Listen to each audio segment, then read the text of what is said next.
Chapter 21 of Supplements to the Second Book, From the World as Will and Idea, Volume 3, by Arthur Schopenhauer. Translated by R.B. Haldane and J. Kemp. Chapter 21. Retrospect and More General View. If the intellect were not of a subordinate nature, as the two preceding chapters show, then everything which takes place without it, that is, without intervention of the idea, such as reproduction, the development and maintenance of the organism, the healing of wounds, the restoration or vicarious supplementing of mutilated parts, the salutary crisis in diseases, the works of the mechanical skill of animals, and the performances of instinct would not be done so infinitely better and more perfectly than what takes place with the assistance of intellect. All conscious and intentional achievements of men, which compared with the former are mere bungling. In general, nature signifies that which operates, acts, performs, without the assistance of the intellect. Now, that this is really identical with what we find in ourselves as will, is the general theme of this second book, and also of the essay Über den Willen in der Natur. The possibility of this fundamental knowledge depends upon the fact that in us the will is directly lighted by the intellect, which here appears as self-consciousness. Otherwise we could just as little arrive at a fuller knowledge of it within us as without us, and must forever stop at inscrutable forces of nature. We have to abstract from the assistance of the intellect if we wish to comprehend the nature of the will in itself, and thereby, as far as is possible, penetrate to the inner being of nature. On this account, it may be remarked, in passing, my direct antipode among philosophers is Anaxagoras, for he assumed arbitrarily as that which is first and original, from which everything proceeds, a nous, an intelligence, a subject of ideas, and he is regarded as the first who promulgated such a view. According to him, the world existed earlier in the mere idea than in itself, while according to me, it is the unconscious will which constitutes the reality of things, and its development must have advanced very far before it finally attains in the animal consciousness to the idea and intelligence, so that according to me, thought appears as the very last. However, according to the testimony of Aristotle, Metaphysics 1:4, Anaxagoras himself did not know how to begin much with his nous, but merely set it up, and then left it standing like a painted saint at the entrance, without making use of it in his development of nature, except in cases of need, when he did not know how else to help himself. All physico-theology is a carrying out of the error opposed to the truth expressed at the beginning of this chapter. The error that the most perfect form of the origin of things is that which is brought about by means of an intellect. Therefore it draws a bolt against all deep exploration of nature. From the time of Socrates down to our own time, we find that the chief subject of the ceaseless disputations of the philosophers has been that ens rationis called soul. We see that most of them assert its immortality, that is to say, its metaphysical nature. Yet others, supported by facts which incontrovertibly prove the entire dependence of the intellect upon the bodily organism, unweariedly maintain the contrary. That soul is by all and before everything taken as absolutely simple, for precisely from this, its metaphysical nature, its immateriality and immortality were proved, although these by no means necessarily follow from it. For although we can only conceive the destruction of a formed body through breaking up of it into its parts, it does not follow from this that the destruction of a simple existence, of which besides we have no conception, may not be possible in some other way, perhaps by gradually vanishing. I, on the contrary, start by doing away with the presupposed simplicity of our subjectively conscious nature, or the ego, inasmuch as I show that the manifestations from which it was deduced have two very different sources, and that in any case the intellect is physically conditioned, the function of a material organ, therefore dependent upon it, and without it is just as impossible as the grasp without the hand. That accordingly it belongs to the mere phenomenon, and thus shares the fate of this. That the will, on the contrary, is bound to no special organ, but is everywhere present, is everywhere that which moves and forms, and therefore is that which conditions the whole organism. that in fact it constitutes the metaphysical substratum of the whole phenomenon, consequently is not, like the intellect, a posterius of it, but its prius, and the phenomenon depends upon it, not it upon the phenomenon. But the body is reduced indeed to a mere idea, for it is only the manner in which the will exhibits itself in the perception of the intellect or brain. The will, again, which in all other systems, different as they are in other respects, appears as one of the last results, is with me the very first. The intellect, as mere function of the brain, is involved in the destruction of the body, but the will is by no means so. From this heterogeneity of the two, together with the subordinate nature of the intellect, it becomes conceivable that man, in the depths of his self‐consciousness, feels himself to be eternal and indestructible, but yet can have no memory either a parte ante or a parte post beyond the duration of his life. I do not wish to anticipate here the exposition of the true indestructibility of our nature, which has its place in the fourth book, but have only sought to indicate the place where it links itself on. But now that, in an expression which is certainly one-sided, yet from our standpoint true, the body is called a mere idea, depends upon the fact that an existence in space as something extended, and in time as something that changes, and more closely determined in both through the causal nexus, is only possible in the idea. For all those determinations rest upon its forms, thus in a brain, in which accordingly such an existence appears as something objective, that is, foreign. Therefore even our own body can have this kind of existence only in a brain. For the knowledge which I have of my body as extended, space-occupying, and movable is only indirect. It is a picture in my brain which is brought about by means of the senses and understanding. The body is given to me directly only in muscular action and in pain and pleasure, both of which primarily and directly belong to the will. But the combination of these two different kinds of knowledge of my own body afterwards affords the further insight that all other things which also have the objective existence described, which is primarily only in my brain, are not therefore entirely non-existent apart from it, but must also ultimately in themselves be that which makes itself known in self-consciousness as will. End of chapter 21. Chapter 22, part 1, of Supplements to the Second Book, from The World as Will and Idea, Volume 3, by Arthur Schopenhauer. Chapter 22, Objective View of the Intellect, part 1. There are two fundamentally different ways of regarding the intellect, which depend upon the difference of the point of view, and, much as they are opposed to each other in consequence of this, must yet be brought into agreement. One is the subjective, which, starting from within and taking the consciousness as the given, shows us by what mechanism the world exhibits itself in it, and how, out of the materials which the senses and the understanding provide, it constructs itself in it. We must look upon Locke as the originator of this method of consideration. Kant brought it to incomparably higher perfection, and our first book also, together with its supplements, are devoted to it. The method of considering the intellect which is opposed to this is the objective, which starts from without, takes as its object not our own consciousness, but the beings given in outward experience, conscious of themselves and of the world, and now investigates the relation of their intellect to their other qualities, how it has become possible, how it has become necessary, and what it accomplishes for them. The standpoint of this method of consideration is the empirical. It takes the world and the animal existences present in it as absolutely given, in that it starts from them.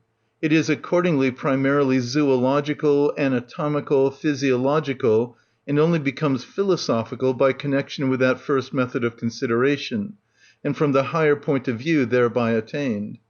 The only foundations of this which as yet have been given, we owe to zootomists and physiologists, for the most part French. Here Cabanis is specially to be named, whose excellent work, Des rapports du physique au moral, is initiatory of this method of consideration on the path of physiology. The famous Bichat was his contemporary, but his theme was a much more comprehensive one. Even Gall may be named here, although his chief aim was missed.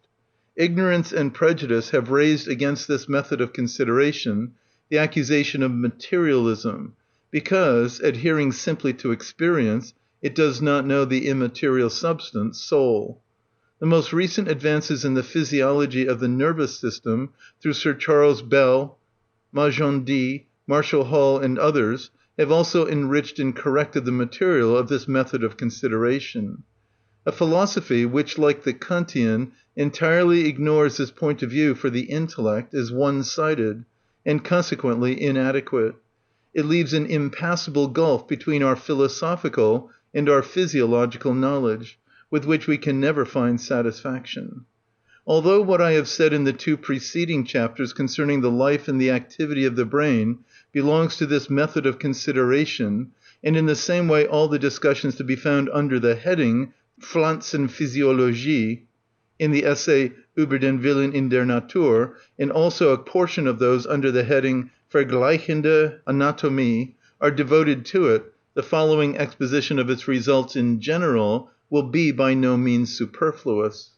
We become most vividly conscious of the glaring contrast between the two methods of considering the intellect opposed to each other above, if we carry the matter to the extreme and realize that what the one, as reflective thought and vivid perception, directly assumes and makes its material, is for the other nothing more than the physiological function of an internal organ, the brain. Nay, that we are justified in asserting that the whole objective world, so boundless in space, so infinite in time, so unsearchable in its perfection, is really only a certain movement or affection of the pulpy matter in the skull. We then ask in astonishment, what is this brain whose function produces such a phenomenon of all phenomena? What is the matter which can be refined and potentiated to such a pulp that the stimulation of a few of its particles becomes the conditional supporter of the existence of an objective world? The fear of such questions led to the hypothesis of the simple substance of an immaterial soul, which merely dwelt in the brain. We say boldly, this pulp also, like every vegetable or animal part, is an organic structure, like all its poorer relations in the inferior accommodation of the heads of our irrational brethren, down to the lowest, which scarcely apprehends at all. Yet that organic pulp is the last product of nature, which presupposes all the rest. But in itself and outside the idea, the brain also, like everything else, is will. For existing for another is being perceived. Being in itself is willing. Upon this it depends that on the purely objective path we never attain to the inner nature of things. But if we attempt to find their inner nature from without and empirically, this inner always becomes an outer again in our hands, the pith of the tree as well as its bark, the heart of the animal as well as its hide, the white and the yolk of an egg as well as its shell. On the other hand, upon the subjective path, the inner is accessible to us at every moment, for we find it as the will primarily in ourselves, and must, by the clue of the analogy with our own nature, be able to solve that of others, and that we attain to the insight that a being in itself independent of being known, that is, of exhibiting itself in an intellect, is only conceivable as willing.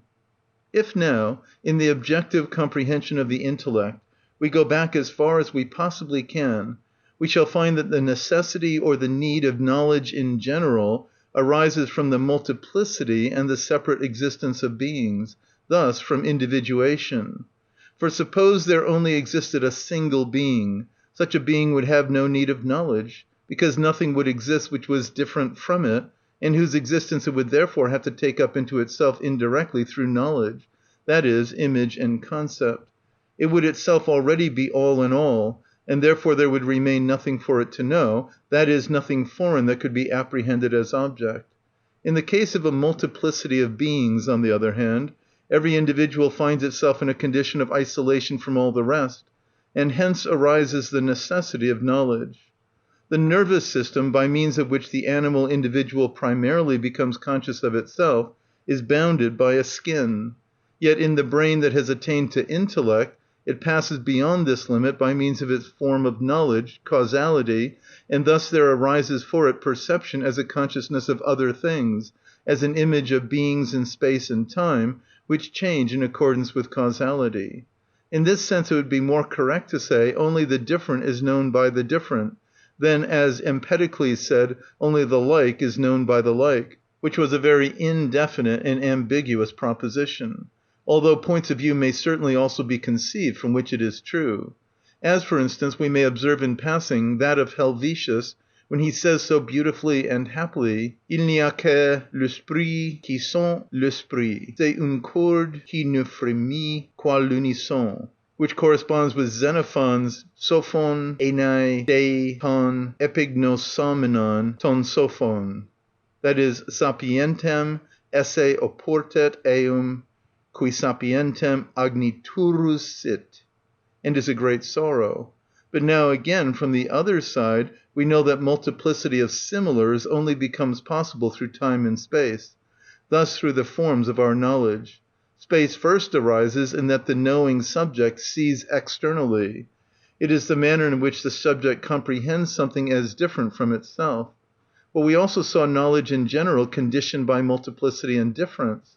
Thus knowledge and multiplicity, or individuation, stand and fall together, for they reciprocally condition each other. Hence it must be inferred that beyond the phenomenon and the true being of all things, to which time and space, and consequently also multiplicity, must be foreign, there can also be no knowledge. Buddhism defines this as prajna paramita, that is, that which is beyond all knowledge. J. Schmidt, on the Mahajana and prajna paramita. A knowledge of things in themselves, in the strictest sense of the word, would accordingly be already impossible, from the fact that where the thing in itself begins, knowledge ceases. And all knowledge is essentially concerned only with phenomena, for it springs from a limitation by which it is made necessary in order to extend the limits. For the objective consideration, the brain is the efflorescence of the organism. Therefore, only where the latter has attained its highest perfection and complexity does the brain appear in its greatest development. But in the preceding chapter we have recognized the organism as the objectification of the will. Therefore the brain also, as a part of it, must belong to this objectification. Further, from the fact that the organism is only the visibility of the will, thus in itself is the will, I have deduced that every affection of the organism at once and directly affects the will, that is felt as agreeable or painful. Yet with the heightening of sensibility, in the higher development of the nervous system, the possibility arises that in the nobler, that is, the objective organs of sense, sight and hearing, the exquisitely delicate affections proper to them are perceived without in themselves and directly affecting the will, that is, without being either painful or agreeable, and that therefore they appear in consciousness as indifferent, merely perceived sensations. But in the brain, this heightening of sensibility reaches such a high degree that upon received impressions of sense a reaction even takes place, which does not proceed directly from the will, but is primarily a spontaneity of the function of understanding, which makes the transition from the directly perceived sensation of the senses to its cause. And since the brain then at once produces the form of space, there thus arises the perception of an external object. We may therefore regard the point at which the understanding makes the transition from the mere sensation upon the retina, which is still a mere affection of the body and therefore of the will, to the cause of that sensation, which it projects by means of its form of space, as something external and different from its own body, as the boundary between the world as will and the world as idea, or as the birthplace of the latter. In man, however, the spontaneity of the activity of the brain, which in the last instance is certainly conferred by the will, goes further than mere perception and immediate comprehension of causal relations. It extends to the construction of abstract conceptions out of these perceptions, and to operating with these conceptions, that is, to thinking, as that in which his reason consists. Thoughts are therefore furthest removed from the affections of the body, which, since the body is the objectification of the will, may through increased intensity pass at once into pain, even in the organs of sense. Accordingly, idea and thought may also be regarded as the efflorescence of the will, because they spring from the highest perfection and development of the organism. But the organism in itself and apart from the idea is the will. Of course, in my explanation, the existence of the body presupposes the world of idea, inasmuch as it also, as body or real object, is only in this world, and, on the other hand, the idea itself just as much presupposes the body, for it arises only through the function of an organ of the body. That which lies at the foundation of the whole phenomenon, that in it which alone has being in itself and is original, is exclusively the will, for it is the will which through this very process assumes the form of the idea, that is, enters the secondary existence of an objective world, or the sphere of the knowable. Philosophers before Kant, with few exceptions, approached the explanation of the origin of our knowledge from the wrong side. They set out from a so-called soul, an existence whose inner nature and peculiar function consisted in thinking, and indeed quite specially in abstract thinking, with mere conceptions, which belong to it the more completely the further they lay from all perception. I beg to refer here to the note at the end of section 6 of my prize essay on the foundation of morals. The soul has in some inconceivable manner entered the body, and there it is only disturbed in its pure thinking, first by impressions of the senses and perceptions, still more by the desires which these excite, and finally by the emotions, nay passions, to which these desires develop, while the characteristic and original element of this soul is mere abstract thinking, and given up to this it has only universals, inborn conceptions, and aeternae veritates for its objects, and leaves everything perceptible lying far below it. Hence also arises the contempt with which even now sensibility and the sensuous are referred to by professors of philosophy, nay, are even made the chief source of immorality, while it is just the senses which are the genuine and innocent source of all our knowledge, from which all thinking must first borrow its material. For in combination with the a priori functions of the intellect, they produce the perception. One might really suppose that in speaking of sensibility, these gentlemen always think only of the pretended sixth sense of the French. Thus, as we have said, in the process of knowledge, its ultimate product was made that which is first and original in it, and accordingly the matter was taken hold of by the wrong end. According to my exposition, the intellect springs from the organism and thereby from the will, and hence could not be without the latter. Thus, without the will, it would also find no material to occupy it, for everything that is knowable is just the objectification of the will. But not only the perception of the external world, or the consciousness of other things, is conditioned by the brain and its functions, but also self-consciousness. The will in itself is without consciousness, and remains so in the greater part of its phenomena. The secondary world of idea must be added in order that it may become conscious of itself, just as light only becomes visible through the bodies which reflect it, and without them loses itself in darkness without producing any effect. Because the will, with the aim of comprehending its relations to the external world, produces a brain in the animal individual, the consciousness of its own self arises in it by means of the subject of knowledge, which comprehends things as existing and the ego as willing. The sensibility which reaches its highest degree in the brain, but is yet dispersed through its different parts, must first of all collect all the rays of its activity, concentrate them, as it were, in a focus, which, however, does not lie without, as in the case of the concave mirror, but within, as in the convex mirror. With this point now it first describes the line of time, upon which therefore all that it presents to itself as idea must exhibit itself, and which is the first and most essential form of all knowledge, or the form of inner sense. This focus of the whole activity of the brain is what Kant calls the synthetic unity of apperception.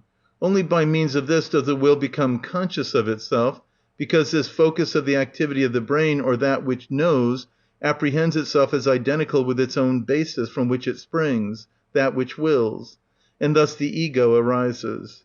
Yet this focus of the brain activity remains primarily a mere subject of knowledge, and as such capable of being the cold and impartial spectator, the mere guide and counsellor of the will, and also of comprehending the external world in a purely objective manner, without reference to the will and its weal or woe. But whenever it turns within, it recognises the will as the basis of its own phenomenon, and therefore combines with it in the consciousness of an ego. That focus of the activity of the brain, or the subject of knowledge, is indeed, as an indivisible point, simple, but yet is not on this account a substance, soul, but a mere condition or state. That of which it is itself a condition or state can only be known by it indirectly, as it were through reflection. But the ceasing of this state must not be regarded as the annihilation of that of which it is a state. This knowing and conscious ego is related to the will, which is the basis of its phenomenal appearance, as the picture in the focus of a concave mirror is related to the mirror itself, and has, like that picture, only a conditioned, nay, really a merely apparent reality. Far from being the absolutely first, as for example Fichte teaches, it is at bottom tertiary, for it presupposes the organism, and the organism presupposes the will. I admit that all that is said here is really only an image and a figure, and in part also hypothetical. But we stand at a point to which thought can scarcely reach, not to speak of proof. I therefore request the reader to compare with this what I have adduced at length on this subject in chapter 20. End of chapter 22, part 1. Chapter 22, part 2, of Supplements to the Second Book, from The World as Will and Idea, Volume 3, by Arthur Schopenhauer. Chapter 22, Objective View of the Intellect, part 2. Now, although the true being of everything that exists consists in its will, and knowledge together with consciousness are only added at the higher grades of the phenomenon as something secondary, yet we find that the difference which the presence and the different degree of consciousness places between one being and another is exceedingly great and of important results. The subjective existence of the plant we must think of as a weak analogue, a mere shadow of comfort and discomfort, and even in this exceedingly weak degree the plant knows only of itself, not of anything outside of it. On the other hand, even the lowest animal standing next to it is forced by increased and more definitely specified wants to extend the sphere of its existence beyond the limits of its own body. This takes place through knowledge. It has a dim apprehension of its immediate surroundings, out of which the motives for its action with a view to its own maintenance arise. Thus, accordingly, the medium of motives appears, and this is, the world existing objectively in time and space, the world as idea, however weak, obscure, and dimly dawning this first and lowest example of it may be. But it imprints itself ever more and more distinctly, ever wider and deeper, in proportion as in the ascending scale of animal organizations the brain is ever more perfectly produced. This progress in the development of the brain, thus of the intellect, and of the clearness of the idea, at each of these ever higher grades, is, however, brought about by the constantly increasing and more complicated wants of this phenomenon of the will. This must always first afford the occasion for it, for without necessity, nature, that is, the will which objectifies itself in it, produces nothing, least of all the hardest of its productions, a more perfect brain. In consequence of its lex parsimoniae, natura nihil agit frustra et nihil facit supervacaneum. It has provided every animal with the organs which are necessary for its sustenance and the weapons necessary for its conflict, as I have shown at length in my work Über den Willen in der Natur, under the heading Vergleichende Anatomie. According to this measure, therefore, it imparts to each the most important of those organs concerned with what is without, the brain with its function, the intellect. The more complicated, through higher development, its organization became, the more multifarious and specially determined did its wants also become, and consequently the more difficult and the more dependent upon opportunity was the provision of what would satisfy them. Thus there was needed here a wider range of sight, a more accurate comprehension, a more correct distinction of things in the external world, in all their circumstances and relations. Accordingly, we see the faculty of forming ideas and its organs, brain, nerves, and special senses, appear ever more perfect the higher we advance in the scale of animals. and in proportion as the cerebral system develops, the external world appears ever more distinct, many-sided, and complete in consciousness. The comprehension of it now demands ever more attention, and ultimately in such a degree that sometimes its relation to the will must momentarily be lost sight of, in order that it may take place more purely and correctly. Quite definitely this first appears in the case of man. With him alone does a pure separation of knowing and willing take place. This is an important point, which I merely touch on here in order to indicate its position, and be able to take it up again later. But like all the rest, nature takes this last step also in extending and perfecting the brain, and thereby in increasing the powers of knowledge, only in consequence of the increased needs, thus in the service of the will. What this aims at and attains in man is indeed essentially the same and not more than what is also its goal in the brutes, nourishment and propagation. But the requisites for the attainment of this goal become so much increased in number, and of so much higher quality and greater definiteness through the organization of man, that a very much more considerable heightening of the intellect than the previous steps demanded was necessary, or at least was the easiest means of reaching the end. But since now the intellect, in accordance with its nature, is a tool of the most various utility, and is equally applicable to the most different kinds of ends, nature, true to her spirit of parsimony, could now meet through it alone all the demands of the wants which had now become so manifold. Therefore she sent forth man without clothing, without natural means of protection or weapons of attack, nay, with relatively little muscular power, combined with great frailty and little endurance of adverse influences and wants, in reliance upon that one great tool, in addition to which she had only to retain the hands from the next grade below him, the ape. But through the predominating intellect, which here appears not only is the comprehension of motives, their multiplicity, and in general the horizon of the aims infinitely increased, but also the distinctness with which the will is conscious of itself is enhanced in the highest degree in consequence of the clearness of the whole consciousness which has been brought about, which is supported by the capacity for abstract knowledge, and now attains to complete reflectiveness. But thereby, and also through the vehemence of the will, which is necessarily presupposed as the supporter of such a heightened intellect, an intensifying of all the emotions appears, and indeed the possibility of the passions, which, properly speaking, are unknown to the brute. For the vehemence of the will keeps pace with the advance of intelligence, because this advance really always springs from the increased needs and pressing demands of the will. Besides this, however, the two reciprocally support each other. Thus the vehemence of the character corresponds to the greater energy of the beating of the heart and the circulation of the blood, which physically heighten the activity of the brain. On the other hand, the clearness of the intelligence intensifies the emotions, which are called forth by the outward circumstances, by means of the more vivid apprehension of the latter. Hence, for example, young calves quietly allow themselves to be packed in a cart and carried off, but young lions, if they are only separated from their mother, remain permanently restless, and roar unceasingly from morning to night. Children in such a position would cry and vex themselves almost to death. The vivaciousness and impetuosity of the ape is in exact proportion to its greatly developed intellect. It depends just on this reciprocal relationship that man is in general capable of far greater sorrows than the brute, but also of greater joy in satisfied and pleasing emotions. In the same way, his higher intelligence makes him more sensible to ennui than the brute, but it also becomes, if he is individually very complete, an inexhaustible source of entertainment. Thus, as a whole, the manifestation of the will in man is related to that in the brute of the higher species, as a note that has been struck to its fifth, pitched 2 or 3 octaves lower.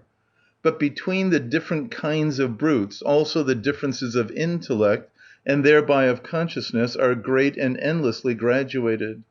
The mere analogy of consciousness, which we must yet attribute to plants, will be related to the still far deader subjective nature of an unorganized body, very much as the consciousness of the lowest species of animals is related to the quasi-consciousness of plants. We may present to our imagination the innumerable gradations in the degree of consciousness under the figure of the different velocity of points which are unequally distant from the centre of a revolving sphere. But the most correct, and indeed, as our third book teaches, the natural figure of that gradation is afforded us by the scale in its whole compass from the lowest audible note to the highest.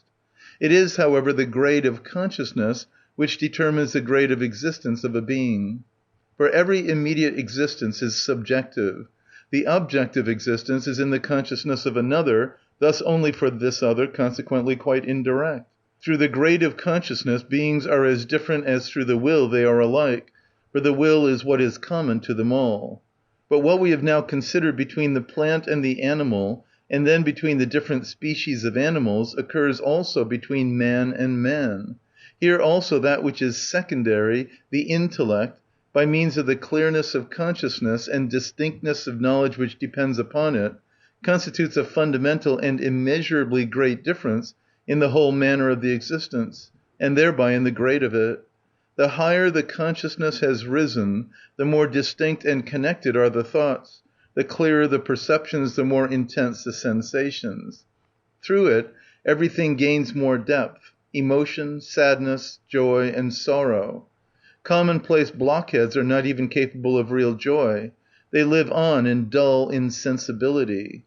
While to one man his consciousness only presents his own existence, together with the motives which must be apprehended for the purpose of sustaining and enlivening it, in a bare comprehension of the external world, it is to another a camera obscura, in which the macrocosm exhibits itself. He feels that he holds a little world brooding in his brain, that it begins to work and to live, that he fain would give it forth. The difference of the whole manner of existence, which the extremes of the gradation of intellectual capacity establish between man and man, is so great that that between a king and a day laborer seems small in comparison. And here also, as in the case of the species of animals, a connection between the vehemence of the will and the height of the intellect can be shown. Genius is conditioned by a passionate temperament, and a phlegmatic genius is inconceivable. It seems as if an exceptionally vehement, thus a violently longing will, must be present if nature is to give an abnormally heightened intellect as corresponding to it, while the merely physical account of this points to the greater energy with which the arteries of the head move the brain and increase its turgescence. Certainly, however, the quantity, quality, and form of the brain itself is the other and incomparably more rare condition of genius. On the other hand, phlegmatic persons are as a rule of very moderate mental power, and thus the northern, cold-blooded, and phlegmatic nations are in general noticeably inferior in mind to the southern vivacious and passionate peoples, although, as Bacon has most pertinently remarked, if once a man of a northern nation is highly gifted by nature, he can then reach a grade which no southern ever attains to. It is accordingly as perverse as it is common to take the great minds of different nations as a standard for comparing their mental powers, for that is just attempting to prove the rule by the exceptions. It is rather the great majority of each nation that one has to consider, for one swallow does not make a summer. We have further to remark here that very passionateness, which is a condition of genius, bound up with its vivid apprehension of things, produces in practical life, where the will comes into play, and especially in the case of sudden occurrences, so great an excitement of the emotions that it disturbs and confuses the intellect, while the phlegmatic man in such a case still retains the full use of his mental faculties, though they are much more limited, and then accomplishes much more with them than the greatest genius can achieve. Accordingly, a passionate temperament is favorable to the original quality of the intellect, but a phlegmatic temperament to its use. Therefore, genius proper is only for theoretical achievements, for which it can choose and await its time, which will just be the time at which the will is entirely at rest, and no waves disturb the clear mirror of the comprehension of the world. On the other hand, genius is ill adapted and unserviceable for practical life, and is therefore for the most part unfortunate. Goethe's Tasso is written from this point of view. As now, genius proper depends upon the absolute strength of the intellect, which must be purchased by a correspondingly excessive vehemence of disposition, so, on the other hand, the great preeminence in practical life that makes generals and statesmen depends upon the relative strength of the intellect, thus upon the highest degree of it that can be attained without too great excitability of the emotions, and too great vehemence of character, and that, therefore, can hold its own even in the storm. Great firmness of will and constancy of mind, together with a capable and fine understanding, are here sufficient, and whatever goes beyond this acts detrimentally, for too great a development of the intelligence directly impedes firmness of character and resolution of will. Hence this kind of eminence is not so abnormal, and is 100 times less rare than the former kind. And accordingly we see great generals and great ministers appear in every age, whenever the merely external conditions are favorable to their efficiency. Great poets and philosophers, on the other hand, leave centuries waiting for them, and yet humanity may be contented even with this rare appearance of them, for their works remain, and do not exist only for the present, like the achievements of those other men. It is also quite in keeping with the law of the parsimony of nature referred to above, that it bestows great eminence of mind in general upon very few, and genius only as the rarest of all exceptions, while it equips the great mass of the human race with no more mental power than is required for the maintenance of the individual and the species. For the great, and through their very satisfaction, constantly increasing needs of the human race, make it necessary that the great majority of men should pass their lives in occupations of a coarsely physical and entirely mechanical description. And what would be the use to them of an active mind, a glowing imagination, a subtle understanding, and a profoundly penetrating intellect? These would only make them useless and unhappy. Therefore nature has thus gone about the most costly of all her productions in the least extravagant manner. In order not to judge unfairly, one ought also to settle definitely one's expectations of the mental achievements of men generally from this point of view, and to regard, for example, even learned men, since as a rule they have become so only by the force of outward circumstances, primarily as men whom nature really intended to be tillers of the soil. Indeed, even professors of philosophy ought to be estimated according to this standard, and then their achievements will be found to come up to all fair expectations. It is worth noticing that in the South, where the necessities of life press less severely upon the human race, and more leisure is allowed, the mental faculties even of the multitude also become more active and finer. It is physiologically noteworthy that the preponderance of the mass of the brain over that of the spinal cord and the nerves, which, according to Sömering's acute discovery, affords the true and closest measure of the degree of intelligence both of species of brutes and of individual men, at the same time increases the direct power of moving, the agility of the limbs. Because, through the great inequality of the relation, the dependence of all motor nerves upon the brain becomes more decided. And besides this, the cerebellum, which is the primary controller of movements, shares the qualitative perfection of the cerebrum. Thus, through both all voluntary movements gain greater facility, rapidity, and manageableness, and by the concentration of the starting point of all activity, that arises which Lichtenberg praises in Garrick, that he appeared to be present in all the muscles of his body. Hence, clumsiness in the movement of the body indicates clumsiness in the movement of the thoughts, and will be regarded as a sign of stupidity both in individuals and nations, as much as sleepiness of the countenance and vacancy of the glance. Another symptom of the physiological state of the case referred to is the fact that many persons are obliged at once to stand still whenever their conversation with any one who is walking with them begins to gain some connection. Because their brain, as soon as it has to link together a few thoughts, has no longer as much power over as is required to keep the limbs in motion by means of the motory nerves, so closely is everything measured with them.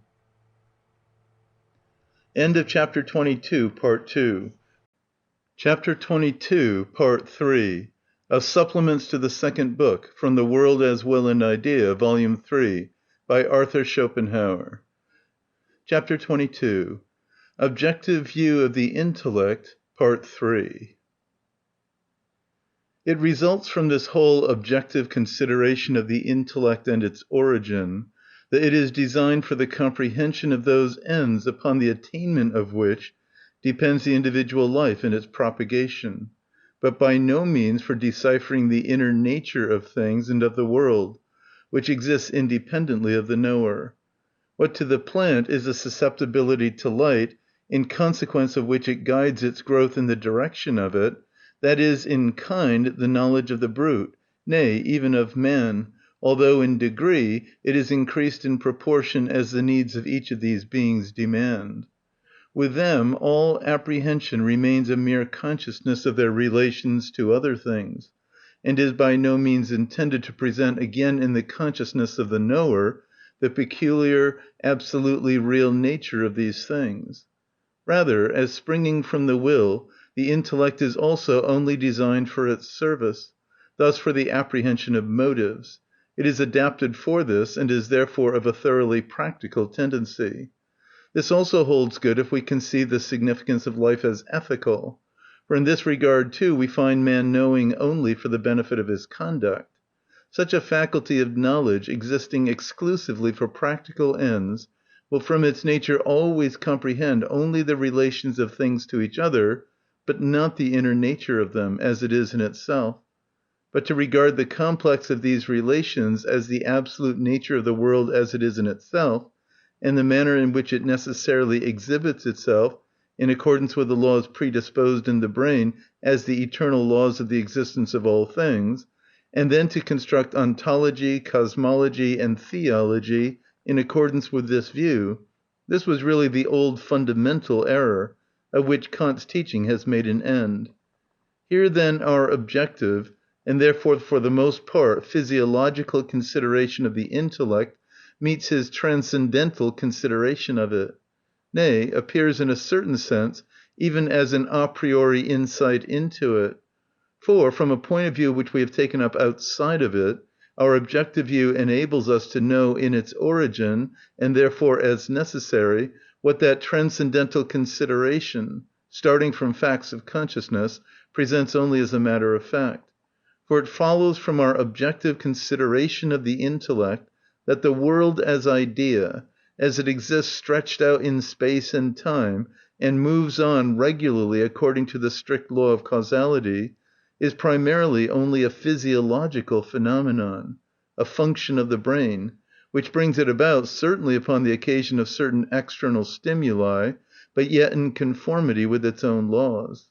Accordingly it is beforehand a matter of course that what goes on in this function itself, and therefore through it and for it, must by no means be regarded as the nature of things in themselves, which exist independently of it, and are entirely different from it, but primarily exhibits only the mode or manner of this function itself, which can always receive only a very subordinate modification through that which exists completely independently of it, and sets it in motion as a stimulus.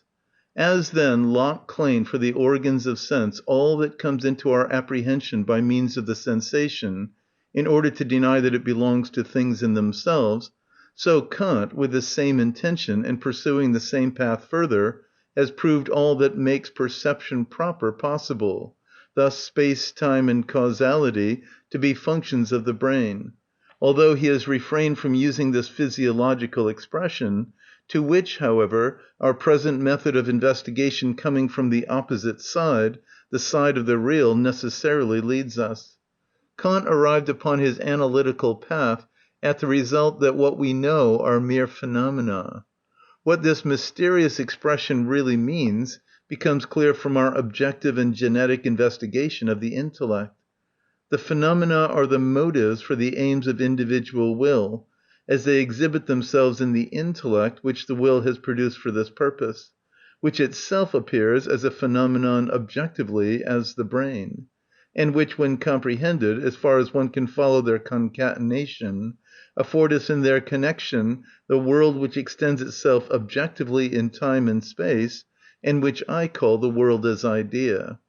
Moreover, from our point of view, the objectionable element vanishes, which in the Kantian doctrine arises from the fact that because the intellect knows merely phenomena instead of things as they are in themselves, nay, in consequence of this is led astray into paralogisms and unfounded hypostases by means of sophistications, "not of men but of the reason itself, from which even the wisest does not free himself, and if, perhaps indeed after much trouble he avoids error, can yet never get quit of the illusion which unceasingly torments and mocks him." Because of all this, I say, the appearance arises that our intellect is intentionally designed to lead us into errors.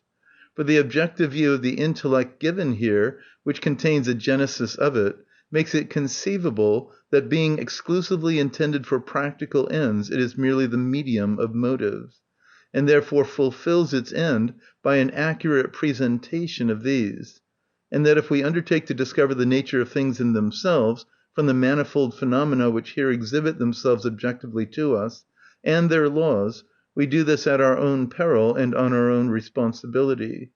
We have recognized that the original inner force of nature, without knowledge, and working in the dark, which, if it has worked its way up to self‐consciousness, reveals itself to this as will, attains to this grade only by the production of an animal brain and of knowledge as its function, whereupon the phenomenon of the world of perception arises in this brain.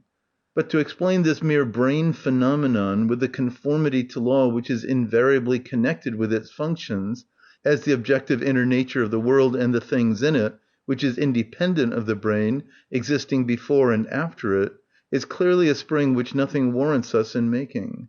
From this mundus phenomenon, however, from this perception which arises under such a variety of conditions, all our conceptions are drawn. They have all their content from it, or even only in relation to it. Therefore, as Kant says, they are only for immanent, not for transcendental use. That is to say, these conceptions of ours, this first material of thought, and consequently still more the judgments which result from their combination, are unfitted for the task of thinking the nature of things in themselves, and the true connection of the world and existence. Indeed, to undertake this is analogous to expressing the stereometrical content of a body in square inches. For our intellect, originally only intended to present to an individual will its paltry aims, comprehends accordingly mere relations of things, and does not penetrate to their inner being, to their real nature. It is therefore a merely superficial force, clings to the surface of things, and apprehends mere species transitivas, not the true being of things. From this it arises that we cannot understand and comprehend any single thing, even the simplest and smallest, through and through, but something remains entirely inexplicable to us in each of them. Just because the intellect is a product of nature, and is therefore only intended for its ends, the Christian mystics have very aptly called it the light of nature, and driven it back within its limits, for nature is the object to which alone it is the subject. The thought from which the critique of pure reason has sprung really lies already at the foundation of this expression.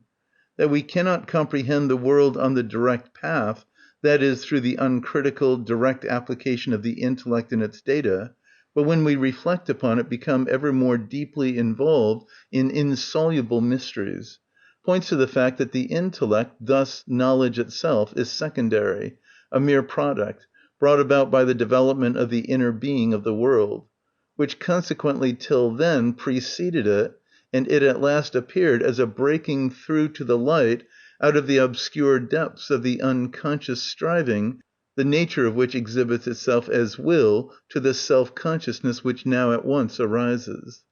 That which preceded knowledge as its condition, whereby it first became possible, thus its own basis, cannot be directly comprehended by it, as the eye cannot see itself. It is rather the relations of one existence to another, exhibiting themselves upon the surface of things, which alone are its affair, and are so only by means of the apparatus of the intellect, its form, space, time, and causality.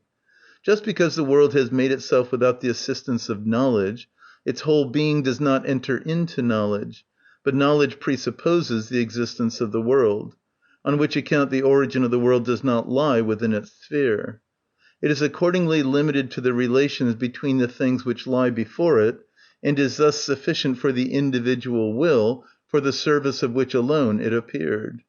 For the intellect is, as has been shown, conditioned by nature, lies in it, belongs to it, and cannot therefore place itself over against it as something quite foreign to it, in order thus to take up into itself its whole nature, absolutely, objectively, and thoroughly. It can, if fortune favours it, understand all that is in nature, but not nature itself, at least not directly. However discouraging to metaphysics this essential limitation of the intellect may be, which arises from its nature and origin, it has yet another side which is very consoling. It deprives the direct utterances of nature of their unconditional validity, in the assertion of which naturalism proper consists.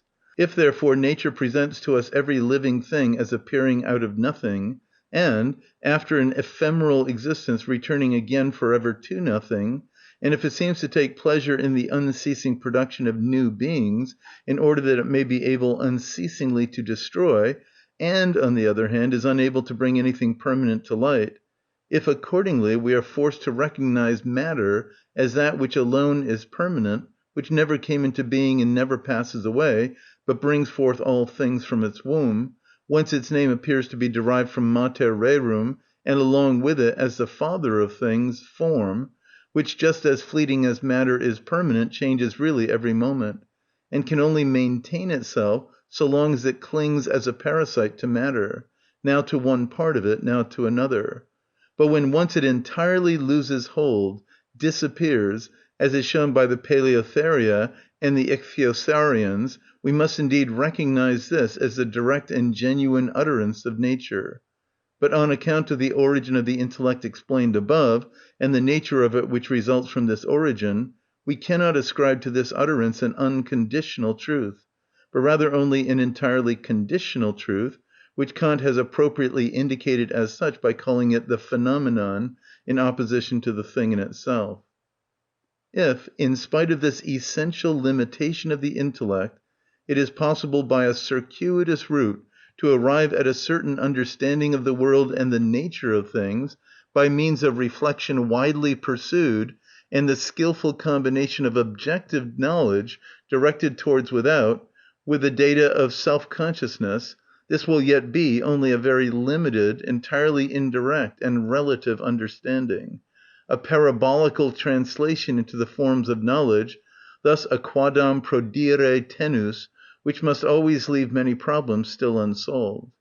On the other hand, the fundamental error of the old dogmatism in all its forms, which was destroyed by Kant, was this, that it started absolutely from knowledge, that is, the world as idea, in order to deduce and construct from its laws being in general, whereby it accepted that world of idea, together with its laws, as absolutely existing and absolutely real, while its whole existence is throughout relative, and a mere result or phenomenon of the true being which lies at its foundation; or in other words, that it constructed an ontology when it had only materials for a dianoiology. Kant discovered the subjectively conditioned and therefore entirely immanent nature of knowledge, that is, its unsuitableness for transcendental use, from the constitution of knowledge itself, and therefore he very appropriately called his doctrine the Critique of Reason. He accomplished this partly by showing the important and thoroughly a priori part of all knowledge, which, as throughout subjective, spoils all objectivity, and partly by professedly proving that if they were followed out to the end, the principles of knowledge, taken as purely objective, led to contradictions. He had, however, hastily assumed that apart from objective knowledge, that is, apart from the world as idea, there is nothing given us except conscience, out of which he constructed the little that still remained of metaphysics, his moral theology, to which, however, he attributed absolutely only a practical validity and no theoretical validity at all. He had overlooked that although certainly objective knowledge, or the world as idea, affords nothing but phenomena, together with their phenomenal connection and regressus, yet our own nature necessarily also belongs to the world of things in themselves, for it must have its root in it. But here, even if the root itself cannot be brought to light, it must be possible to gather some data for the explanation of the connection of the world of phenomena with the inner nature of things. Thus here lies the path upon which I have gone beyond Kant and the limits which he drew, yet always restricting myself to the ground of reflection and consequently of honesty, and therefore without the vain pretension of intellectual intuition or absolute thought which characterises the period of pseudo-philosophy between Kant and me. In his proof of the insufficiency of rational knowledge to fathom the nature of the world, Kant started from knowledge as a fact, which our consciousness affords us, thus in this sense he proceeded a posteriori.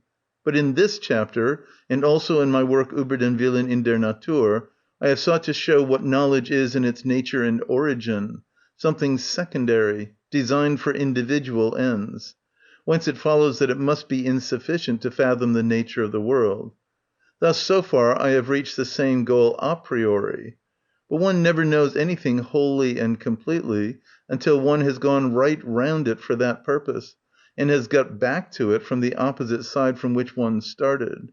Therefore also in the case of the important fundamental knowledge here considered, one must not merely go from the intellect to the knowledge of the world, as Kant has done, but also from the world, taken as given, to the intellect, as I have undertaken here. Then this physiological consideration, in the wider sense, becomes the supplement of that ideological, as the French say, or more accurately transcendental consideration.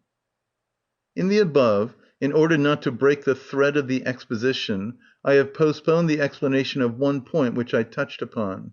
It was this, that in proportion as, in the ascending series of animals, the intellect appears ever more developed and complete, knowledge always separates itself more distinctly from will, and thereby becomes purer. What is essential upon this point will be found in my work, Über den Willen in der Natur, under the heading Pflanzenphysiologie, page 68-72 of the second, and 74-77 of the third edition, to which I refer in order to avoid repetition, and merely add here a few remarks. Since the plant possesses neither irritability nor sensibility, but the will objectifies itself in it only as plastic or reproductive power, it has neither muscle nor nerve. In the lowest grades of the animal kingdom, in zoophytes, especially in polyps, we cannot as yet distinctly recognise the separation of these two constituent parts, but still we assume their existence, though in a state of fusion, because we perceive movements which follow, not, as in the case of plants, upon mere stimuli, but upon motives, that is, in consequence of a certain apprehension.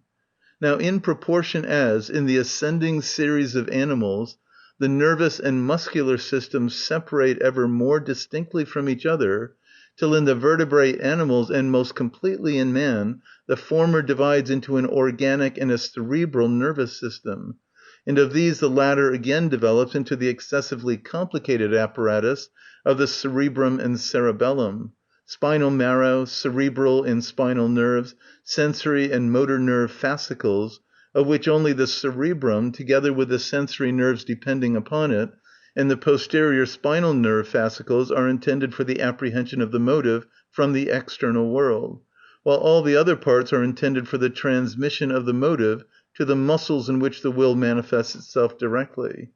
In the same proportion does the motive separate ever more distinctly in consciousness from the act of will, which it calls forth, thus the idea from the will, and thereby the objectivity of consciousness constantly increases, for the ideas exhibit themselves ever more distinctly and purely in it.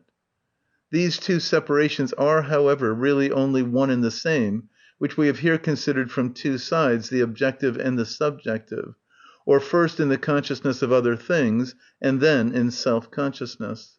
Upon the degree of this separation ultimately depends the difference and the gradation of intellectual capacity, both between different kinds of animals and between individual human beings. Thus it gives the standard for the intellectual completeness of these beings. For the clearness of the consciousness of the external world, the objectivity of the perception depends upon it. In the passage referred to above, I have shown that the brute only perceives things so far as they are motives for its will, and that even the most intelligent of the brutes scarcely overstep these limits, because their intellect is too closely joined to the will from which it has sprung. On the other hand, even the stupidest man comprehends things in some degree objectively, for he recognizes not merely what they are with reference to him, but also something of what they are with reference to themselves and to other things. Yet in the case of very few does this reach such a degree that they are in a position to examine and judge of anything purely objectively. But that must I do, that must I say, that must I believe, is the goal to which on every occasion their thought hastens in a direct line, and at which their understanding at once finds welcome rest. For thinking is as unendurable to the weak head as the lifting of a burden to the weak arm. Therefore both hasten to set it down. The objectivity of knowledge, and primarily of perceptive knowledge, has innumerable grades, which depend upon the energy of the intellect and its separation from the will, and the highest of which is genius, in which the comprehension of the external world becomes so pure and objective that to it even more reveals itself directly in the individual thing than the individual thing itself, namely the nature of its whole species, that is, its Platonic Idea, which is brought about by the fact that in this case the will entirely vanishes from consciousness. Here is the point at which the present investigation, starting from physiological grounds, connects itself with the subject of our third book, the metaphysics of the beautiful, where aesthetic comprehension proper, which in a high degree is peculiar to genius alone, is fully considered as the condition of pure, that is, perfectly will-less, and on that account completely objective knowledge. According to what has been said, the rise of intelligence from the obscurest animal consciousness up to that of man is a progressive loosening of the intellect from the will, which appears complete, although only as an exception, in the genius. Therefore genius may be defined as the highest grade of the objectivity of knowledge. The condition of this, which so seldom occurs, is a decidedly larger measure of intelligence than is required for the service of the will, which constitutes its basis. It is accordingly this free surplus which first really properly comes to know the world, that is, comprehends it perfectly objectively, and now paints pictures, composes poems, and thinks in accordance with this comprehension. End of chapter 22. Chapter 23, Part 1, of Supplements to the Second Book, from The World as Will and Idea, Volume 3, by Arthur Schopenhauer. Chapter 23. On the Objectification of the Will in Unconscious Nature. Part 1.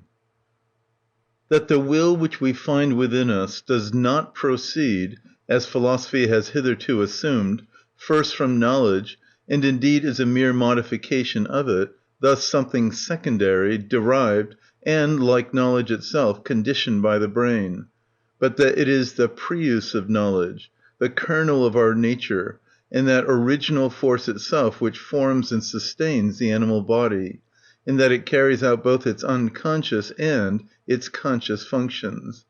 This is the first step in the fundamental knowledge of my metaphysics. Paradoxical as it even now seems to many that the will in itself is without knowledge, yet the scholastics in some way already recognized and confessed it. For Julius Caesar Vaninus, that well-known sacrifice to fanaticism and priestly fury, who is thoroughly versed in their philosophy, says in his Amphitheatro, page 181, Voluntas potentia cica est ex scholasticorum opinione. That further, it is that same will which in the plant forms the bud, in order to develop the leaf and the flower out of it.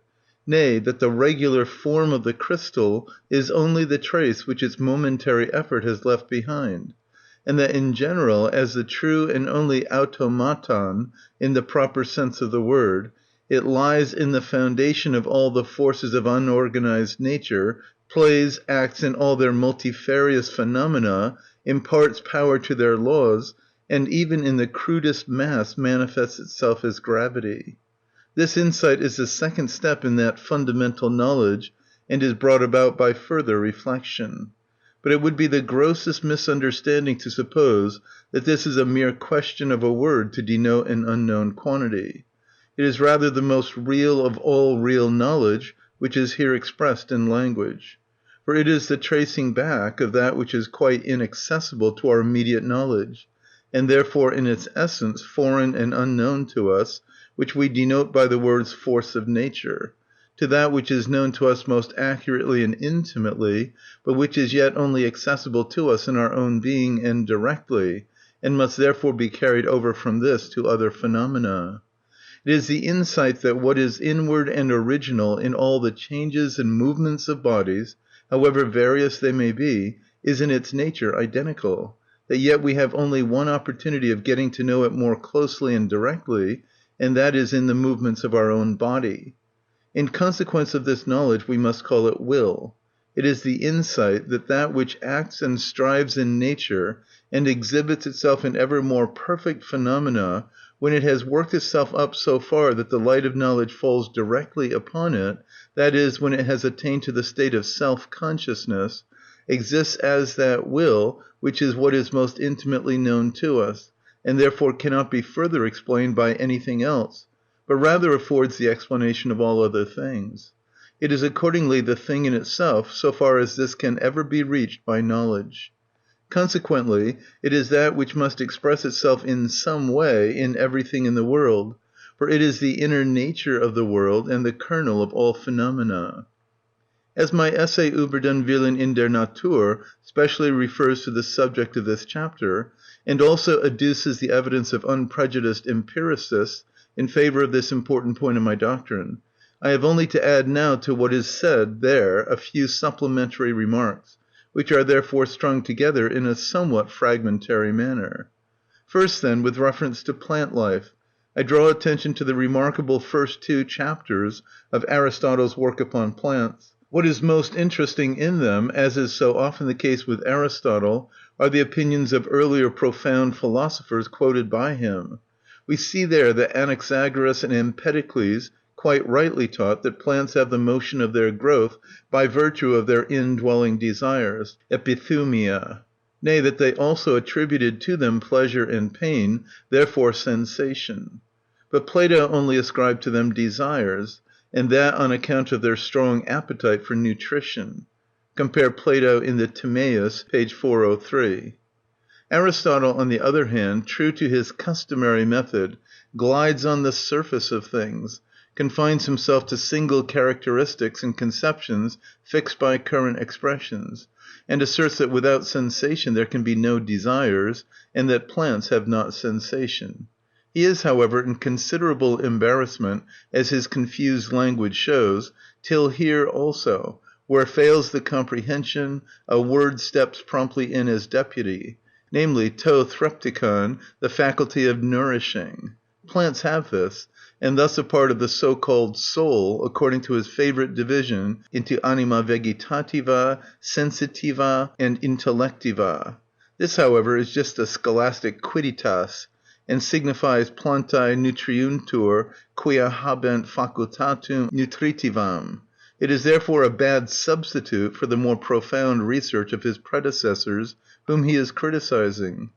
We also see in the second chapter that Empedocles even recognized the sexuality of plants, which Aristotle then also finds fault with, and conceals his want of special knowledge behind general propositions such as this, that plants could not have both sexes combined, for if so they would be more complete than animals. By quite an analogous procedure he displaces the correct astronomical system of the world of the Pythagoreans, and by his absurd fundamental principles, which he specially explains in the books De Kilo, introduces the system of Ptolemy, whereby mankind was again deprived of an already discovered truth of the greatest importance for almost 2000 years. I cannot refrain from giving here the saying of an excellent biologist of our own time, who fully agrees with my teaching. It is G.R. Treviranus who in his work Über die Erscheinungen und Gesetze des organischen Lebens, 1832, volume 2, 149, has said what follows: a form of life is, however, conceivable in which the effect of the external upon the internal produces merely feelings of desire or dislike. Such is the life of plants. In the higher forms of animal life, the external is felt as something objective. Treviranus speaks here from pure unprejudiced comprehension of nature, and is as little conscious of the metaphysical importance of his words as of the contradictio in adjecto which lies in the conception of something felt as objective, a conception which indeed he works out at great length.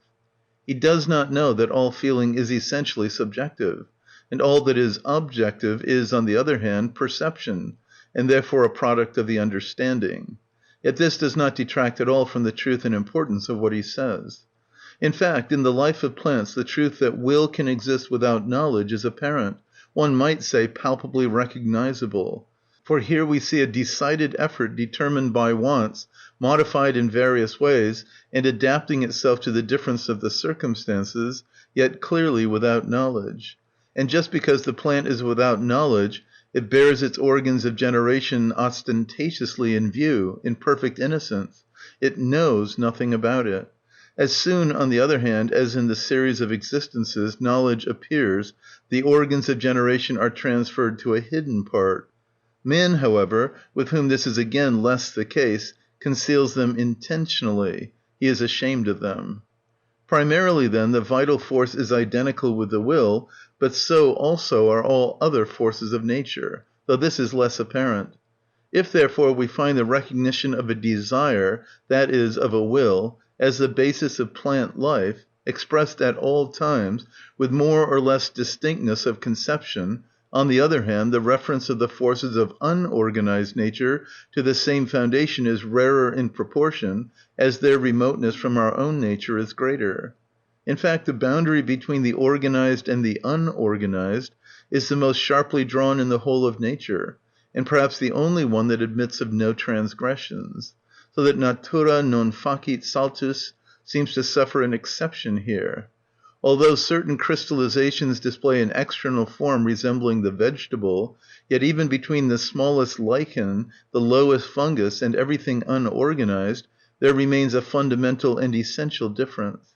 In the unorganized body, that which is essential and permanent, thus that upon which its identity and integrity rests, is the material, the matter. What is unessential and changing is, on the other hand, the form.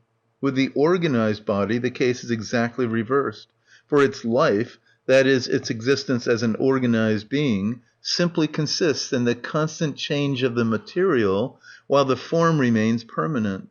Its being and its identity thus lies in the form alone.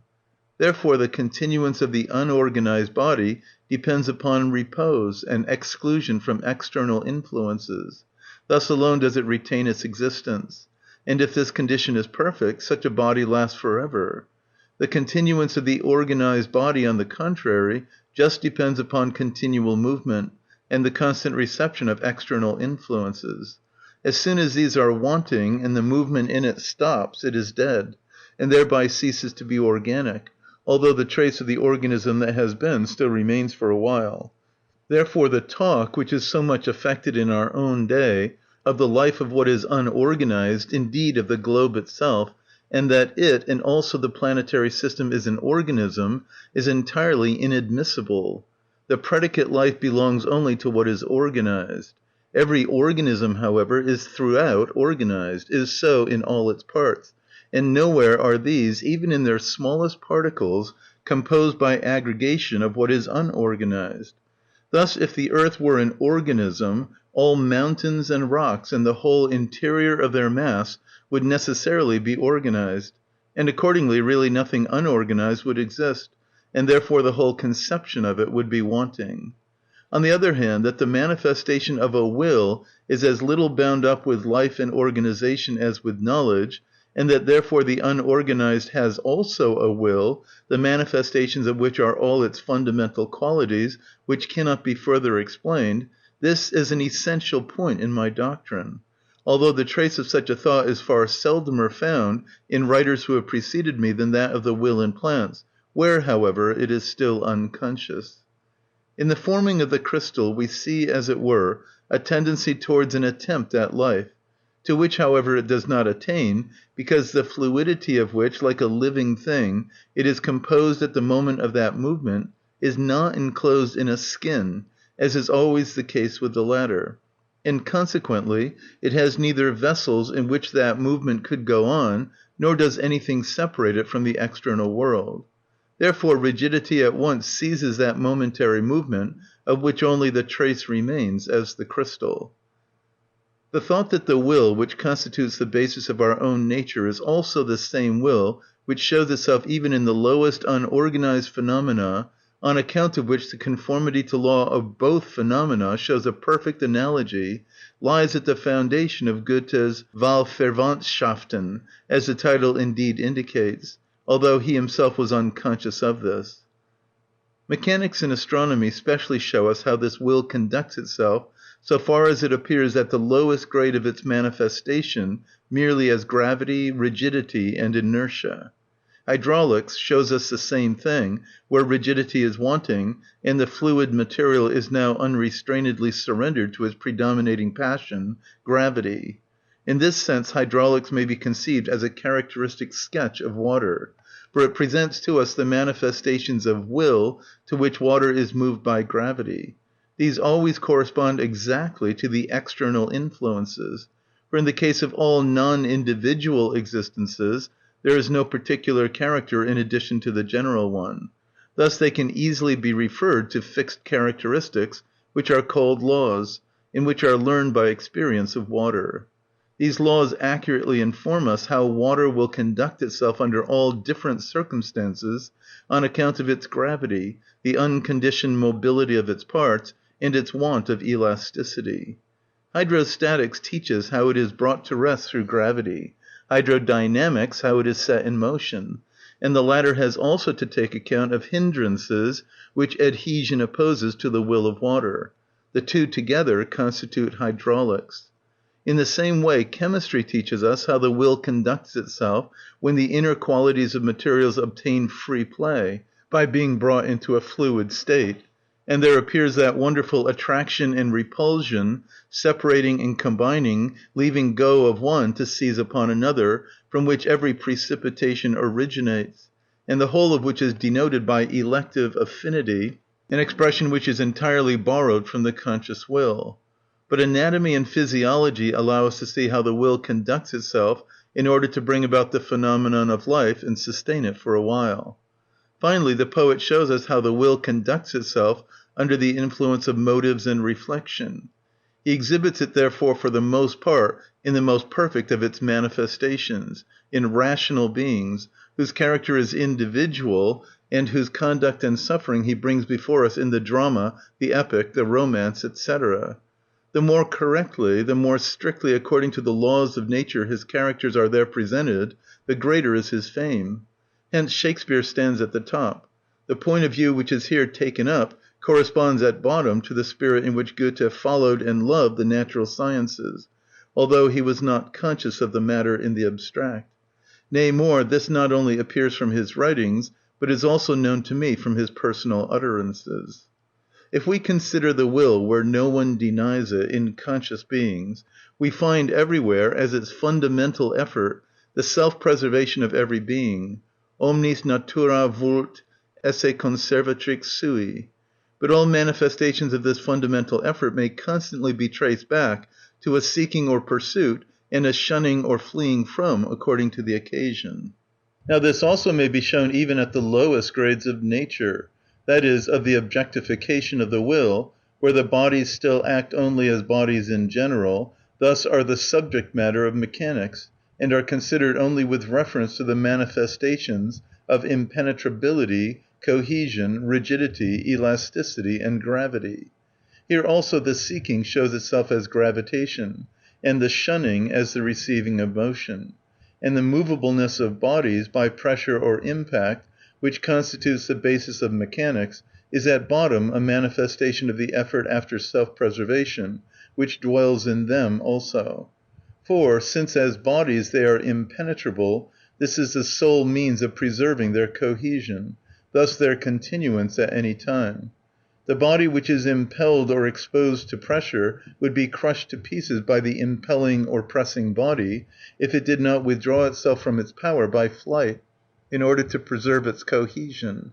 And when flight is impossible for it, this actually happens. Indeed, one may regard elastic bodies as the more courageous, which seek to repel the enemy, or at least to prevent him from pursuing further. Thus in the one secret, which besides gravity is left by mechanics otherwise so clear, in the communicability of motion, we see a manifestation of the fundamental effort of the will in all its phenomena, the effort after self-preservation, which shows itself even at the lowest grades as that which is essential. End of chapter 23, part 1. Chapter 23, part 2. Of Supplements to the Second Book, from The World as Will and Idea, Volume 3, by Arthur Schopenhauer. Chapter 23. On the Objectification of the Will in Unconscious Nature. Part 2.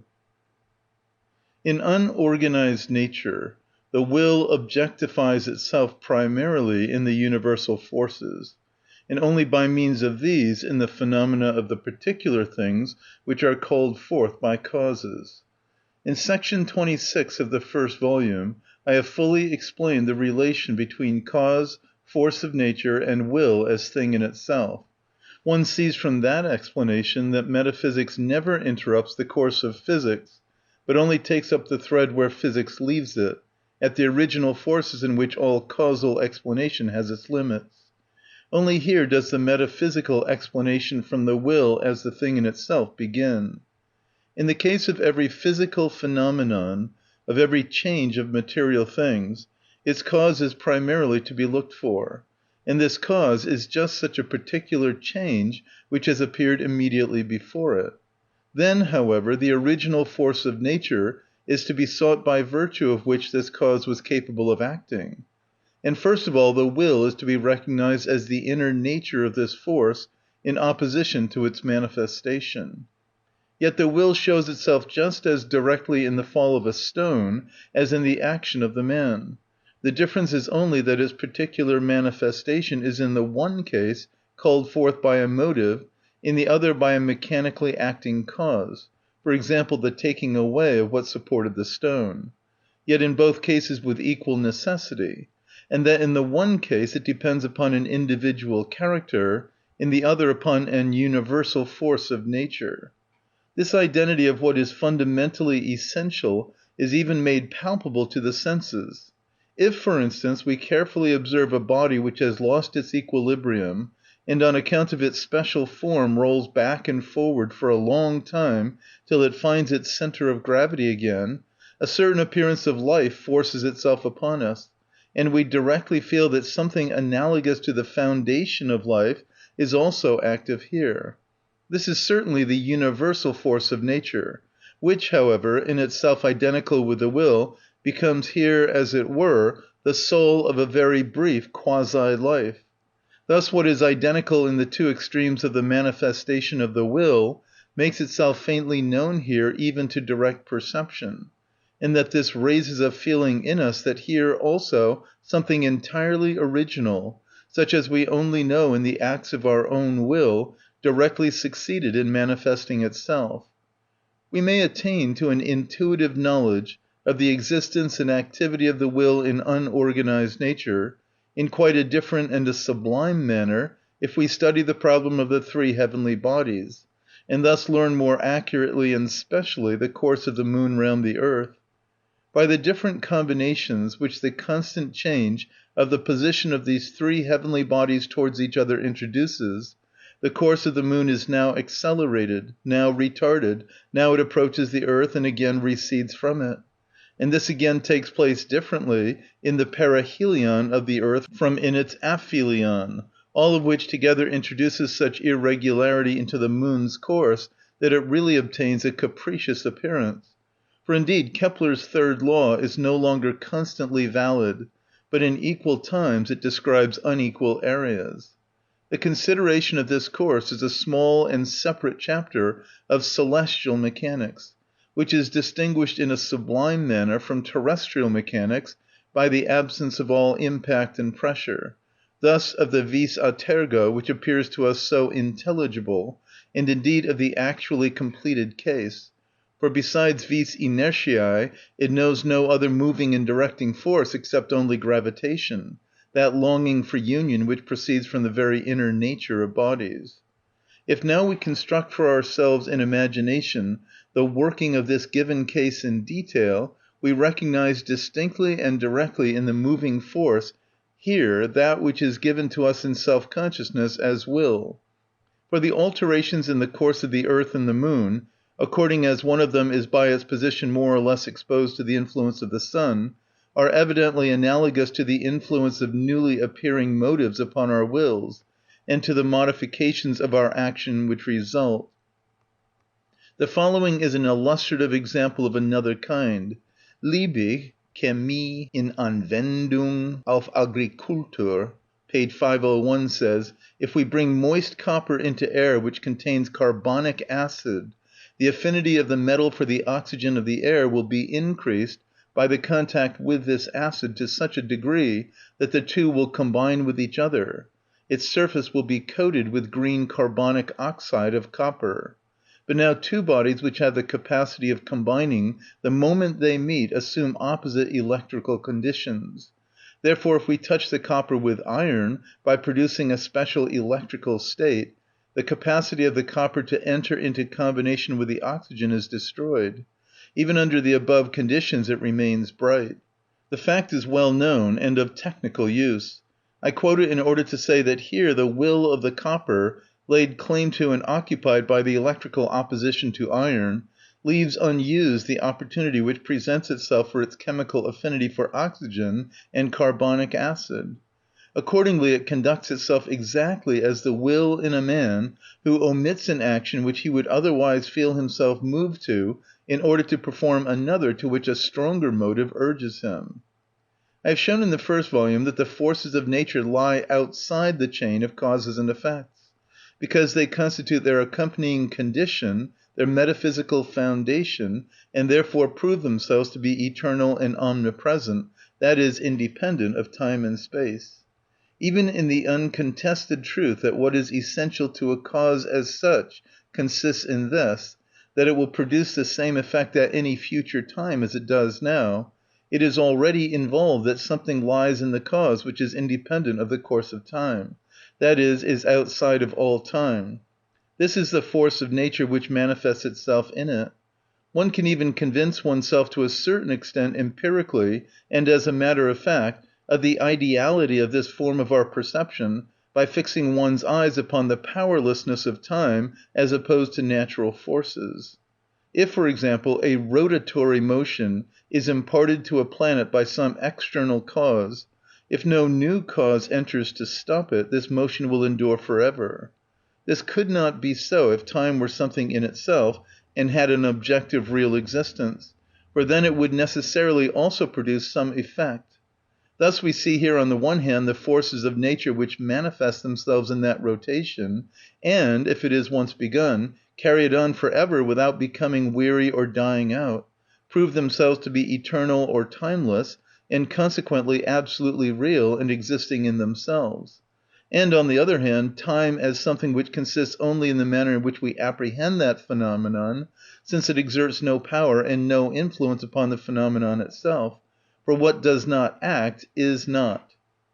We have a natural inclination, whenever it is possible to explain every natural phenomenon mechanically, doubtless because mechanics calls in the assistance of the fewest original and hence inexplicable forces, and on the other hand contains much that can be known a priori, and therefore depends upon the forms of our own intellect, which as such carries with it the highest degree of comprehensibility and clearness. However, in the metaphysical first principles of natural science, Kant has referred mechanical activity itself to a dynamical activity. On the other hand, the application of mechanical explanatory hypotheses beyond what is demonstrably mechanical, to which, for example, acoustics also belongs, is entirely unjustified. And I will never believe that even the simplest chemical combination, or the difference of the three states of aggregation, will ever admit a mechanical explanation, much less the properties of light, of heat, and electricity. These will always admit only of a dynamical explanation, that is, one which explains the phenomenon from original forces, which are entirely different from those of impact, pressure, weight, etc., and are therefore of a higher kind, that is, are more distinct objectifications of that will which obtains visible form in all things.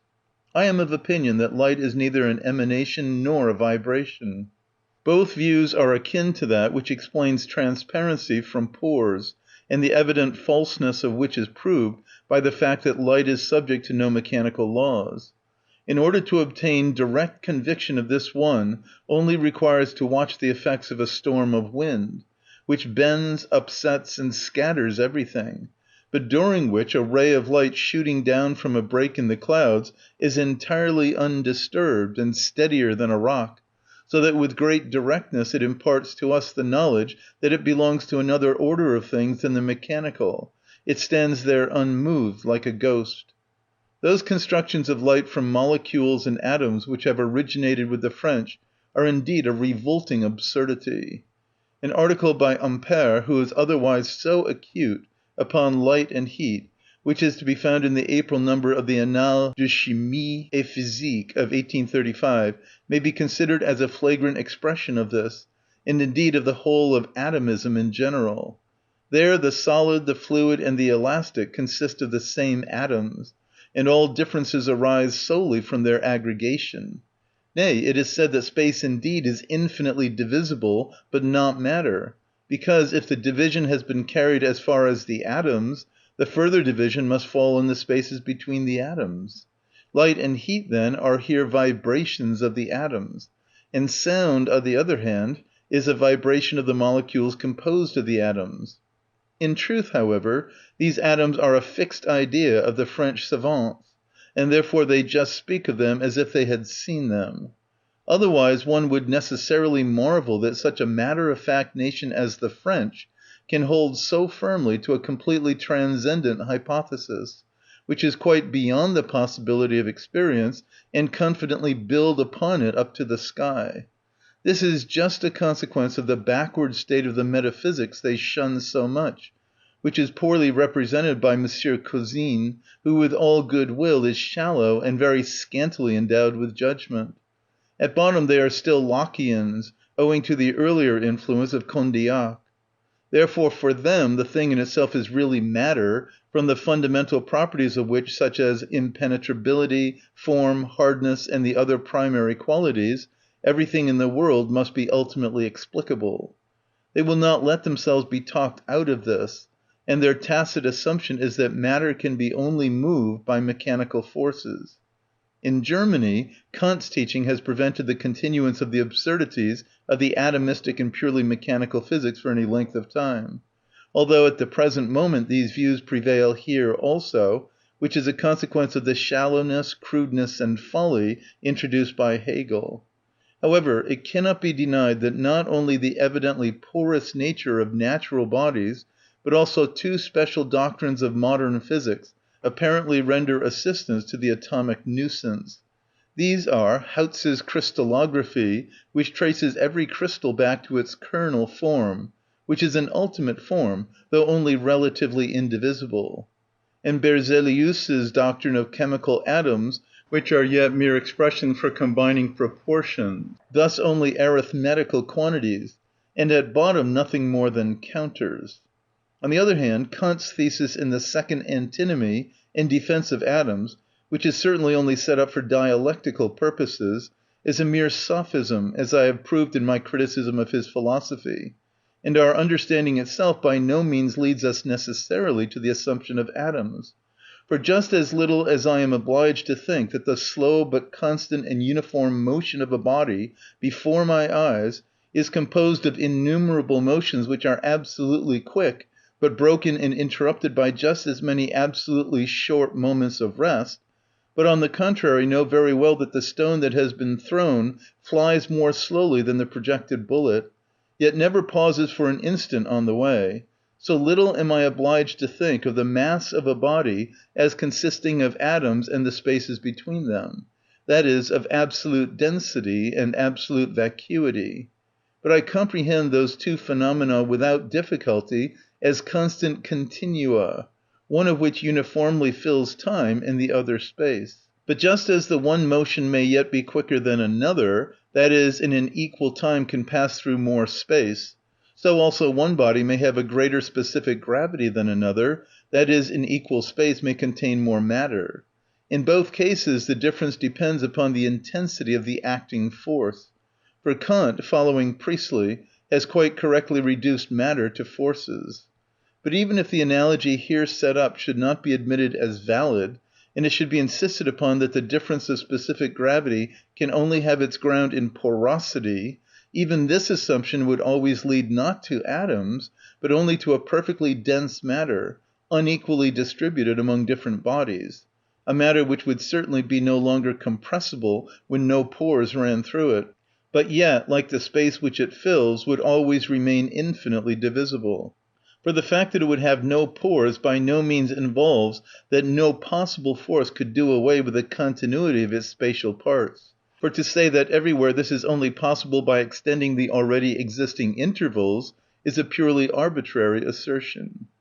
The assumption of atoms rests upon the two phenomena which have been touched upon, the difference of the specific gravity of bodies and that of their compressibility, for both are conveniently explained by the assumption of atoms. But then both must also always be present in like measure, which is by no means the case. For example, water has a far lower specific gravity than all metals properly so called. It must thus have fewer atoms and greater interstices between them, and consequently be very compressible, but it is almost entirely incompressible. The defense of atoms might be conducted in this way. One may start from porosity and say something of this sort. All bodies have pores, and therefore so also have all parts of a body. Now if this were carried out to infinity, there would ultimately be nothing left of a body but pores.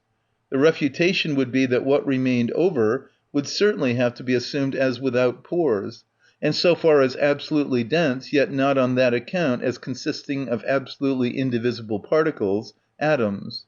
Accordingly it would certainly be absolutely incompressible, but not absolutely indivisible.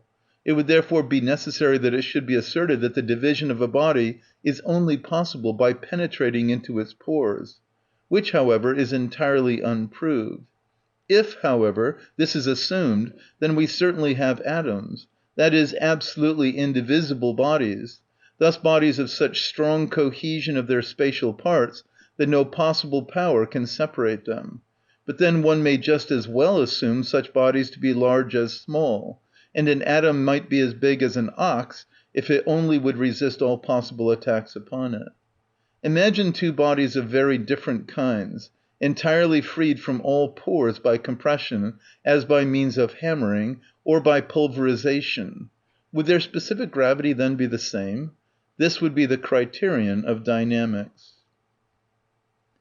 End of chapter 23. Chapter 24, Part 1, of Supplements to the Second Book, from The World as Will and Idea, Volume 3, by Arthur Schopenhauer. Chapter 24, On Matter, Part 1. Matter has already been spoken of in the 4th chapter of the Supplements to the First Book, when we were considering the part of our knowledge of which we are conscious a priori. But it could only be considered there from a one-sided point of view, because we were then concerned merely with its relation to the forms of our intellect and not to the thing in itself, and therefore we investigated it only from the subjective side, that is, so far as it is an idea, and not from the objective side, that is, with regard to what it may be in itself.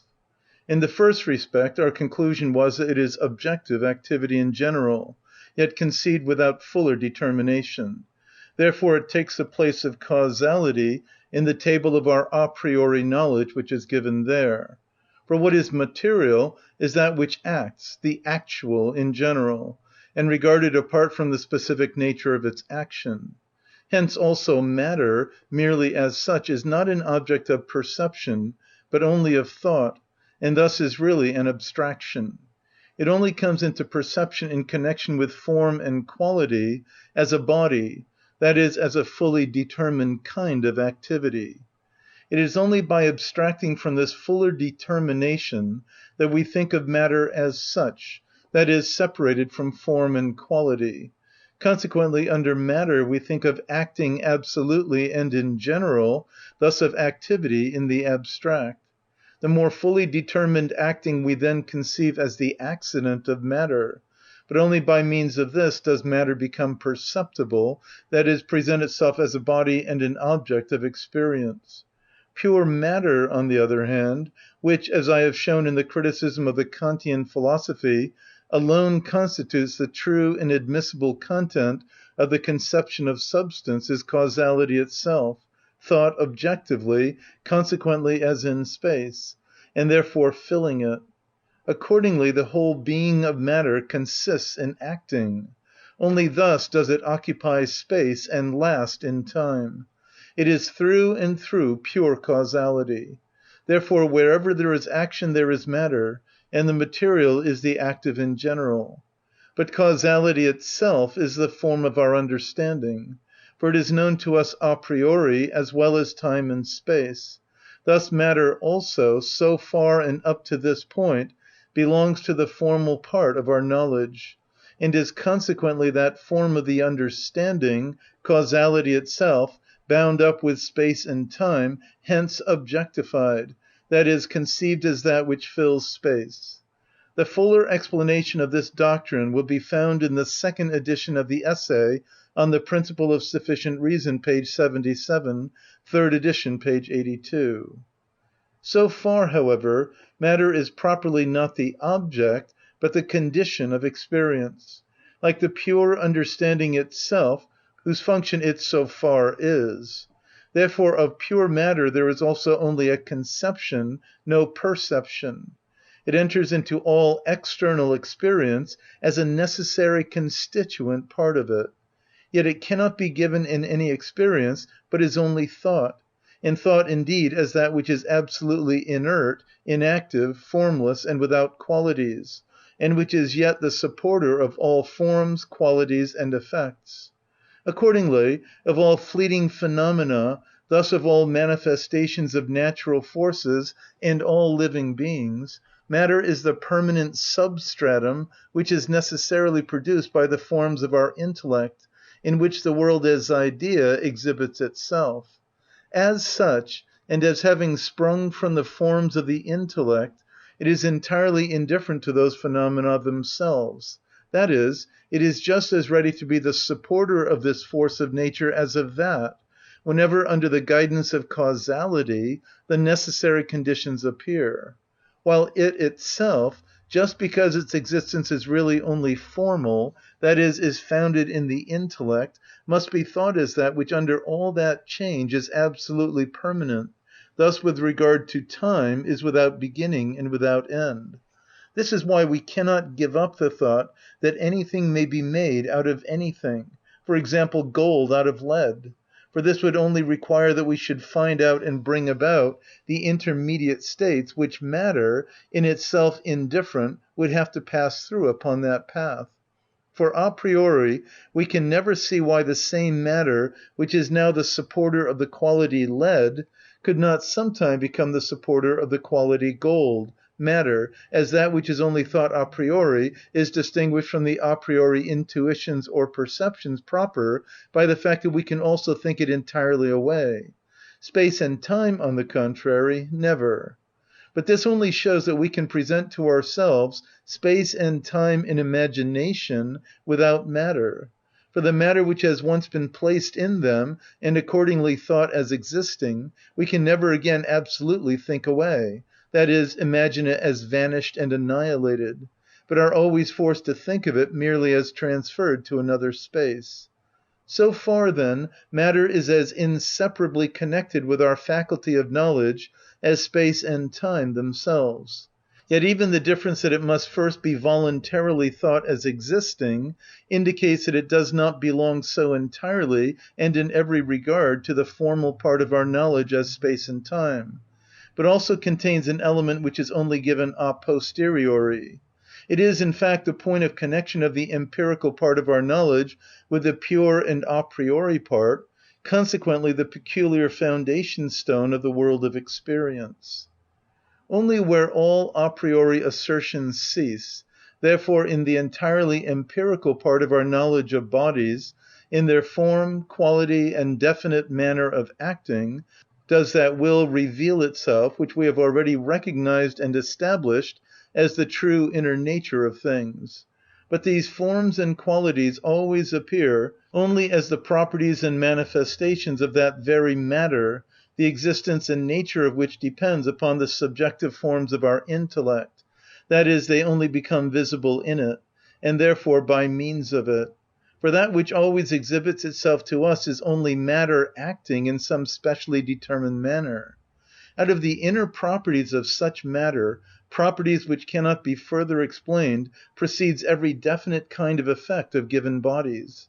And yet the matter itself is never perceived, but only these effects and the definite properties which lie at their foundation, after separating which, matter, as that which then remains over, is necessarily added in thought by us. For, according to the exposition given above, it is objectified causality itself. Accordingly, matter is that whereby the will, which constitutes the inner nature of things, becomes capable of being apprehended, perceptible, visible. In this sense, then, matter is simply the visibility of the will, or the bond between the world as will and the world as idea. It belongs to the latter inasmuch as it is the product of the functions of the intellect, to the former inasmuch as that which manifests itself in all material existences, that is, phenomena, is the will. Therefore, every object is, as thing in itself, will, and as phenomenon, matter. If we could strip any given matter of all the properties that come to it a priori, that is, of all the forms of our perception and apprehension, we would have left the thing in itself, that which, by means of those forms, appears as the purely empirical in matter, but which would then itself no longer appear as something extended and active. That is, we would no longer have matter before us, but the will. This very thing in itself, or the will, in that it becomes a phenomenon, that is, enters the forms of our intellect, appears as matter, that is, as the invisible, but necessarily assumed, supporter of the properties which are only visible through it. In this sense, then, matter is the visibility of the will.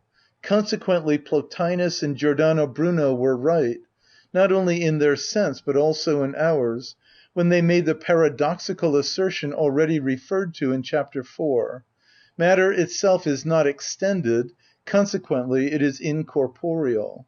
For space, which is our form of perception, imparts extension to matter, and corporeal existence consists in acting, which depends upon causality, and consequently upon the form of our understanding. On the other hand, every definite property, thus everything empirical in matter, even gravity, depends upon that which only becomes visible by means of matter, the thing in itself, the will. Gravity is yet the lowest of all grades of the objectification of the will. Therefore it appears in all matter without exception, thus is inseparable from matter in general. Yet, just because it is a manifestation of the will, it belongs to knowledge a posteriori, not to knowledge a priori. Therefore we can always picture to ourselves matter without weight, but not without extension, repulsive force, and stability. For then it would be without impenetrability, and consequently would not occupy space, that is, it would be without the power of acting. But the nature of matter as such just consists in acting, that is, in causality in general. And causality depends upon the a priori form of our understanding, and therefore cannot be thought away. Matter is accordingly the will itself, but no longer in itself, but so far as it is perceived, that is, assumes the form of the objective idea. Thus what objectively is matter is subjectively will. Exactly corresponding to this, as was proved above, our body is just the visibility, objectivity of our will, and so also every body is the objectivity of the will at some one of its grades. Whenever the will exhibits itself to objective knowledge, it enters into the forms of perception of the intellect, time, space, and causality. But on account of this, it exists at once as a material object. We can present to our minds form without matter, but not the reverse, because matter deprived of form would be the will itself, and the will only becomes objective by entering the forms of perception of our intellect, and therefore only by means of the assumption of form. Space is the form of perception of matter, because the latter is the substance, Stoff, of mere form, but matter can appear only in form. Since the will becomes objective, that is, passes over into the idea, matter is the universal substratum of this objectification, or rather it is this objectification itself taken abstractly, that is, regarded apart from all form. Matter is accordingly the visibility of the will in general, while the character of its definite manifestations has its expression in form and quality. Hence, what in the manifestation, that is, for the idea, is matter is in itself will.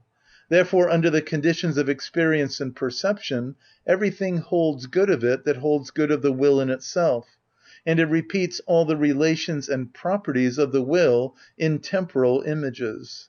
Accordingly, it is the substance of the world of perception, as the will is the inner nature of all things. The forms are innumerable, the matter is one, just as the will is one in all its objectifications. As the will never objectifies itself in general, that is, as absolute will, but always as particular, that is, under special determinations and a given character, so matter never appears as such, but always in connection with some particular form and quality.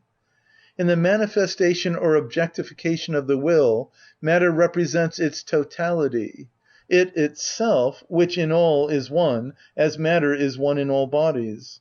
As the will is that which is absolutely indestructible in all existence, so matter is that which is imperishable in time and permanent through all changes.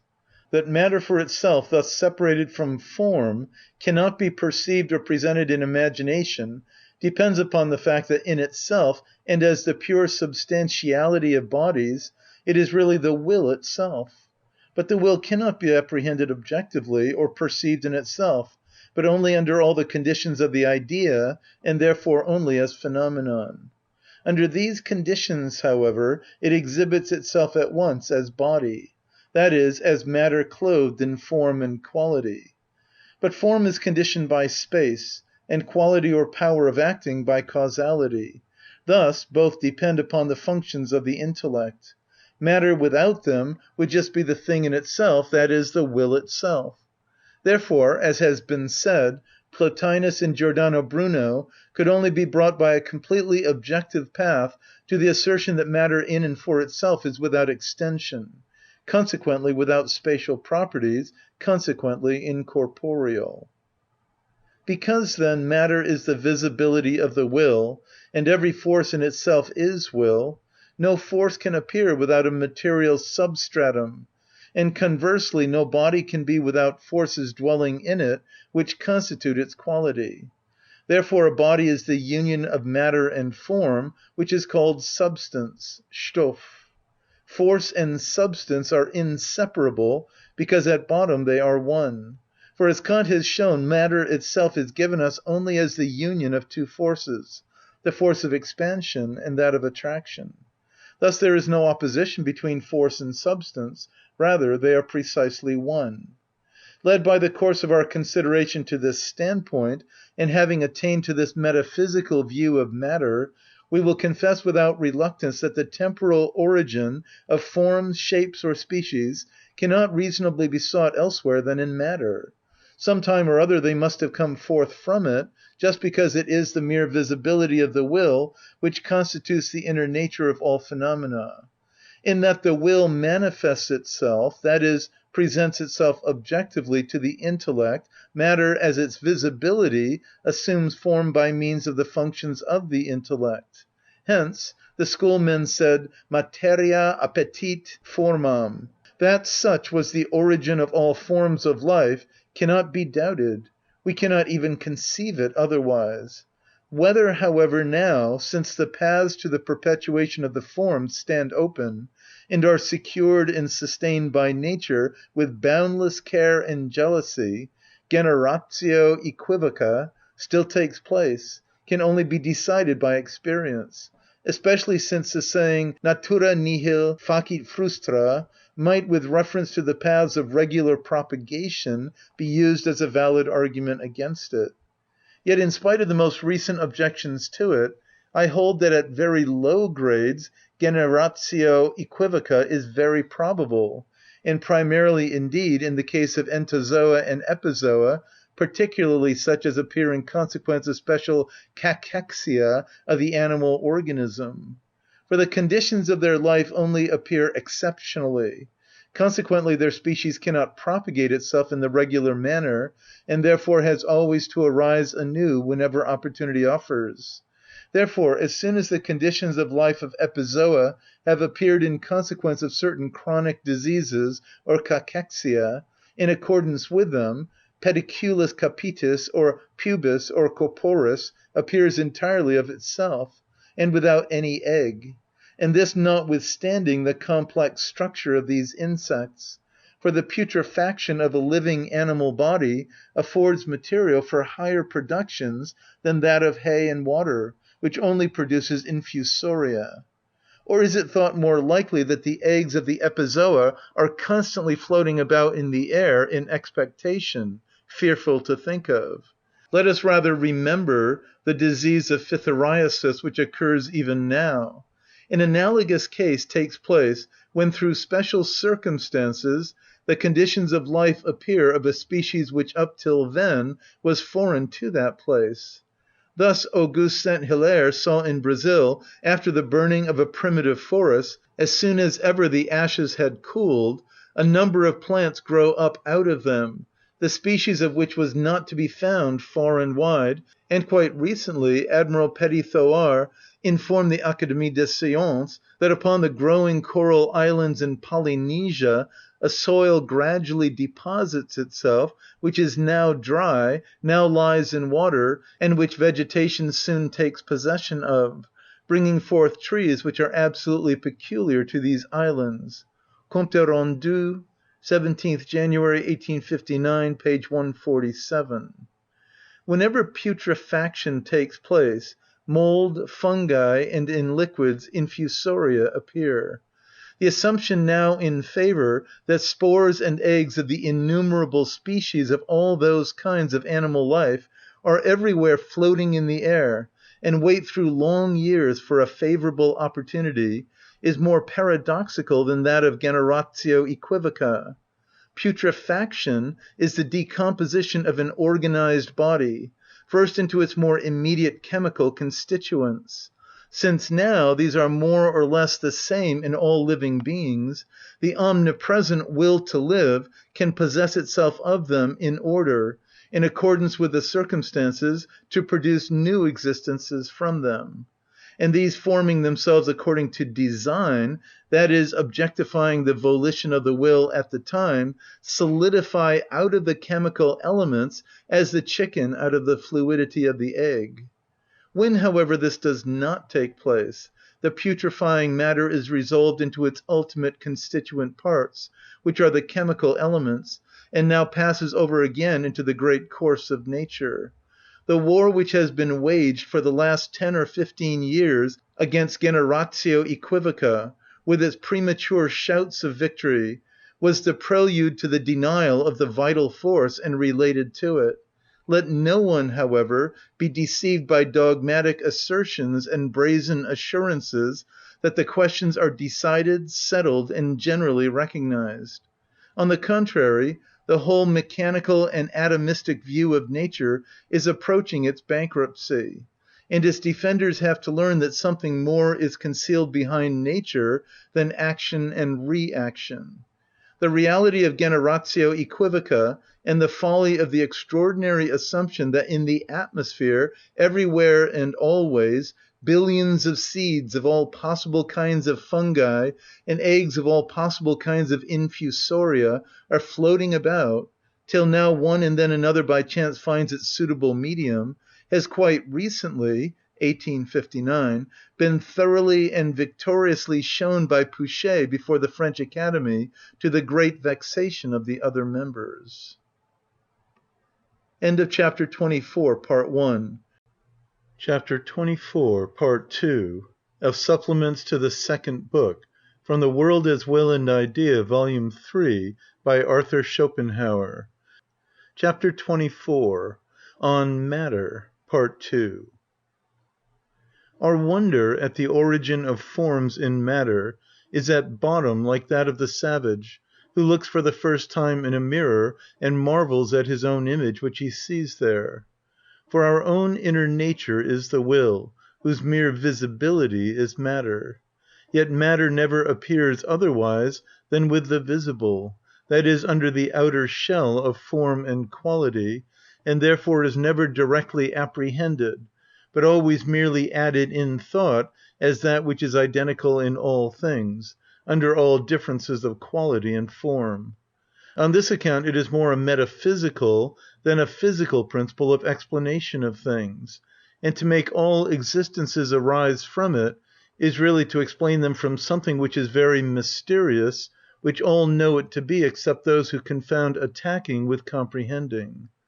In truth, the ultimate and exhaustive explanation of things is by no means to be sought in matter, although certainly the temporal origin both of unorganized forms and of organized beings is to be sought in it. Yet it seems that the origination of organized forms, the production of the species themselves, is almost as difficult for nature to accomplish as it is for us to comprehend. This is indicated by the entirely extravagant provision which nature always makes for maintaining the species which once exist. Yet on the present surface of this planet, the will to live has gone through the scale of its objectification 3 times, quite independently of each other, in a different modulation, and also with great difference of perfection and fullness. The Old World, America, and Australia have, it is well known, each their peculiar independent fauna, entirely different from that of the other 2. Upon each of these great continents the species are throughout different, but yet, because all 3 belong to the same planet, they have a thorough analogy with each other running parallel through them. Therefore the genera are for the most part the same. In Australia this analogy can only be very imperfectly followed, because its fauna is very poor in mammalia, and contains neither beasts of prey nor apes. On the other hand, between the Old World and America it is obvious, and in the following manner. In mammals, America always produces the inferior analogue, but in birds and reptiles the better. Thus it has the advantage in the condor, the macaw, the humming-bird, and the largest batrachia and ophidia. But, for example, instead of the elephant, it has only the tapir; instead of the lion, the puma; instead of the tiger, the jaguar; instead of the camel, the llama; and instead of apes proper, only monkeys. Even from this last defect it may be concluded that in America nature was not able to rise to man. For even from the nearest grade below man, the chimpanzee and the orangutan or pongo, the step to man was still an excessively great one. Correspondingly, we find that the 3 races of men, which, both upon physiological and linguistic grounds, are undoubtedly equally original, the Caucasian, the Mongolian, and the Ethiopian, are only at home in the Old World, while America, on the other hand, is peopled by a mixed or climatically modified Mongolian race, which must have come over from Asia. On the surface of the earth which immediately preceded the present surface, apes were reached here and there, but not men.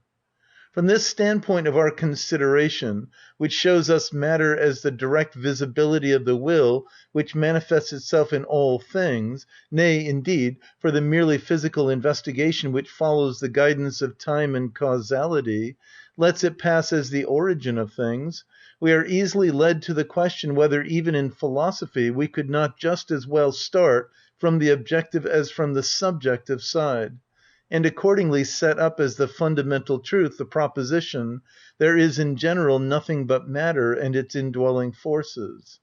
But, with regard to these indwelling forces here so easily used, we must remember that their assumption leads every explanation back to a completely incomprehensible miracle, and then leaves it beside it, or rather leaves it to begin from it. For every definite, inexplicable force of nature which lies at the foundation of the most different kinds of effects of an unorganized body, not less than the vital force which manifests itself in every organized body, is such an incomprehensible miracle, as I have fully explained in chapter 17, and have also shown that physics can never be set upon the throne of metaphysics, just because it leaves quite untouched the assumption referred to, and also many others, whereby from the beginning it renounces all claim to give an ultimate explanation of things. I must further remind the reader here of the proof of the insufficiency of materialism, which is given towards the end of the first chapter, because, as was said there, it is the philosophy of the subject which forgets itself in its calculation. But all these truths rest upon the fact that everything objective, everything external, since it is always only something apprehended, something known, remains also always indirect and secondary, therefore absolutely never can become the ultimate ground of explanation of things, or the starting point of philosophy. Philosophy necessarily requires what is absolutely immediate for its starting point. But clearly only that which is given in self-consciousness fulfills this condition, that which is within, the subjective. And hence it is so eminent a merit of Descartes that he first made philosophy start from self-consciousness. Since then, upon this path, the genuine philosophers, especially Locke, Berkeley, and Kant, have gone even further, each in his own manner, and in consequence of their investigations I was led to recognize and make use, not of one, but of two completely different data of immediate knowledge and self-consciousness, the idea and the will, by the combined application of which one can go further in philosophy, in the same proportion as in the case of an algebraical problem one can accomplish more if two known quantities are given than if only one is given. In accordance with what has been said, the ineradicable falseness of materialism primarily consists in the fact that it starts from a petitio principii, which, when more closely considered, turns out indeed to be a proton pseudos. It starts from the assumption that matter is something absolutely and unconditionally given, something existing independently of the knowledge of the subject, thus really a thing in itself. It attributes to matter, and consequently also to its presuppositions time and space, an absolute existence, that is, an existence independent of the perceiving subject. This is its fundamental error. Then, if it will go honestly to work, it must leave the qualities inherent in the given materials, that is, in the substances, together with the natural forces which manifest themselves in these, and finally also the vital force unexplained as unfathomable qualitates occultae, and start from them, as physics and physiology actually do, because they make no claim to be the ultimate explanation of things. But just to avoid this, materialism, at least as it has hitherto appeared, has not proceeded honestly. It denies all those original forces, for it pretends and seems to reduce them all, and ultimately also the vital force, to the mere mechanical activity of matter, thus to manifestations of impenetrability, form, cohesion, impulsive power, inertia, gravity, etc., qualities which certainly have least that is inexplicable in themselves, just because they partly depend upon what is known a priori, consequently on the forms of our own intellect, which are the principle of all comprehensibility. But the intellect as the condition of all objects, and consequently of the whole phenomenal world, is entirely ignored by materialism. Its plan is now to refer everything qualitative to something merely quantitative, for it attributes the former to mere form in opposition to matter proper. To matter it leaves, of the properly empirical qualities, only gravity, because it already appears as something quantitative, the only measure of the quantity of the matter. This path necessarily leads it to the fiction of atoms, which now become the material out of which it thinks to construct the mysterious manifestations of all original forces. But here it has really no longer to do with empirically given matter, but with a matter which is not to be found in rerum natura, but is rather a mere abstraction of that real matter, a matter which would absolutely have no other than those mechanical qualities which, with the exception of gravity, can be pretty well construed a priori, just because they depend upon the forms of space, time, and causality, and consequently upon our intellect.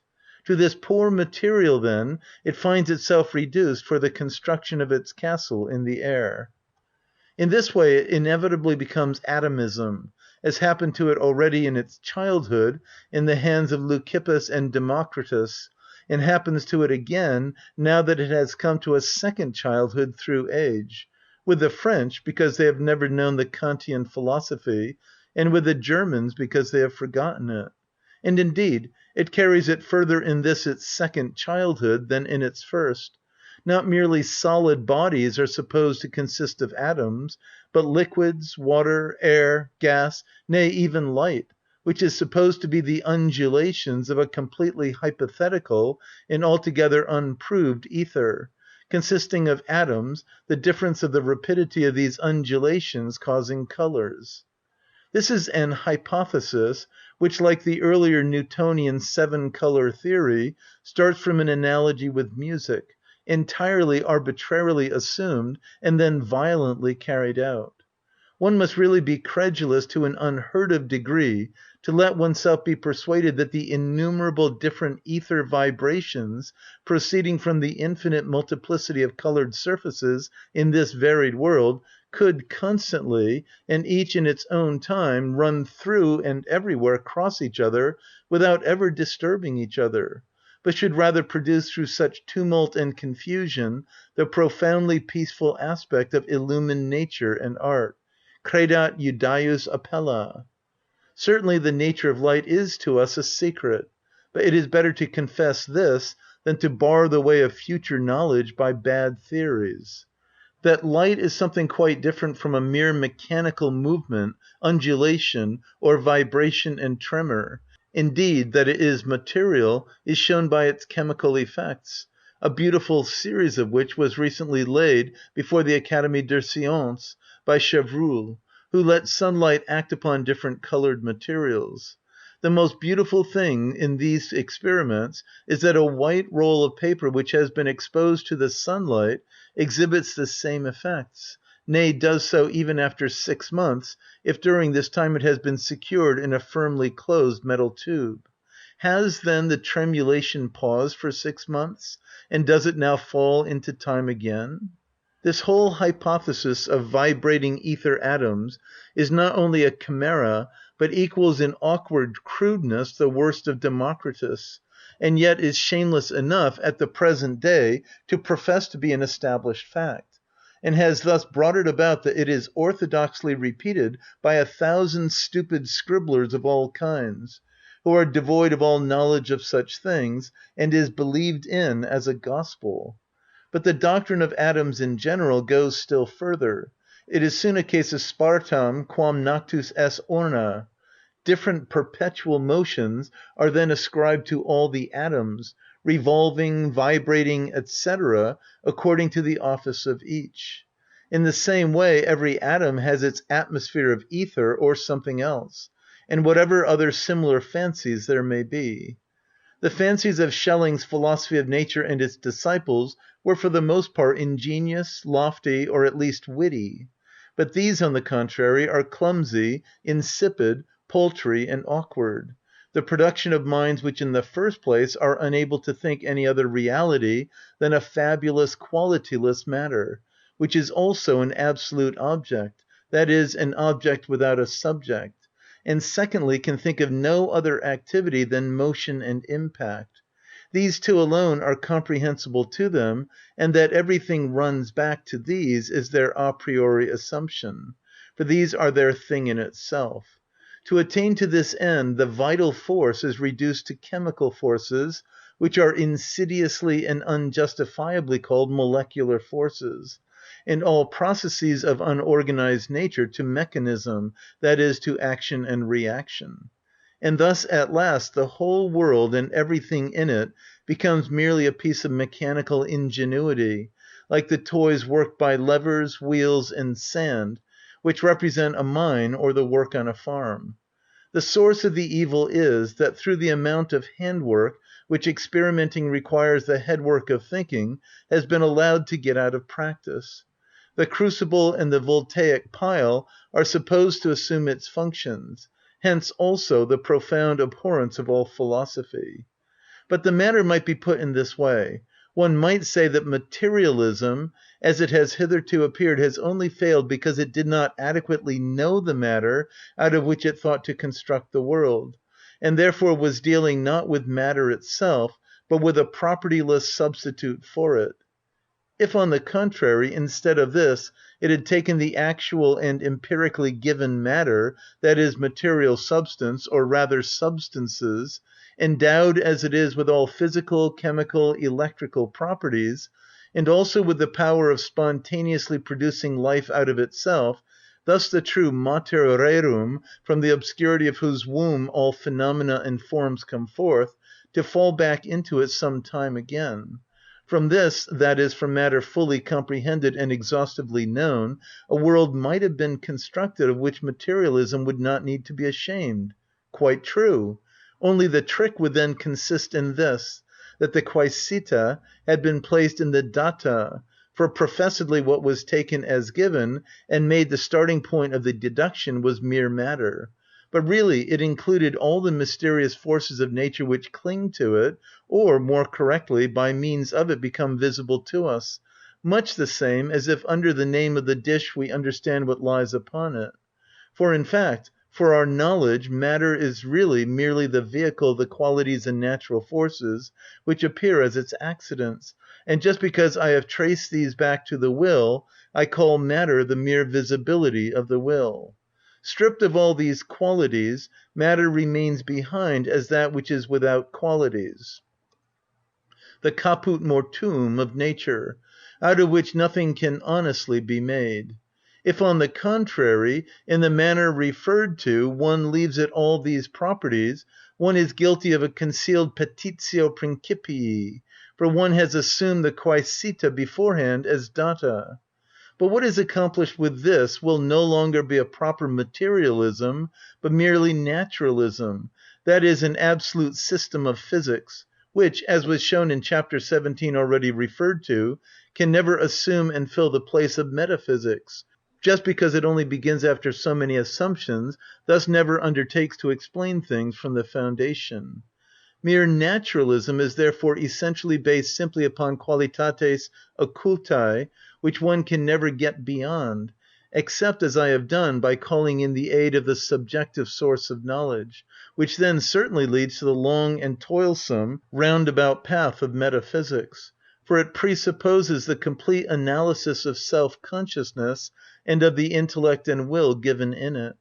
However, the starting from what is objective, at the foundation of which lies external perception, so distinct and comprehensible, is a path so natural, and which presents itself of its own accord to man, that naturalism, and consequently, because this cannot satisfy as it is not exhaustive, materialism, are systems to which the speculative reason must necessarily have come, nay, must have come first of all. Therefore, at the very beginning of the history of philosophy, we meet naturalism in the systems of the Ionic philosophers, and then materialism in the teaching of Leucippus and Democritus, and also later we see them ever appear anew from time to time. End of chapter 24. Chapter 25 of Supplements to the Second Book, From the World as Will and Idea, Volume 3, by Arthur Schopenhauer. Chapter 25. Transcendent Considerations concerning the will as thing in itself. Even the merely empirical consideration of nature recognizes a constant transition from the simplest and most necessary manifestation of a universal force of nature, up to the life and consciousness of man himself, through gentle gradations, and with only relative and for the most part fluctuating limits. Reflection, following this view, and penetrating somewhat more deeply into it, will soon be led to the conviction that in all these phenomena the inner nature, that which manifests itself, that which appears, is one and the same, which comes forth ever more distinctly, and accordingly that what exhibits itself in a million forms of infinite diversity, and so carries on the most varied and the strangest play without beginning or end, this is one being which is so closely disguised behind all these masks that it does not even recognise itself, and therefore often treats itself roughly. Thus the great doctrine of the εν kai pan early appeared both in the East and in the West, and, in spite of all contradiction, has asserted itself, or at least constantly revived. We, however, have now entered even deeper into the secret, since by what has already been said, we have been led to the insight that when in any phenomenon a knowing consciousness is added to that inner being which lies at the foundation of all phenomena, a consciousness which, when directed inwardly, becomes self-consciousness, then that inner being presents itself to this self-consciousness as that which is so familiar and so mysterious, and is denoted by the word will. Accordingly we have called that universal fundamental nature of all phenomena the will, after that manifestation in which it unveils itself to us most fully, and by this word nothing is further from our intention than to denote an unknown X. But on the contrary, we denote that which at least on one side is infinitely better known and more intimate than anything else. Let us now call to mind a truth, the fullest and most thorough proof of which will be found in my prize essay on the freedom of the will. The truth that on account of the absolutely universal validity of the law of causality, the conduct or the action of all existences in this world is always strictly necessitated by the causes which in each case call it forth. And in this respect it makes no difference whether such an action has been occasioned by causes in the strictest sense of the word, or by stimuli, or finally by motives, for these differences refer only to the grade of the susceptibility of the different kinds of existences. On this point we must entertain no illusion. The law of causality knows no exception. But everything, from the movement of a mote in a sunbeam to the most deeply considered action of man, is subject to it with equal strictness. Therefore, in the whole course of the world, neither could a mote in a sunbeam describe any other line in its flight than it has described, nor a man act any other way than he has acted. And no truth is more certain than this, that all that happens, be it small or great, happens with absolute necessity. Consequently, at every given moment of time, the whole condition of all things is firmly and accurately determined by the condition which has just preceded it. And so is it with the stream of time back to infinity and on to infinity. Thus the course of the world is like that of a clock after it has been put together and wound up. Thus from this incontestable point of view it is a mere machine, the aim of which we cannot see. Even if, quite without justification, nay, at bottom, in spite of all conceivability and its conformity to law, one should assume a first beginning, nothing would thereby be essentially changed. For the arbitrarily assumed first condition of things would at its origin have irrevocably determined and fixed, both as a whole and down to the smallest detail, the state immediately following it. This state again would have determined the one succeeding it, and so on per secula seculorum, for the chain of causality, with its absolute strictness, this brazen bond of necessity and fate, introduces every phenomenon irrevocably and unalterably, just as it is.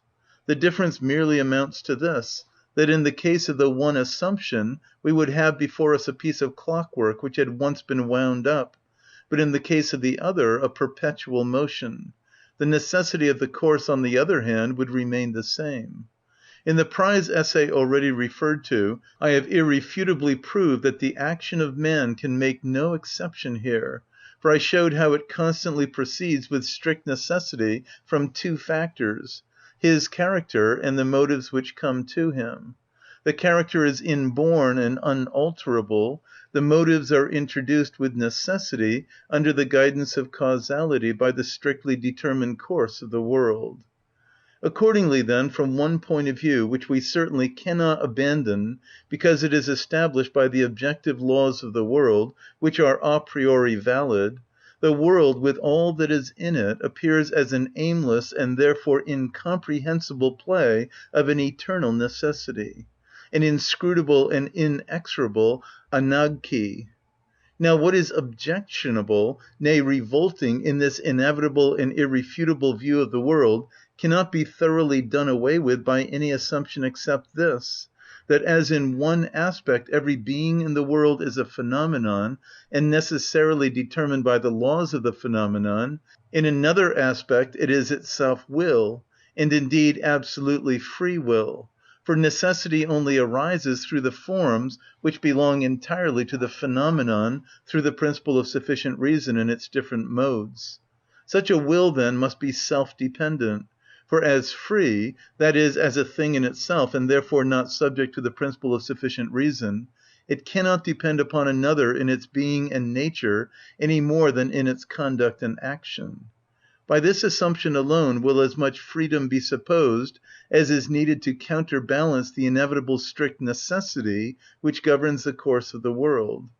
Accordingly, one has really only the choice either of seeing that the world is a mere machine which runs on of necessity, or of recognising a free will as its inner being, whose manifestation is not directly the action, but primarily the existence and nature of things. This freedom is therefore transcendental, and consists with empirical necessity in the same way as the transcendental ideality of phenomena consists with their empirical reality. That only under this assumption the action of a man, in spite of the necessity with which it proceeds from his character and the motives, is yet his own. I have shown in my prize essay on the freedom of the will, with this, however, self‐dependency is attributed to his nature. The same relation holds good of all things in the world. The strictest necessity, carried out honestly with rigid consistency and the most perfect freedom, rising to omnipotence, had to appear at once and together in philosophy, but without doing violence to truth, this could only take place by placing the whole necessity in the acting and doing, operari, and the whole freedom in the being and nature, esse. Thereby a riddle is solved which is as old as the world, simply because it has hitherto always been held upside down, and the freedom persistently sought in the operari, the necessity in the esse. I, on the contrary, say, every being without exception acts with strict necessity, but it exists, and is what it is by virtue of its freedom. Thus, with me, freedom and necessity are to be met with neither more nor less than in any earlier system, although now one and now the other must be conspicuous, according as one takes offence that will is attributed to processes of nature which hitherto were explained from necessity, or that the same strict necessity is recognised in motivation as in mechanical causality. The two have merely changed places. Freedom has been transferred to the esse, and necessity limited to the operari. In short, determinism stands firm. For 1500 years men have wearied themselves in vain to shake it, influenced by certain crotchets, which are well known, but dare scarcely be called by their name. Yet in accordance with it the world becomes a mere puppet show, drawn by wires, motives, without it being even possible to understand for whose amusement. If the piece has a plan, then fate is the director; if it has none, then blind necessity. There is no other deliverance from this absurdity than the knowledge that the being and nature of all things is the manifestation of a really free will, which knows itself in them, for their doing and acting cannot be delivered from necessity. To save freedom from fate and chance, it had to be transferred from the action to the existence. As now necessity only affects the phenomenon, not the thing in itself, that is, the true nature of the world, so also does multiplicity. This is sufficiently explained in § 25 of the first volume. I have only to add here one remark in confirmation and illustration of this truth. Every one knows only one being quite immediately, his own will in self‐consciousness. Everything else he knows only indirectly, and then judges it by analogy with this, a process which he carries further in proportion to the grade of his reflective powers.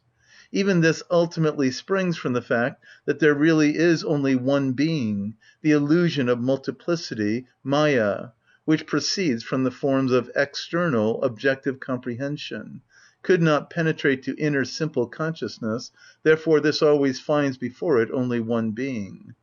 If we consider the perfection of the works of nature, which can never be sufficiently admired, and which even in the lowest and smallest organisms, for example, in the fertilizing parts of plants, or in the internal construction of insects, is carried out with as infinite care and unwearied labour as if each work of nature had been its only one, upon which it was therefore able to expend all its art and power.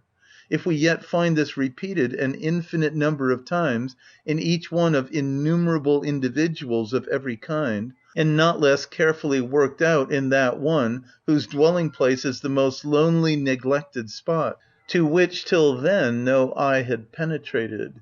If we now follow the combination of the parts of every organism as far as we can, and yet never come upon that one part which is quite simple, and therefore ultimate, not to speak of one which is inorganic, if finally we lose ourselves in calculating the design of all those parts of the organism for the maintenance of the whole, by virtue of which every living thing is complete in and for itself, if we consider at the same time that each of these masterpieces, itself of short duration, has already been produced anew an innumerable number of times, and yet every example of a species, every insect, every flower, every leaf, still appears just as carefully perfected as was the first of its kind. Thus that nature by no means wearies and begins to bungle, but with equally patient master hand perfects the last like the first. Then we become conscious, first of all, that all human art is completely different, not merely in degree, but in kind from the works of nature. And next, that the working force, the natura naturans, in each of its innumerable works, in the least as in the greatest, in the last as in the first, is immediately present whole and undivided, from which it follows that, as such and in itself, it knows nothing of space and time. If we further reflect that the production of these hyperboles of all works of art costs nature absolutely nothing, so that with inconceivable prodigality she creates millions of organisms which never attain to maturity, and without sparing exposes every living thing to 1,000 accidents, yet, on the other hand, if favoured by chance or directed by human purpose, readily affords millions of examples of a species of which hitherto there was only one, so that millions cost her no more than one. This also leads us to see that the multiplicity of things has its root in the nature of the knowledge of the subject, but is foreign to the thing in itself, that is, to the inner primary force which shows itself in things. That consequently space and time, upon which the possibility of all multiplicity depends, are mere forms of our perception. Nay, that even that whole inconceivable ingenuity of structure associated with the reckless prodigality of the works upon which it has been expended, ultimately springs simply from the way in which things are apprehended by us. For when the simple and indivisible original effort of the will exhibits itself as object in our cerebral knowledge, it must appear as an ingenious combination of separate parts, as means and ends of each other, accomplished with wonderful completeness. The unity of that will here referred to, which lies beyond the phenomenon, and in which we have recognised the inner nature of the phenomenal world, is a metaphysical unity, and consequently transcends the knowledge of it, that is, does not depend upon the functions of our intellect, and therefore cannot really be comprehended by it. Hence it arises that it opens to the consideration an abyss so profound that it admits of no thoroughly clear and systematically connected insight, but grants us only isolated glances, which enable us to recognise this unity in this and that relation of things, now in the subjective, now in the objective sphere, whereby, however, new problems are again raised, all of which I will not engage to solve, but rather appeal here to the words est quadam prodire tenus, more concerned to set up nothing false or arbitrarily invented than to give a thorough account of it all, at the risk of giving here only a fragmentary exposition. If we call up to our minds and distinctly go through in thought the exceedingly acute theory of the origin of the planetary system, first put forth by Kant and later by Laplace, a theory of which it is scarcely possible to doubt the correctness, we see the lowest, crudest, and blindest forces of nature bound to the most rigid conformity to law, by means of their conflict for one and the same given matter, and the accidental results brought about by this produce the framework of the world, thus of the designedly prepared future dwelling-place of innumerable living beings, as a system of order and harmony, at which we are the more astonished the more distinctly and accurately we come to understand it. For example, if we see that every planet, with its present velocity, can only maintain itself exactly where it actually has its place, because if it were brought nearer to the sun it would necessarily fall into it, or if placed further from it, would necessarily fly away from it. How conversely, if we take the place as given, it can only remain there with its present velocity and no other, because if it went faster it would necessarily fly away from the sun, and if it went slower it would necessarily fall into it. That thus only one definite place is suitable to each definite velocity of a planet.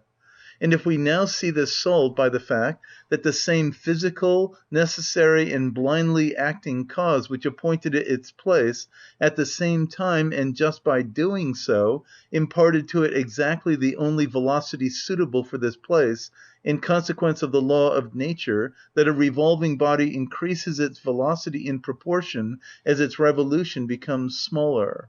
And moreover, if finally we understand how endless permanence is assured to the whole system by the fact that all the mutual disturbances of the course of the planets which unavoidably enter must adjust themselves in time, how then it is just the irrationality of the periods of revolution of Jupiter and Saturn to each other that prevents their respective perturbations from repeating themselves at one place, whereby they would become dangerous, and brings it about that, appearing seldom and always at a different place, they must sublate themselves again, like dissonances in music which are again resolved into harmony. By means of such considerations we recognise a design and perfection, such as could only have been brought about by the freest absolute will directed by the most penetrating understanding and the most acute calculation. And yet, under the guidance of that cosmogony of Laplace, so well thought out and so accurately calculated, we cannot prevent ourselves from seeing that perfectly blind forces of nature, acting according to unalterable natural laws, through their conflict and aimless play among themselves, could produce nothing else but this very framework of the world, which is equal to the work of an extraordinarily enhanced power of combination. Instead now, after the manner of Anaxagoras, of dragging in the aid of an intelligence known to us only from animal nature, and adapted only to its aims, an intelligence which, coming from without, cunningly made use of the existing forces of nature and their laws in order to carry out its ends, which are foreign to these, we recognise in these lowest forces of nature themselves that same one will, which indeed first manifests itself in them, and already in this manifestation, striving after its goal, through its original laws themselves works towards its final end, to which therefore all that happens according to blind laws of nature must minister and correspond. And this indeed cannot be otherwise, because everything material is nothing but just the phenomenal appearance, the visibility, the objectivity of the will to live, which is one. Thus even the lowest forces of nature themselves are animated by that same will, which afterwards, in the individual beings provided with intelligence, marvels at its own work, as the somnambulist wonders in the morning at what he has done in his sleep, or, more accurately, which is astonished at its own form, which it beholds in the mirror. This unity which is here proved of the accidental with the intentional, of the necessary with the free, on account of which the blindest chances, which however rest upon universal laws of nature, are as it were the keys upon which the world spirit plays its melodies so full of significance. This unity, I say, is, as has already been remarked, an abyss in the investigation into which even philosophy can throw no full light, but only a glimmer. But I now turn to a subjective consideration belonging to this place, to which, however, I am able to give still less distinctness than to the objective consideration which has just been set forth, for I shall only be able to express it by images and similes. Why is our consciousness brighter and more distinct the further it extends towards without, so that its greatest clearness lies in sense perception, which already half belongs to things outside us, and on the other hand grows dimmer as we go in, and leads, if followed to its inmost recesses, to a darkness in which all knowledge ceases? Because, I say, consciousness presupposes individuality. But this belongs to the mere phenomenon, for it is conditioned by the forms of the phenomenon, space and time, as multiplicity of the similar. Our inner nature, on the other hand, has its root in that which is no longer phenomenon, but thing in itself, to which, therefore, the forms of the phenomenon do not extend. And thus the chief conditions of individuality are wanting, and with these the distinctness of consciousness falls off. In this root of existence the difference of beings ceases, like that of the radii of a sphere in the centre, and as in the sphere the surface is produced by the radii ending and breaking off, so consciousness is only possible where the true inner being runs out into the phenomenon, through whose forms the separate individuality becomes possible upon which consciousness depends, which is just on that account confined to phenomena. Therefore all that is distinct and thoroughly comprehensible in our consciousness always lies without upon the surface of the sphere. Whenever, on the contrary, we withdraw entirely from this, consciousness forsakes us. In sleep, in death, to a certain extent also in magnetic or magic influences, for these all lead through the centre. But just because distinct consciousness, being confined to the surface of the sphere, is not directed towards the centre, it recognizes other individuals certainly as of the same kind, but not as identical, which yet in themselves they are. Immortality of the individual might be compared to a point of the surface flying off at a tangent, but immortality, by virtue of the eternal nature of the inner being of the whole phenomenon, may be compared to the return of that point on the radius to the centre, of which the whole surface is just the extension.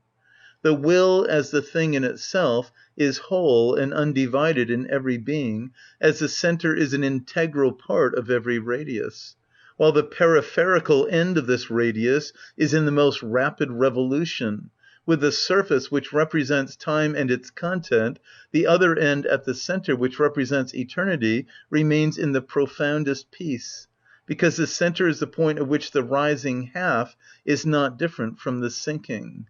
Therefore in the Bhagavad Gita it is said, haud distributum animantibus et quasi distributum tamen incidens animantiumque sustentaculum id cognoscendum, edax et rurus genitale.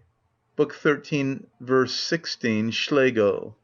Certainly we fall here into mystical and figurative language, but it is the only language in which anything can be said on this entirely transcendent theme. So this simile also may pass. The human race may be imagined as an animal compositum, a form of life of which many polypi, especially those which swim, such as Veritillum, Funiculina, and others, afford examples. As in these, the head isolates each individual animal, and the lower part, with the common stomach, combines them all in the unity of one life process, so the brain with its consciousness isolates the human individual, while the unconscious part, the vegetative life with its ganglion system, into which in sleep the brain consciousness disappears, like a lotus which nightly sinks in the flood, is a common life of all, by means of which in exceptional cases they can even communicate, as for example occurs when dreams communicate themselves directly, the thoughts of the mesmerizer pass into the somnambulist, and finally also in the magnetic or generally magical influence proceeding from intentional willing. Such an influence, if it occurs, is toto genere different from every other on account of the influxus physicus which takes place, for it is really an actio in distans, which the will, certainly proceeding from the individual, yet performs in its metaphysical quality as the omnipresent substratum of the whole of nature. One might also say that as in the generatio equivoca, there sometimes and as an exception appears a weak residue of the original creative power of the will, which in the existing forms of nature has already done its work and is extinguished. So there may be exceptionally acting in these magical influences, as it were a surplus of its original omnipotence, which completes its work and spends itself in the construction and maintenance of the organisms. I have spoken fully of this magical property of the will in The Will in Nature, and I gladly omit here discussions which have to appeal to uncertain facts, which yet cannot be altogether ignored or denied. End of chapter 25. Chapter 26, Part 1, of The World as Will and Idea, Volume 3, by Arthur Schopenhauer. Chapter 26, on Teleology, Part 1. The universal teleology, or design of organised nature, relative to the continuance of every existing being, together with the adaptation of organised to unorganised nature, cannot without violence enter into the connection of any philosophical system, except that one which makes a will the basis of the existence of every natural being. A will which accordingly expresses its nature and tendency, not merely in the actions, but already in the form of the phenomenal organism. In the preceding chapter I have merely indicated the account which our system of thought gives of this subject, since I have already expounded it in the passage of the first volume referred to below, and with special clearness and fullness in The Will of Nature under the rubric Comparative Anatomy. The astounding amazement which is wont to take possession of us when we consider the endless design displayed in the construction of organised beings ultimately rests upon the certainly natural, but yet false assumption that that adaptation of the parts to each other, to the whole of the organism, and to its aims in the external world, as we comprehend it and judge of it by means of knowledge, thus upon the path of the idea, has also come into being upon the same path, thus that as it exists for the intellect, it was also brought about by the intellect. We certainly can only bring about something regular and conforming to law, such, for example, as every crystal is, under the guidance of the law and the rule. And in the same way we can only bring about something designed under the guidance of the conception of the end. But we are by no means justified in imputing this limitation of ours to nature, which is itself prior to all intellect, and whose action is entirely different in kind from ours, as was said in the preceding chapter. It accomplishes that which appears so designed and planned without reflection and without conception of an end, because without idea, which is of quite secondary origin. Let us first consider what is merely according to rule, not yet adapted to ends. The 6 equal radii of a snowflake, separating at equal angles, are measured beforehand by no knowledge. But it is the simple tendency of the original will which so exhibits itself to knowledge when knowledge appears. As now here the will brings about the regular figure without mathematics, so also without physiology does it bring about the form which is organised and furnished with organs, evidently adapted to special ends. The regular form in space only exists for the perception, the perceptive form of which is space.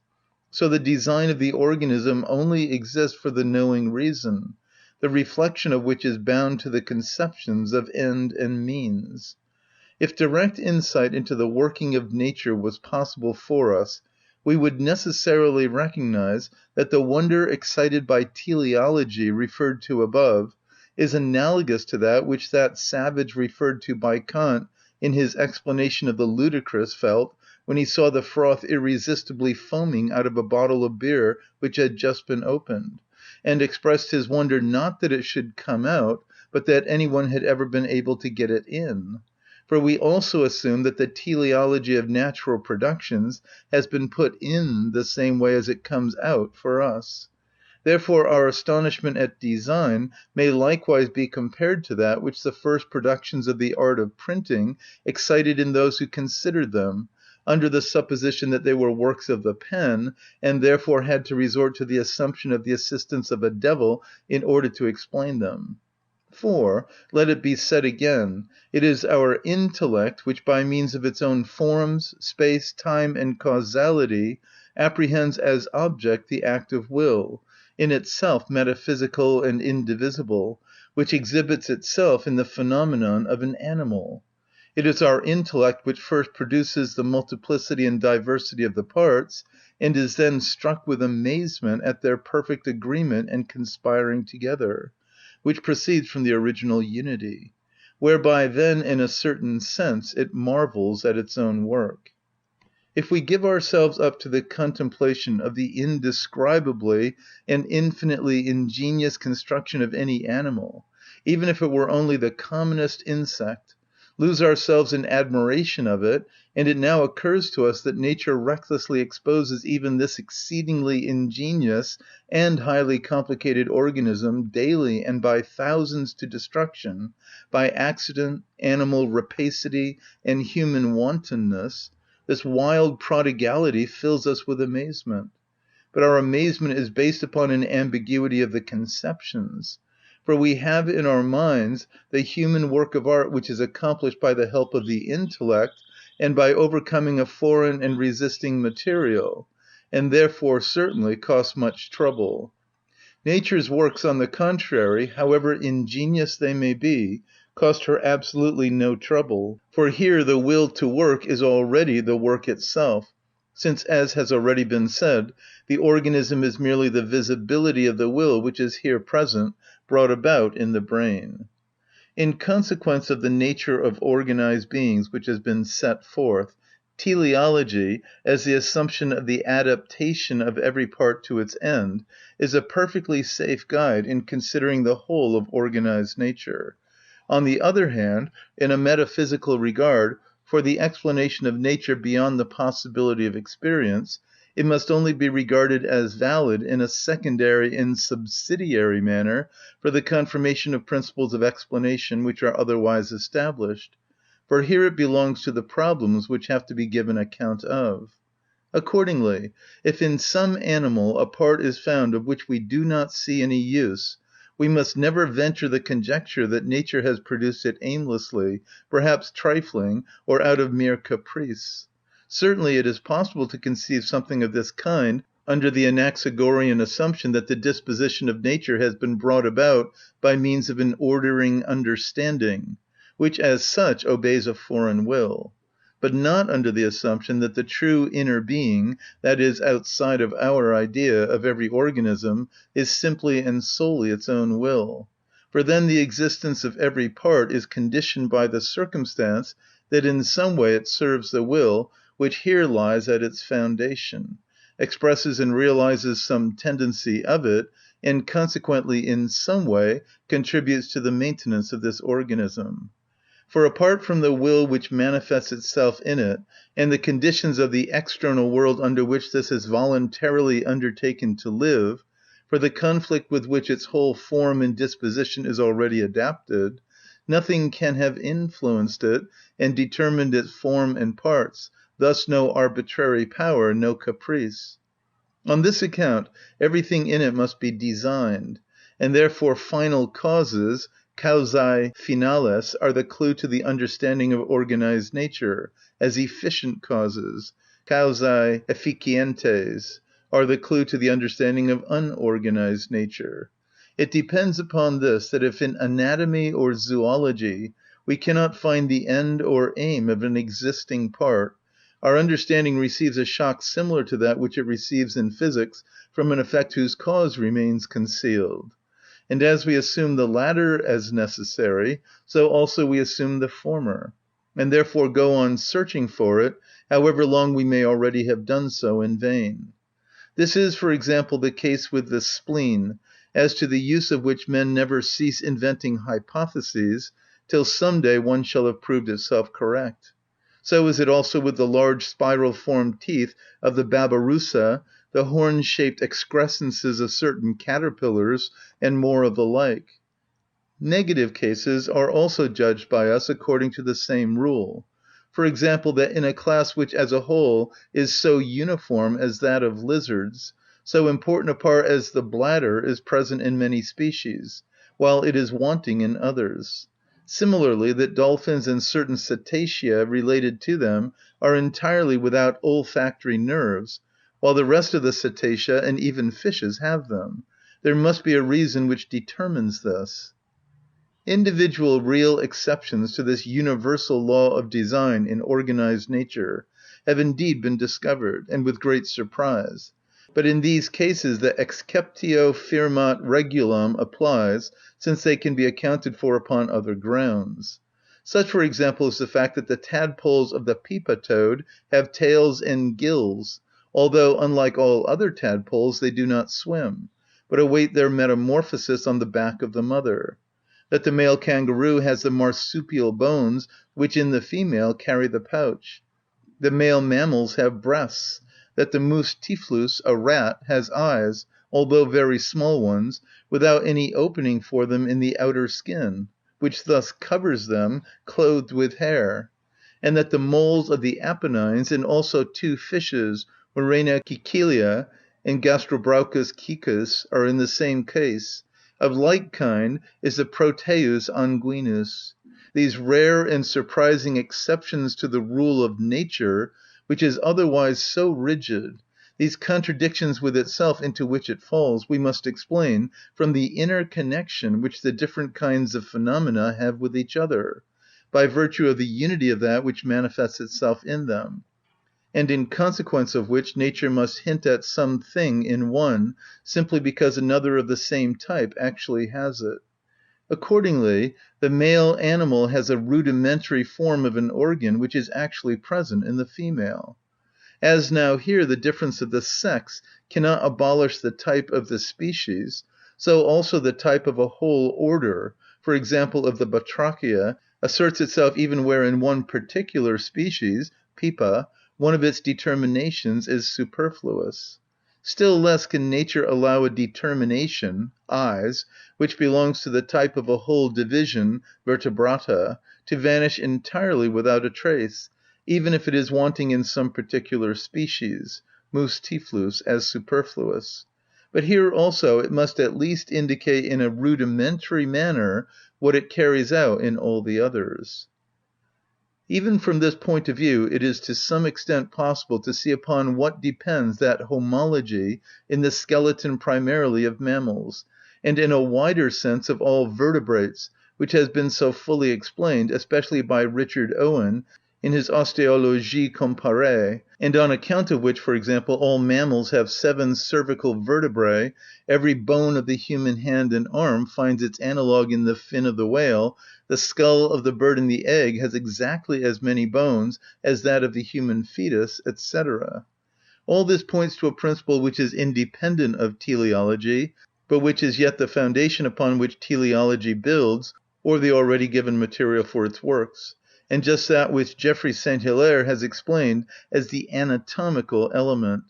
It is the unité du plan, the fundamental type of the higher animal world, as it were the arbitrarily chosen key upon which nature here plays. Aristotle has already correctly defined the difference between the efficient cause, causa efficiens, and the final cause, causa finalis, in these words: duo propoi tis aetias, tou eneca kai to ex anagkis, kai dei legantas tuchanein malista men amphoin. That is, duo sunt causae modi, alter cujus gratia et alter e necessitate ac potissimum utrumque eruere oportet. The efficient cause is that whereby something is, the final cause that on account of which it is. The phenomenon to be explained has in time the former behind it and the latter before it. Only in the case of the voluntary actions of animal beings do the two directly unite, for here the final cause, the end, appears as the motive. A motive, however, is always the true and proper cause of the action, is wholly and solely its efficient cause, the change preceding it which calls it forth, by virtue of which it necessarily appears, and without which it could not happen, as I have shown in my prize essay upon freedom. For whatever of a physiological nature one might wish to insert between the act of will and the corporeal movement, the will always remains here confessedly that which moves, and what moves it is the motive coming from without, thus the causa finalis, which consequently appears here as causa efficiens. Besides, we know from what has gone before that the bodily movement is one with the act of will, for it is merely its phenomenal appearance in cerebral perception. This union of the causa finalis with the efficient cause in the one phenomenon intimately known to us, which accordingly remains throughout our typical phenomenon, is certainly to be firmly retained. For it leads precisely to the conclusion that at least in organised nature, the knowledge of which has throughout final causes for its clue, a will is the forming power. In fact, we cannot otherwise distinctly think of final cause except as an end in view, that is, a motive. Indeed, if we carefully consider the final causes in nature, in order to express their transcendent nature, we must not shrink from a contradiction, and boldly say, the final cause is a motive which acts upon a being, by which it is not known. For certainly the termite nests are the motive which has produced the toothless muzzle of the ant-bear, and also its long extensile glutinous tongue. The hard egg-shell which holds the chicken imprisoned is certainly the motive for the horny point with which its beak is provided, in order to break through that shell, after which it throws it off as of no further use. And in the same way the laws of the reflection and refraction of light are the motive for the wonderfully ingenious and complex optical instrument, the human eye, which has the transparency of its cornea, the different density of its three humours, the form of its lens, the blackness of its choroid, the sensitiveness of its retina, the contracting power of its pupil, and its muscular system, accurately calculated according to those laws. But those motives acted before they were apprehended. It is not otherwise, however contradictory it may sound. For here is the transition of the physical into the metaphysical. But the latter we have already recognised in the will, therefore we must see that the will which extends an elephant's trunk towards an object is the same will which has also called it forth and formed it, anticipating objects.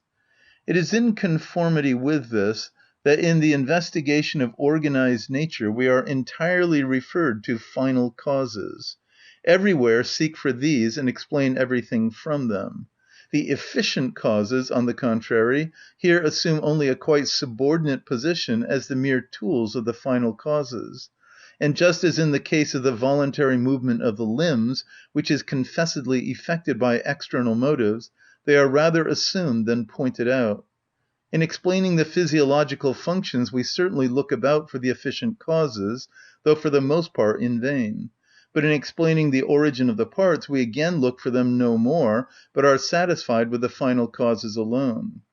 At the most we have here some such general principle as that the larger the part is to be, the stronger must be the artery that conducts blood to it. but of the actually efficient causes which bring about, for example, the eye, the ear, the brain, we know absolutely nothing. Indeed, even in explaining the mere functions, the final cause is far more important and more to the point than the efficient. Therefore, if the former alone is known, we are instructed and satisfied with regard to the principal matter, while on the other hand, the efficient cause alone helps us little. For example, if we really knew the efficient cause of the circulation of the blood, as we do not, but still seek it, this would help us little unless we knew the final cause, that the blood must go into the lungs for the purpose of oxidation, and again flow back for the purpose of nourishing. But by the knowledge of this, even without the knowledge of the efficient cause, we have gained much light. Moreover, I am of opinion, as was said above, that the circulation of the blood has no properly efficient cause, but that the will is here as immediately active as in muscular movement, where motives determine it by means of nerve conduction, so that here also the movement is called forth directly by the final cause. Thus by the need of oxidation in the lungs, which here to a certain extent acts as a motive upon the blood, yet so that the mediation of knowledge is in this case wanting, because everything takes place in the interior of the organism. The so-called metamorphosis of plants, a thought lightly thrown out by Kaspar Wolff, which under this hyperbolic title Goethe pompously and with solemn delivery expounds as his own production, belongs to the class of explanations of organic nature from the efficient cause, although ultimately he only says that nature does not, in the case of every production, begin from the beginning and create out of nothing, but, as it were, writing on in the same style, adds on to what already exists, makes use of the earlier forms, developed and raised to higher power, to carry its work further, just as it has done in the ascending series of animals entirely in accordance with the law. Natura non facit saltus, et quod commodissimum in omnibus suis operationibus sequitur. Indeed, to explain the blossom by pointing out in all its parts the form of the leaf seems to me almost the same as explaining the structure of a house by showing that all its parts, stories, balconies, and garrets are only composed of bricks, and mere repetitions of the original unity of the brick. And not much better, though much more problematical, seems to me the explanation of the skull from vertebrae, although even here also it is a matter of course that the covering or case of the brain will not be absolutely different and entirely disparate from that of the spinal cord, of which it is the continuation and terminal knob, but will rather be a carrying out of the same kind of thing. This whole method of consideration belongs to the homology of Richard Owen referred to above. On the other hand, it seems to me that the following explanation of the nature of the flower from its final cause, suggested by an Italian whose name has escaped me, is a far more satisfactory account to give. The end of the corolla is 1. Protection of the pistil and the stamina, 2. By means of it the purified saps are prepared, which are concentrated in the pollen and germs, and 3. From the glands of its base the essential oil distills, which for the most part as a fragrant vapour, surrounding the anthers and pistil, protects them to a certain extent from the influence of the damp air. End of chapter 26, part 1. Chapter 26, part 2. Of Supplements to the Second Book, from The World as Will and Idea, Volume 3, by Arthur Schopenhauer. Chapter 26. On Teleology, part 2.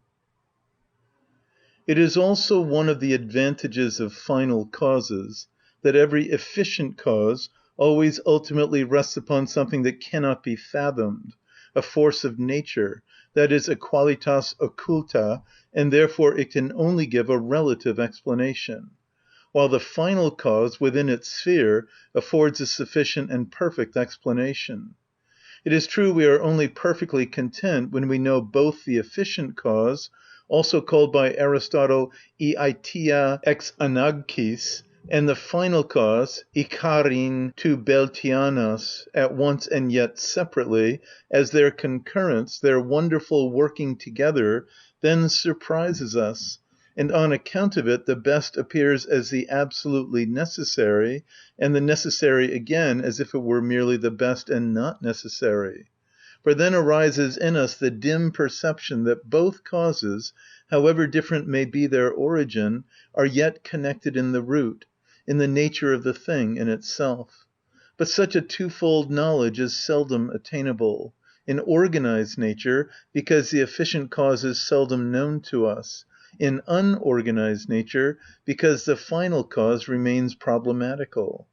However, I will illustrate this by a couple of examples as good as I find within the range of my physiological knowledge, for which physiologists may be able to substitute clearer and more striking ones.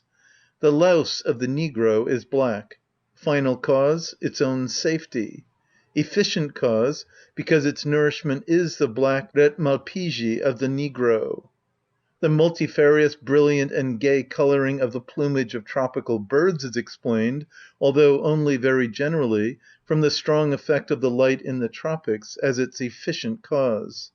As the final cause, I would assign that those brilliant feathers are the gorgeous uniform in which the individuals of the innumerable species there, often belonging to the same genus, may recognize each other, so that each male may find its female. The same holds good of butterflies of different zones and latitudes.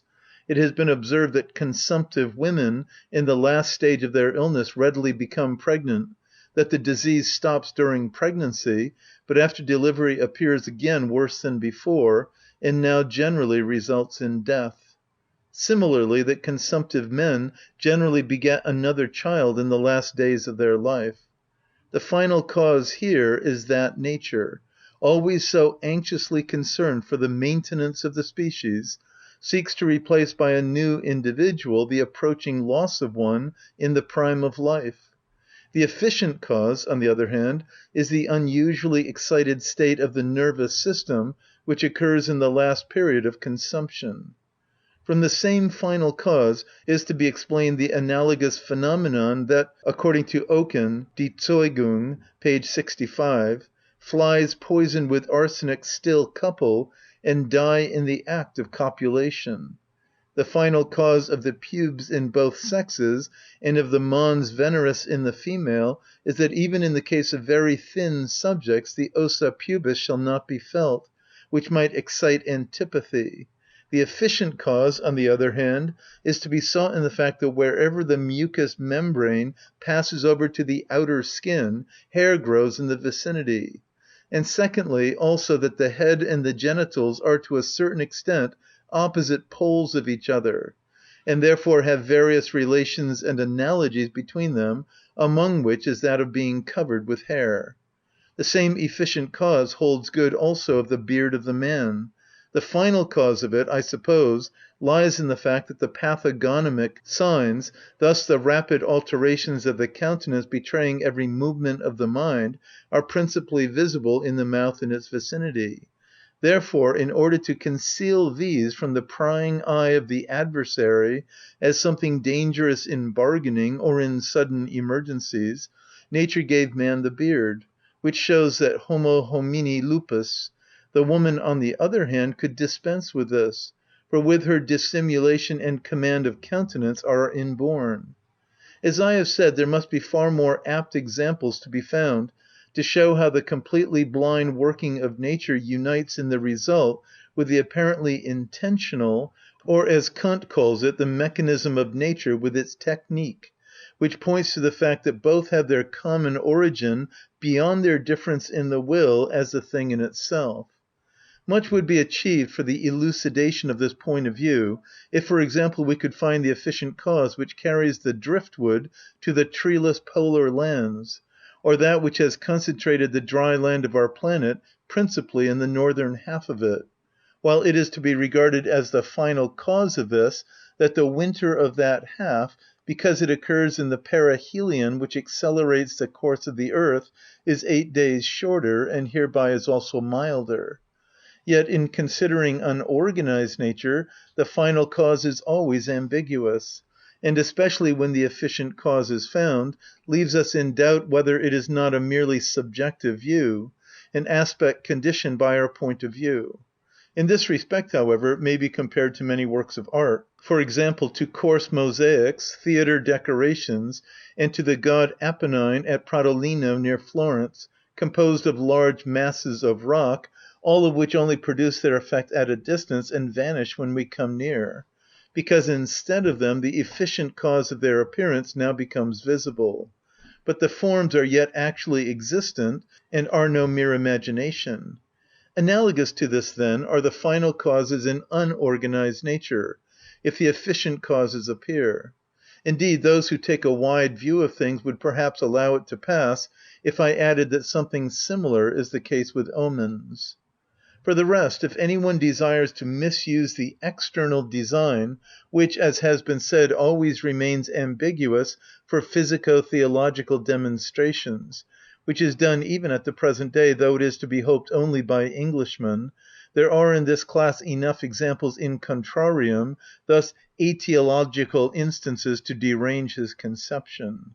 One of the strongest is presented by the unsuitableness of sea water for drinking, in consequence of which man is never more exposed to the danger of dying of thirst than in the midst of the greatest mass of water on his planet. Why then does the sea need to be salt? Let us ask our Englishmen. That in unorganized nature the final causes entirely withdraw into the background, so that an explanation from them alone is here no longer valid, but the efficient causes are rather indispensably required, depends upon the fact that the will which objectifies itself here also no longer appears in individuals which constitute a whole for themselves, but in forces of nature and their action, whereby end and means are too far separated for their relation to be clear, and for us to recognize a manifestation of will in it. This already occurs in organized nature, in a certain degree, when the design is an external one, that is, the end lies in one individual, and the means in another. Yet even here it remains unquestionable, so long as the two belong to the same species. Indeed, it then becomes the more striking. Here we have first to count the reciprocally adapted organization of the genitals of the two sexes, and then also many circumstances that assist the propagation of the species, for example, in the case of Lampyris noctiluca, the glow-worm, the circumstance that only the male, which does not shine, has wings to enable it to seek out the female. The wingless female, on the other hand, since it only comes out in the evening, possesses the phosphorescent light, so that the male may be able to find it. Yet in the case of the Lampyris italica, both sexes shine, which is an instance of the natural luxury of the south. But a striking, because quite special, example of the kind of design we are speaking of is afforded by the discovery made by Geoffroy St. Hilaire in his last years of the more exact nature of the sucking apparatus of the cetacea. Since all sucking requires the action of respiration, it can only take place in the respirable medium itself, and not under water, where, however, the sucking young of the whale hangs on to the teats of the mother. Now to meet this, the whole mammary apparatus of the cetacea is so modified that it has become an injecting organ, and placed in the mouth of the young injects the milk into it without it requiring to suck.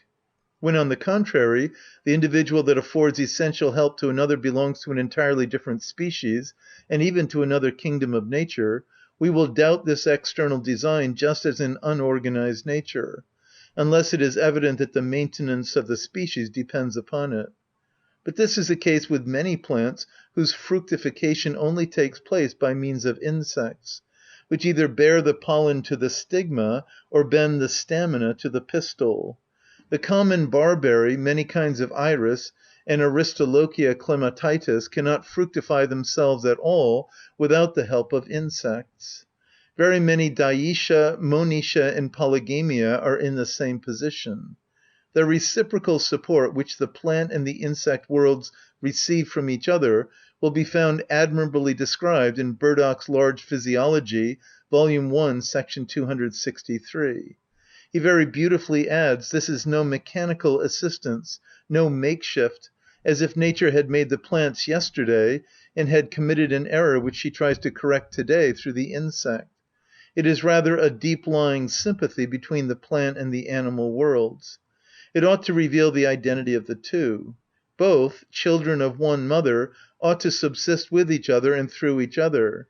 And further on, but the organized world stands in such a sympathy with the unorganized world also, etc.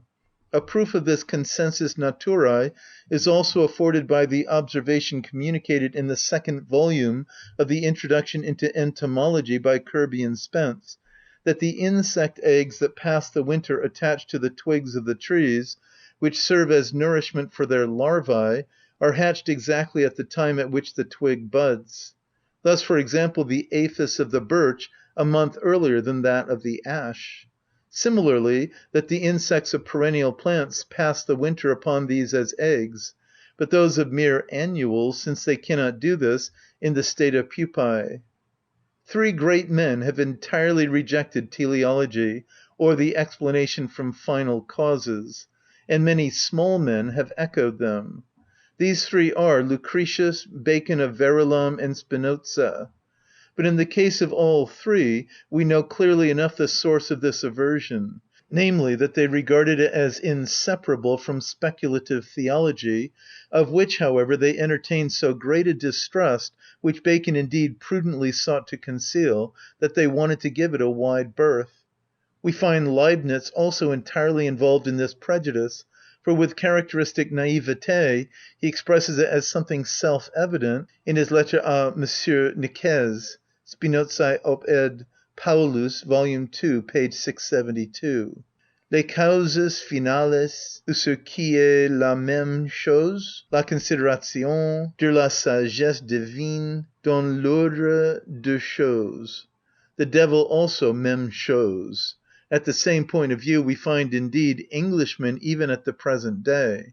The Bridgewater treatise men, Lord Brougham, etc., nay, even Richard Owen also, in his Ostrologie comparée, thinks precisely as Leibnitz, which I have already found fault with in the first volume. To all these, teleology is at once also theology, and at every instance of design recognized in nature, instead of thinking and learning to understand nature, they break at once into the childish cry, "Design, design," then strike up the refrain of their old wives' philosophy, and stop their ears against all rational arguments, such as, however, the great Hume has already advanced against them. The ignorance of the Kantian philosophy now, after 70 years, which is really a disgrace to Englishmen of learning, is principally responsible for this whole outcast position of the English, and this ignorance again depends, at least in great measure, upon the nefarious influence of the detestable English clergy, with whom stultification of every kind is a thing after their own hearts, so that only they may be able still to hold the English nation, otherwise so intelligent, involved in the most degrading bigotry. Therefore, inspired by the basest obscurantism, they oppose with all their might the education of the people, the investigation of nature, nay, the advancement of all human knowledge in general. And both by means of their connections and by means of their scandalous, unwarrantable wealth, which increases the misery of the people, they extend their influence even to university teachers and authors, who accordingly, for example, Thomas Brown on Cause and Effect, resort to suppressions and perversions of every kind, simply in order to avoid opposing even in a distant manner that cold superstition, as Pückler very happily designates their religion, or the current arguments in its favour. But on the other hand, the three great men of whom we are speaking, since they lived long before the dawn of the Kantian philosophy, are to be pardoned for their distrust of teleology on account of its origin. Yet even Voltaire regarded the physico-theological proof as irrefutable. In order, however, to go into this somewhat more fully, first of all, the polemic of Lucretius, 824-858, against teleology is so crude and clumsy that it refutes itself and convinces us of the opposite. But as regards Bacon, De Augmentum Scientiam, 3:4, he makes in the first place no distinction with reference to the use of final causes between organized and unorganized nature, which is yet just the principal matter. For, in his examples of final causes, he mixes the two up together. Then he banishes final causes from physics to metaphysics, but the latter is for him, as it still is for many at the present day, identical with speculative theology. From this, then, he regards final causes as inseparable, and goes so far in this respect that he blames Aristotle because he has made great use of final causes, yet without connecting them with speculative theology, which I shall have occasion immediately especially to praise. Finally, Spinoza, Ethics I, proposition 36, Appendix, makes it abundantly clear that he identifies teleology so entirely with physical theology, against which he expresses himself with bitterness, that he explains natura nihil frustra agere, hoc est quod in usum hominum non sit. Similarly, omnia naturalia, tanquam ad suum utile media considerant, et credunt aliquem alium esse, qui illa media peraverit, and also hinc statuerunt Deos omnia in usum hominum fecisse et derigere. Upon this, then, he bases his assertion, naturam finem nullam sibi praefixum habere, et omnes causas finales nihil, nisi humana esse figmenta. His aim merely was to block the path of theism, and he had quite rightly recognised the physico-theological proof as its strongest weapon. But it was reserved for Kant really to refute this proof, and for me to give the correct exposition of its material, whereby I have satisfied the maxim, est enim verum index sui et falsi. But Spinoza did not know how else to help himself but by the desperate stroke of denying teleology itself, thus design in the works of nature, an assertion the monstrosity of which is at once evident to every one who has gained any accurate knowledge of organised nature. This limited point of view of Spinoza, together with his complete ignorance of nature, sufficiently prove his entire incompetence in this matter, and the folly of those who, upon his authority, believe they must judge contemptuously of final causes. Aristotle, who just here shows his brilliant side, contrasts very advantageously with these modern philosophers. He goes unprejudiced to nature, knows of no physico-theology, such a thing has never entered his mind, and he has never looked at the world for the purpose of seeing whether it was a bungled piece of work. He is in his heart pure from all this, for he also sets up hypotheses as to the origin of animals and men (De generatium anima 3:11), without lighting upon the physico-theological train of thought. He always says, effusis poie, that is, natura facit, never effusis pepoitai, that is, natura facta est. But after he has truly and diligently studied nature, he finds that it everywhere proceeds teleologically, and he says, matin oromen uden poiusan tin psusin, that is, naturam nihil frustra facere cernimus, and in the books De Partibus Animalium, which are a comparative anatomy, ude periergon uden, ute matin ipsusis poie, ipsusis eneca tu poie panta, pantahu de legomenan, tude eneca opu an psainitai telas ti pros otikinisis peraine, oste enai psuneran, oti estiti toiutan, odikai kalumen psusis, epe to soma organan, eneca tinas gar ekaston ton morion omoios te kai to olan. That is, nihil supravacaneum, nihil frustra natura facit, natura rei, alicuius gratia facit omnia. Rem autem hanc esse illius gratia asserere ubique solemus, quoties, finem intelligimus aliquem, inquem motus terminetur, quocirca eius modi aliquid esse constat, quod naturam vocamus, est enim corpus instrumentum, nam membrum unum quodque re alicuius gratia est, tum vera totum ipsum. At greater length, page 633 and 645 of the Berlin quarto edition, and also De Incessu Animalium, chapter 2. Ipsusis uden poiematin alae ekton endechomenan ti udia peri ekastan genas zou to ariston, that is, natura nihil frustra facit, sed semper ex iis quaeque animalium generis essentiae contingunt, id quod optimum est.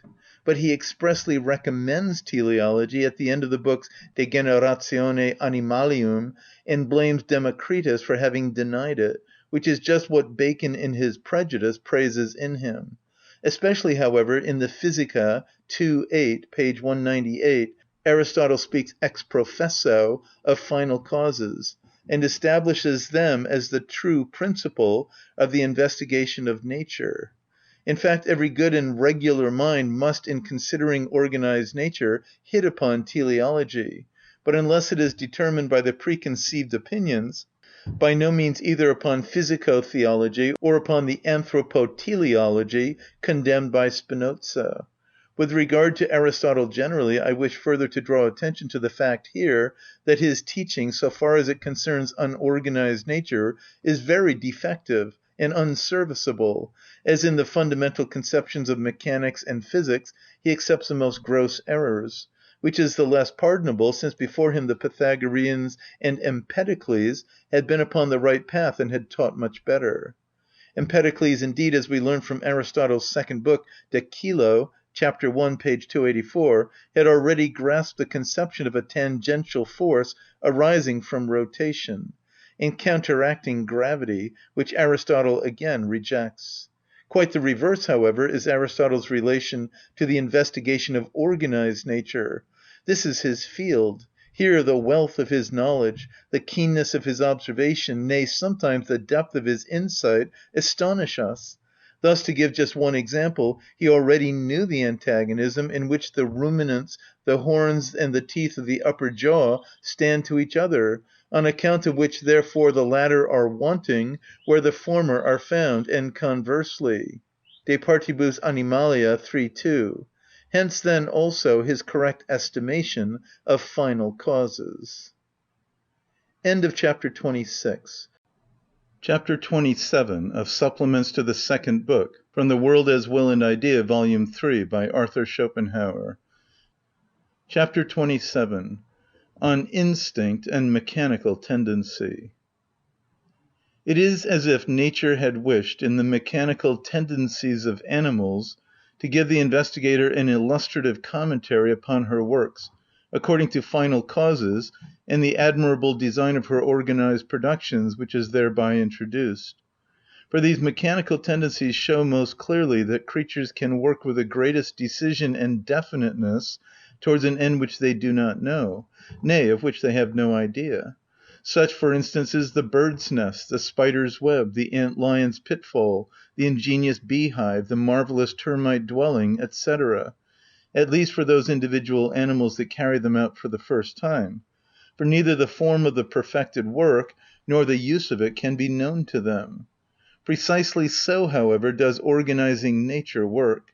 And therefore in the preceding chapter I gave the paradoxical explanation of the final cause, that it is a motive which acts without being known.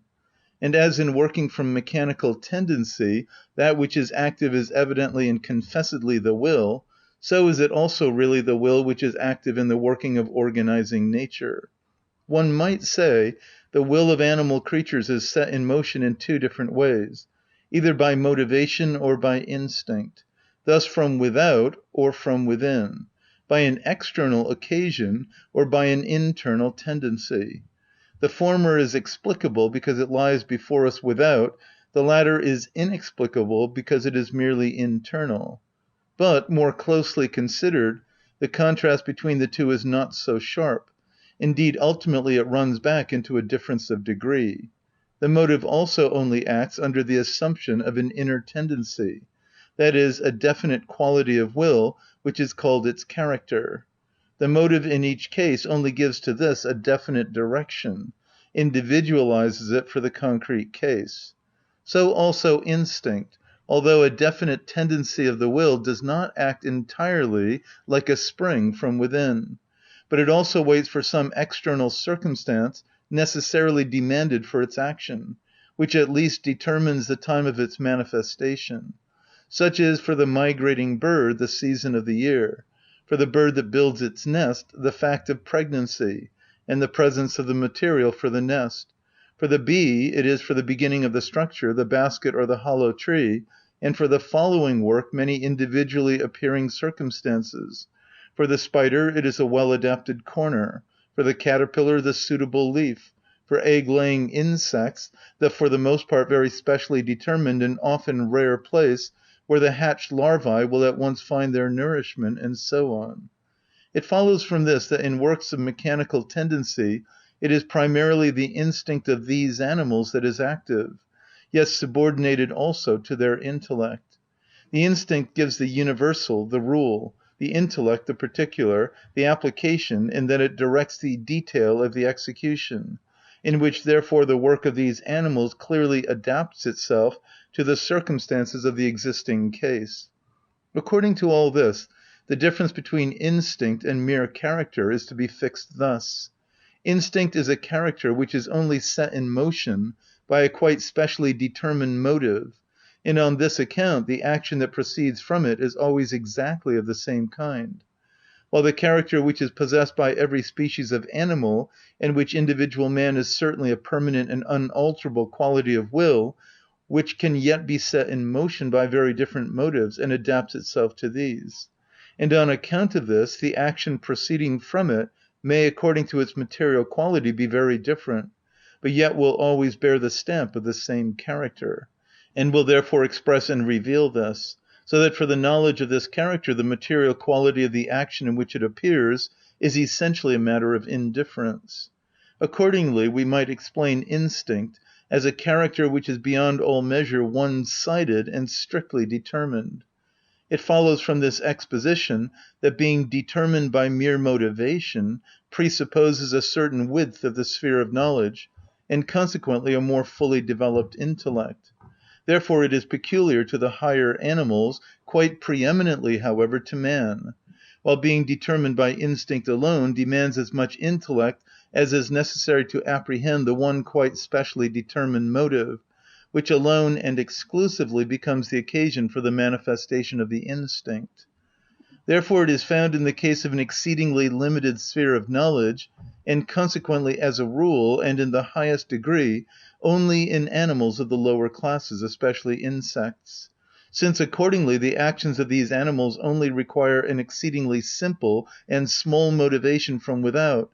The medium of this, thus the intellect or the brain, is very slightly developed in them, and their outward actions are for the most part under the same guidance as the inner, follow upon mere stimuli, physiological functions, thus the ganglion system. This is then in their case excessively developed. Their principal nerve stem runs under the belly in the form of two cords, which at every limb of the body form a ganglion little inferior to the brain in size, and, according to Cuvier, this nerve stem is an analogue not so much of the spinal cord as of the great sympathetic nerve. According to all this, instinct and action, through mere motivation, stand in a certain antagonism, in consequence of which the former has its maximum in insects, and the latter in man. And the actuation of other animals lies between the two in manifold gradations, according as in each the cerebral or the ganglion system is preponderatingly developed. Just because the instinctive action and the ingenious contrivances of insects are principally directed from the ganglion system, if we regard them as proceeding from the brain alone, and wish to explain them accordingly, we fall into absurdities, because we then apply a false key. The same circumstance, however, imparts to their action a remarkable likeness to that of somnambulists, which indeed is also explained as arising from the fact that instead of the brain, the sympathetic nerve has undertaken the conduct of the outward actions also. Insects are accordingly, to a certain extent, natural somnambulists. things which we cannot get at directly we must make comprehensible to ourselves by means of an analogy. What has just been referred to will accomplish this in a high degree when assisted by the fact that in Kieser's Telerismus, Volume 2, page 250, a case is mentioned in which the command of the mesmerist to the somnambulist to perform a definite action in a waking state was carried out by him when he awoke, without remembering the command. Thus it was as if he must perform that action without rightly knowing why. Certainly this has the greatest resemblance to what goes on in the case of mechanical instincts in insects. The young spider feels that it must spin its web, although it neither knows nor understands the aim of it. We are also reminded here of the demon of Socrates, on account of which he had the feeling that he must leave undone some action expected of him, or lying near him without knowing why, for his prophetic dream about it was forgotten. We have in our own day quite well authenticated cases analogous to this, therefore I only briefly call these to mind. One had taken his passage on a ship, but when it was about to sail he positively would not go on board without being conscious of a reason. The ship went down. Another goes with companions to a powder magazine. When he has arrived in its vicinity, he absolutely will not go any further, but turns hastily back, seized with anxiety, he knows not why. The magazine blows up. A third upon the ocean feels moved one night, without any reason, not to undress, but lays himself on the bed in his clothes and boots, and even with his spectacles on. In the night, the ship goes on fire, and he is among the few who save themselves in the boat. All this depends upon the dull after-effect of forgotten fatidical dreams, and gives us the key to an analogous understanding of instinct and mechanical tendencies. On the other hand, as has been said, the mechanical tendencies of insects reflect much light upon the working of the unconscious will in the inner functions of the organism and in its construction. For without any difficulty we can see in the ant-hill or the beehive the picture of an organism explained and brought to the light of knowledge. In this case, Burdach says, Physiologie, Volume 2, page 22, the formation and depositing of the eggs is the part of the queen bee, and the care for the cultivation of them falls to the workers. Thus in the former the ovary, and in the latter the uterus is individualized. In the insect society, as in the animal organism, the vita propria of each part is subordinated to the life of the whole, and the care for the whole precedes that for particular existence. Indeed, the latter is only conditionally willed, the former unconditionally. Therefore the individuals are even sacrificed occasionally for the whole, as we allow a limb to be taken off in order to save the whole body. Thus, for example, if the path is closed by water against the march of the ants, those in front boldly throw themselves in until their corpses are heaped up into a dam for those that follow. When the drones have become useless, they are stung to death. 2 queens in the hive are surrounded, and must fight with each other till one of them loses its life. The ant-mother bites its own wings off after it has been impregnated, for they would only be a hindrance to it in the work that is before it, of tending the new family it is about to found under the earth. Kirby and Spence, Volume 1.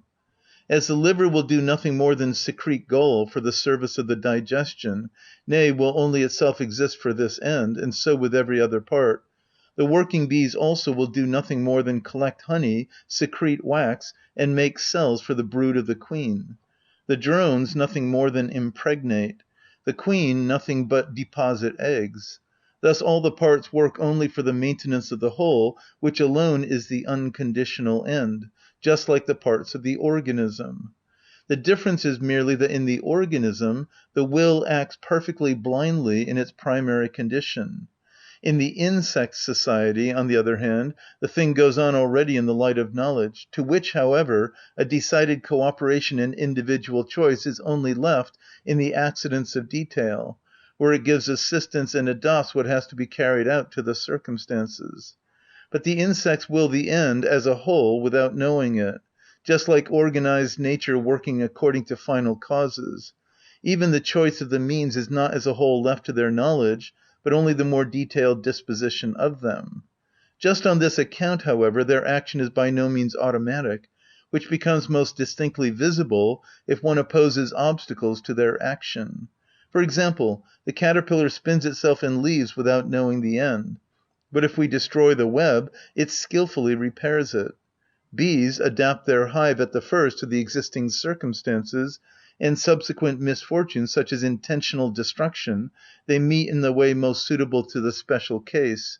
Kirby and Spence, Introduction to Entomology, Huber, De Abeilles. Such things excite our astonishment because the apprehension of the circumstances and the adaptation to these is clearly a matter of knowledge, while we believe them capable once for all of the most ingenious preparation for the coming race and the distant future, well knowing that in this they are not guided by knowledge.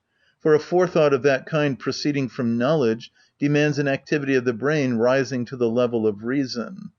On the other hand, the intellect even of the lower animals is sufficient for the modifying and arranging of the particular case according to the existing or appearing circumstances, because, guided by instinct, it has only to fill up the gaps which this leaves.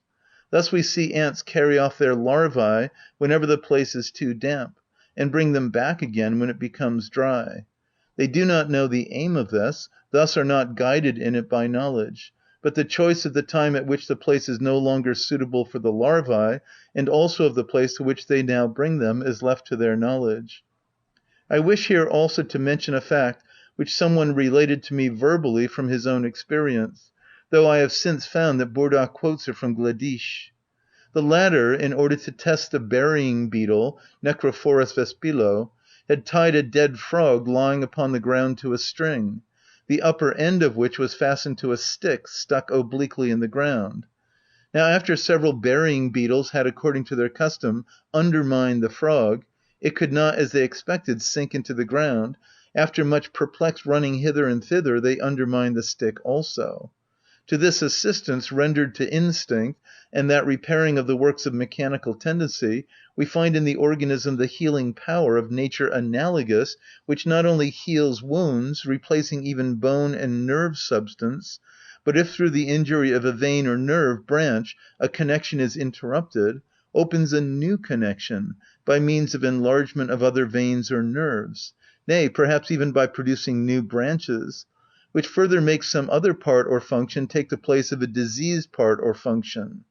In the case of the loss of an eye, sharpens the other, or in the case of the loss of one of the senses, sharpens all the rest, which even sometimes closes an intestinal wound, in itself fatal, by the adhesion of the mesentery or the peritoneum.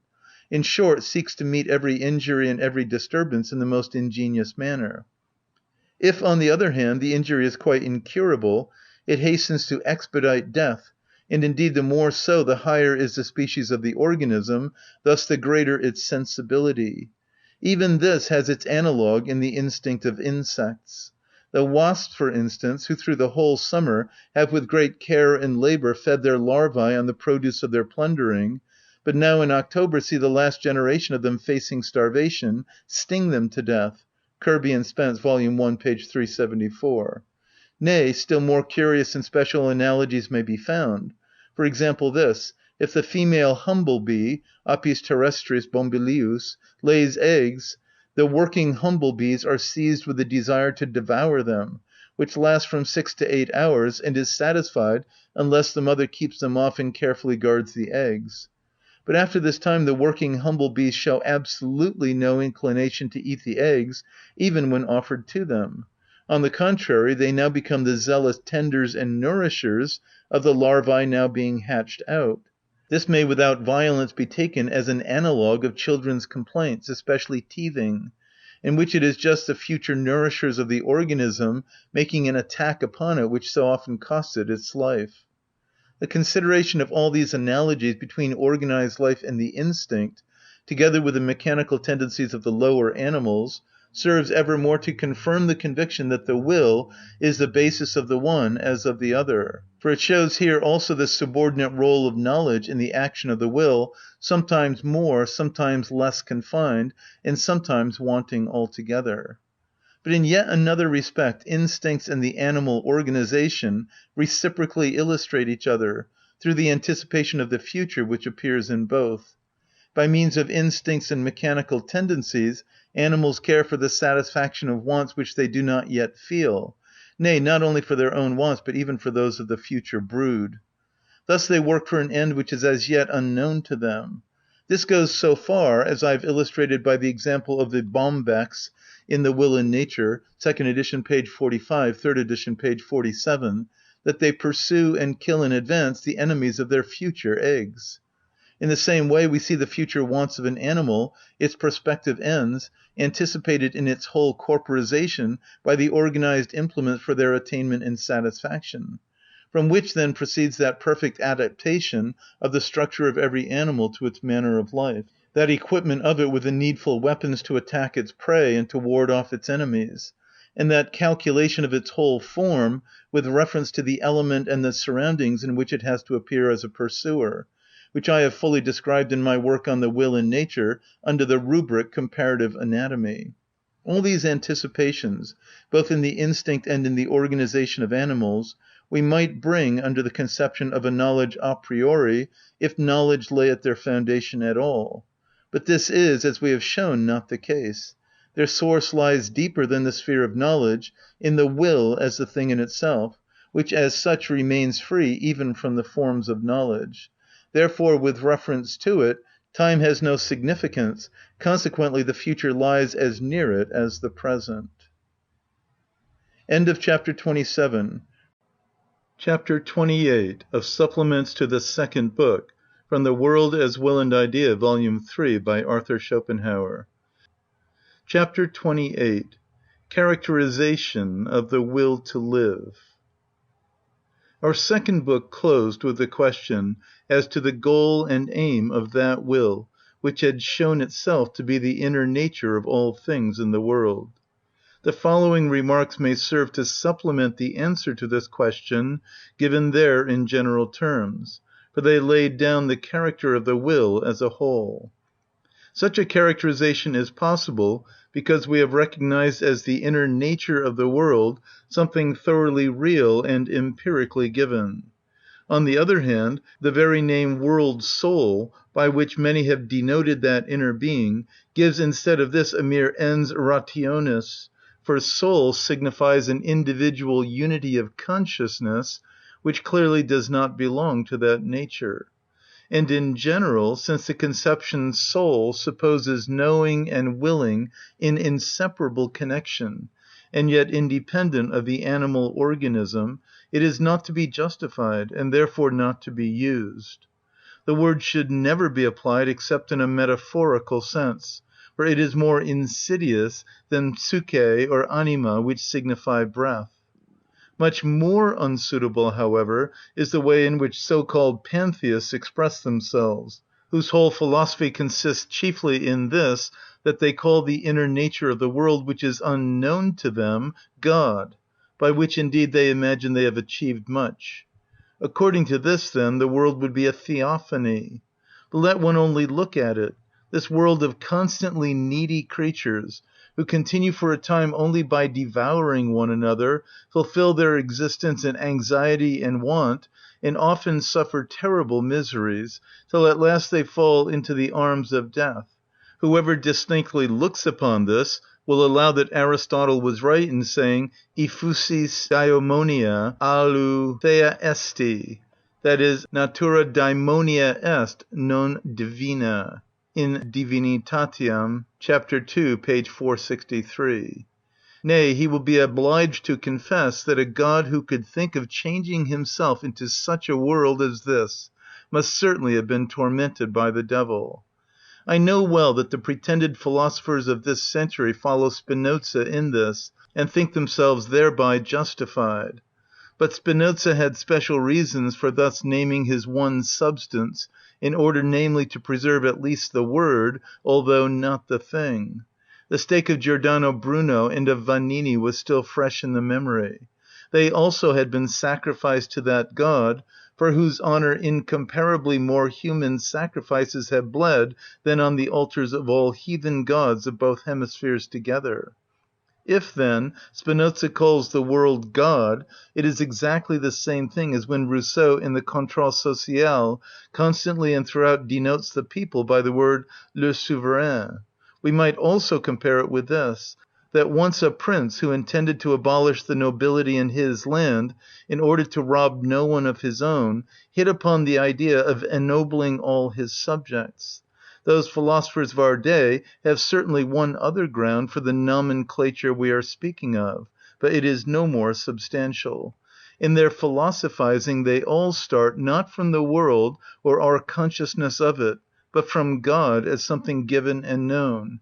He is not their quaesitum, but their datum. If they were boys, I would then explain to them that this is a petitio principii, but they know this as well as I do. But since Kant has shown that the path of the earlier dogmatism, which proceeded honestly, the path from the world to a God, does not lead there, these gentlemen now imagine they have found a fine way of escape, and made it cunningly. Will the reader of a later age pardon me for detaining him with persons of whom he has never heard? Every glance at the world, to explain which is the task of the philosopher, confirms and proves that will to live, far from being an arbitrary hypostasis or an empty word, is the only true expression of its inmost nature. Everything presses and strives towards existence, if possible organized existence, that is, life, and after that to the highest possible grade of it. In animal nature it then becomes apparent that will to live is the keynote of its being, its one unchangeable and unconditioned quality.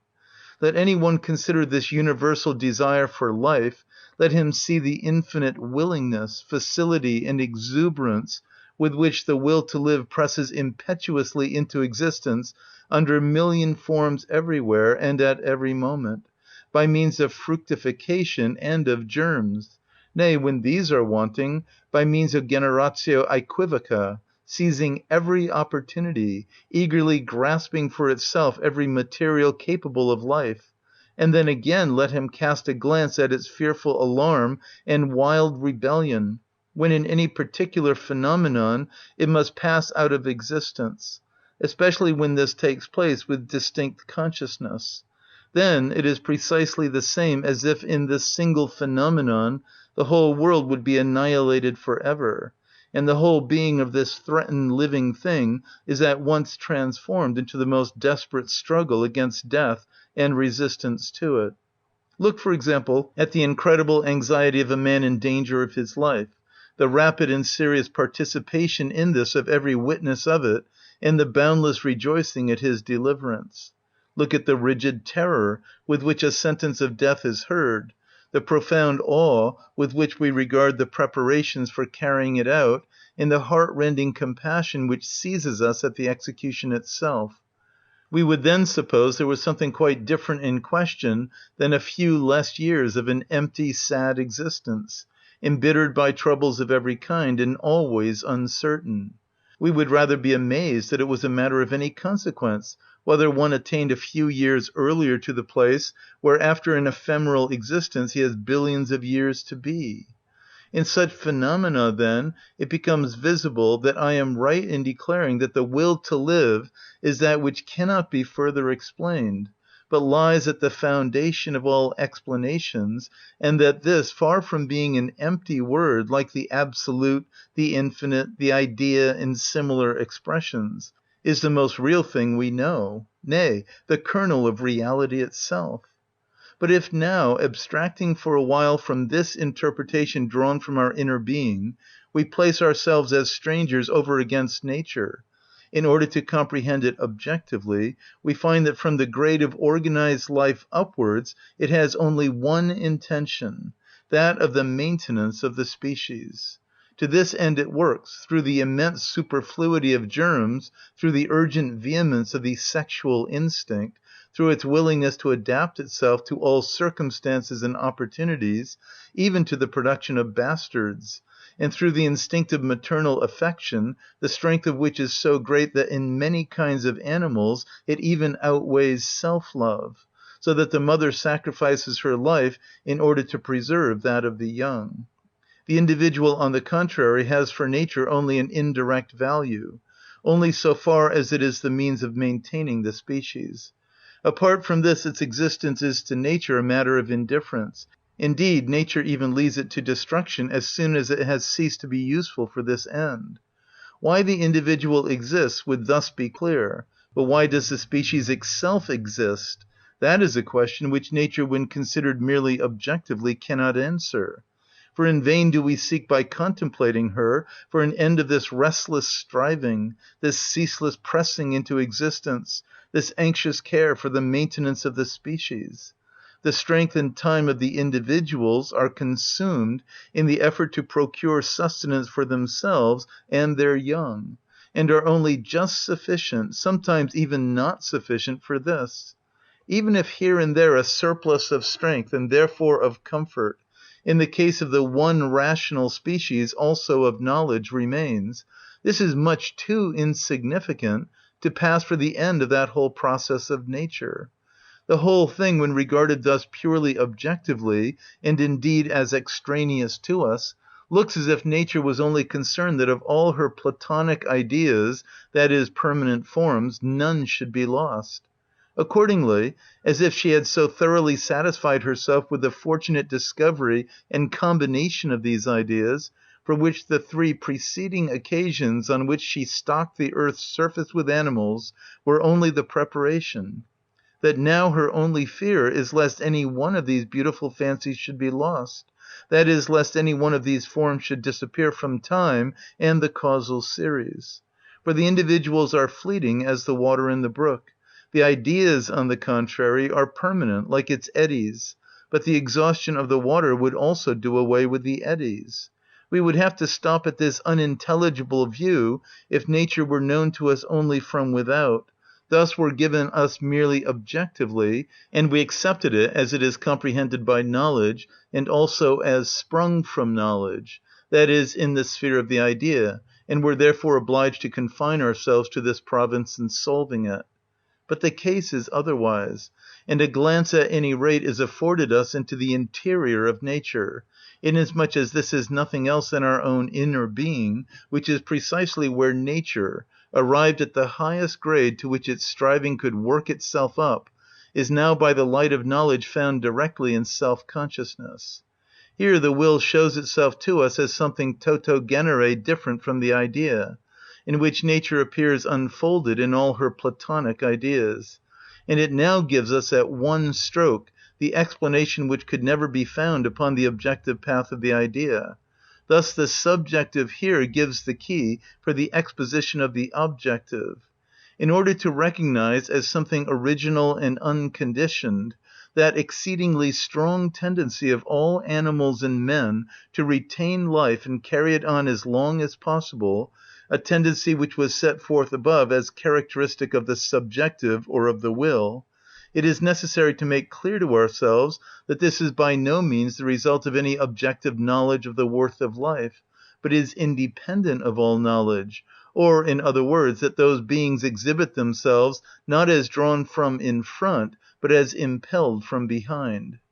If with this intention we first of all review the interminable series of animals, consider the infinite variety of their forms, as they exhibit themselves always differently modified according to their element and manner of life, and also ponder the inimitable ingenuity of their structure and mechanism, which is carried out with equal perfection in every individual. And finally, if we take into consideration the incredible expenditure of strength, dexterity, prudence, and activity which every animal has ceaselessly to make through its whole life, if, approaching the matter more closely, we contemplate the untiring diligence of wretched little ants, the marvellous and ingenious industry of the bees, or observe how a single burying beetle, Necrophorus vespillo, buries a mole of 40 times its own size in 2 days, in order to deposit its eggs in it and ensure nourishment for the future brood. At the same time calling to mind how the life of most insects is nothing but ceaseless labour to prepare food and an abode for the future brood which will arise from their eggs, and which then, after they have consumed the food and passed through the chrysalis state, enter upon life merely to begin again from the beginning the same labour. Then also how like this the life of the birds is for the most part taken up with their distant and laborious migrations, then with the building of their nests and the collecting of food for the brood, which itself has to play the same rôle the following year, and so all work constantly for the future, which afterwards makes bankrupt. Then we cannot avoid looking round for the reward of all this skill and trouble, for the end which these animals have before their eyes, which strive so ceaselessly.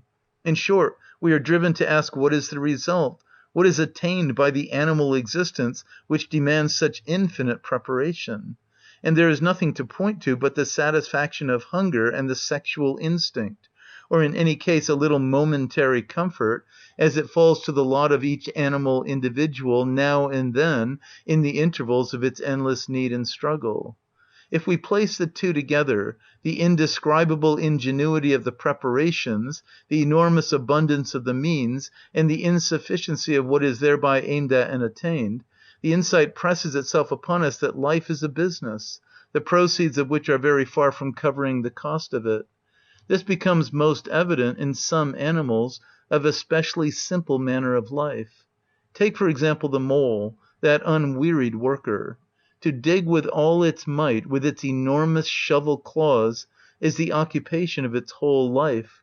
Constant night surrounds it. Its embryo eyes only make it avoid the light. It alone is truly an animal nocturnum, not cats, owls, and bats who see by night. But what now does it attain by this life, full of trouble and devoid of pleasure?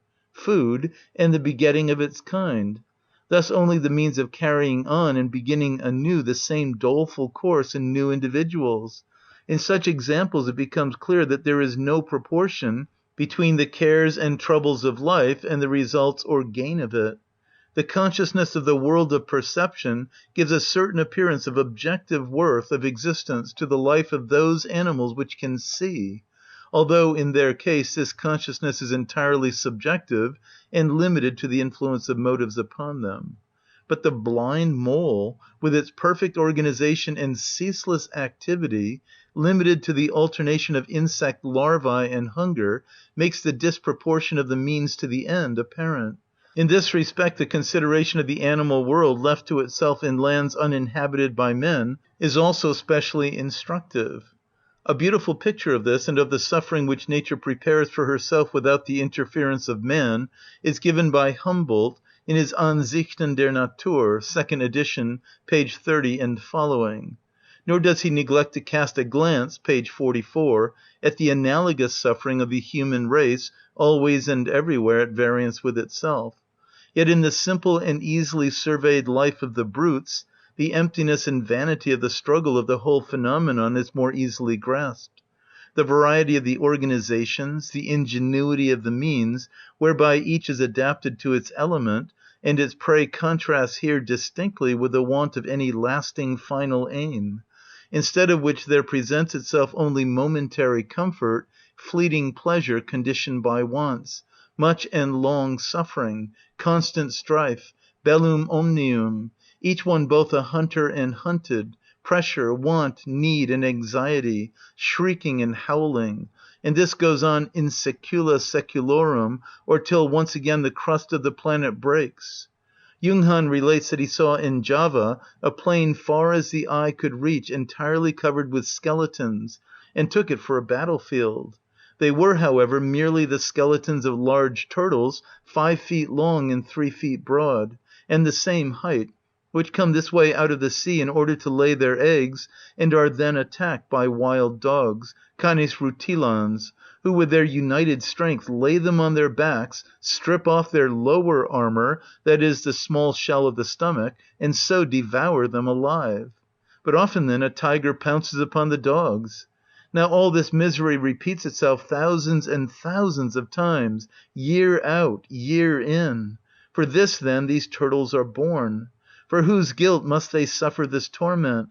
Wherefore the whole scene of horror? To this the only answer is this: it is thus that the will to live objectifies itself. Let one consider it well and comprehend it in all its objectifications, and then one will arrive at an understanding of its nature and of the world. But not if one frames general conceptions and builds card houses out of them.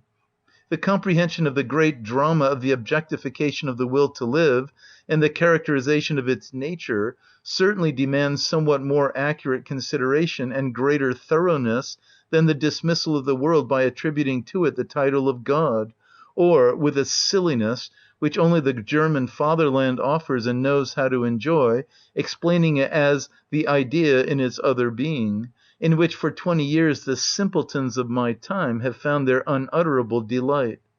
Certainly, according to pantheism or Spinozism, of which the systems of our century are mere travesties, all that sort of thing reels itself off actually without end, straight on through all eternity.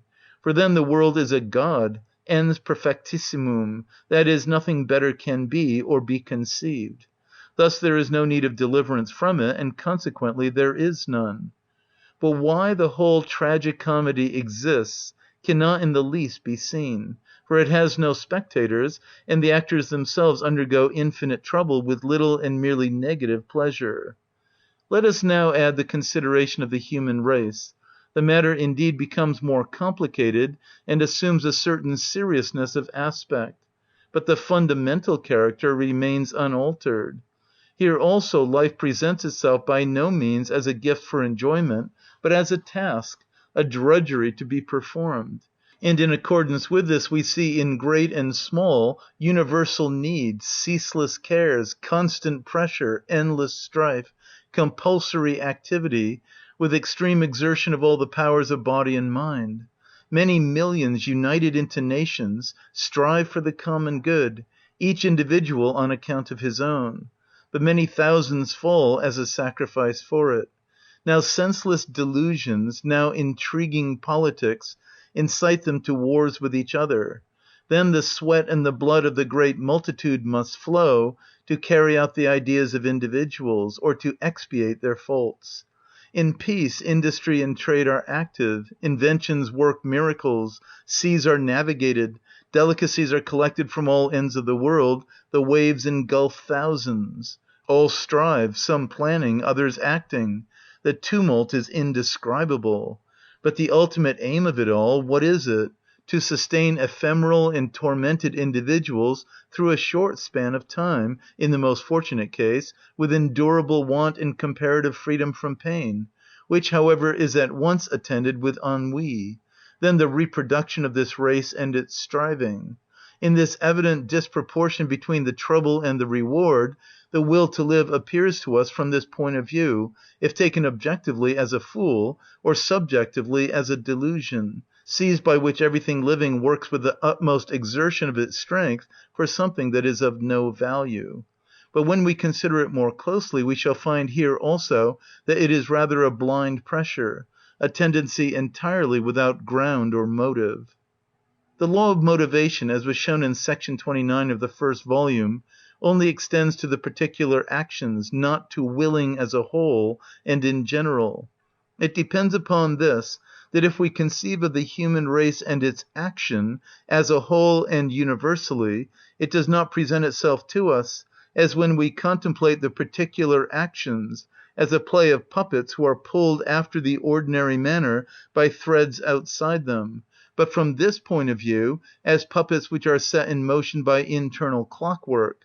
For if, as we have done above, one compares the ceaseless, serious, and laborious striving of men with what they gain by it, nay, even with what they ever can gain, the disproportion we have pointed out becomes apparent, for one recognizes that that which is to be gained, taken as the motive power, is entirely insufficient for the explanation of that movement and that ceaseless striving.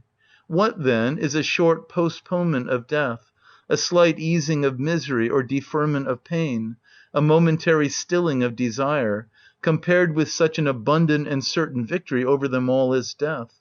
What could such advantages accomplish taken as actual moving causes of a human race, innumerable because constantly renewed, which unceasingly moves, strives, struggles, grieves, writhes, and performs the whole tragic comedy of the history of the world? Nay, what says more than all, perseveres in such a mock existence as long as each one possibly can?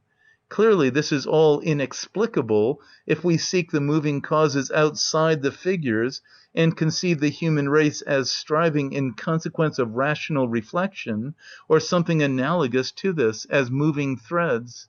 after those good things held out to it, the attainment of which would be a sufficient reward for its ceaseless cares and troubles. The matter being taken thus, every one would rather have long ago said, Le jeu ne vaut pas la chandelle, and have gone out. But on the contrary, every one guards and defends his life, like a precious pledge entrusted to him under heavy responsibility, under infinite cares and abundant misery, even under which life is tolerable. The wherefore and the why, the reward for this, certainly he does not see. But he has accepted the worth of that pledge without seeing it, upon trust and faith, and does not know what it consists in.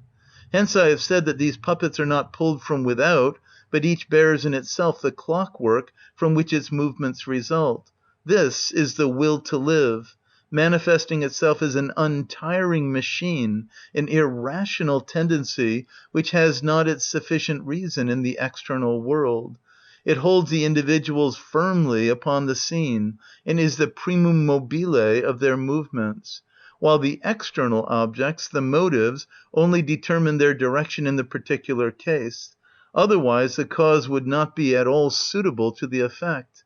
For, as every manifestation of a force of nature has a cause, but the force of nature itself none, so every particular act of will has a motive, but the will in general has none. Indeed, at bottom these two are one and the same. The will, as that which is metaphysical, is everywhere the boundary stone of every investigation, beyond which it cannot go.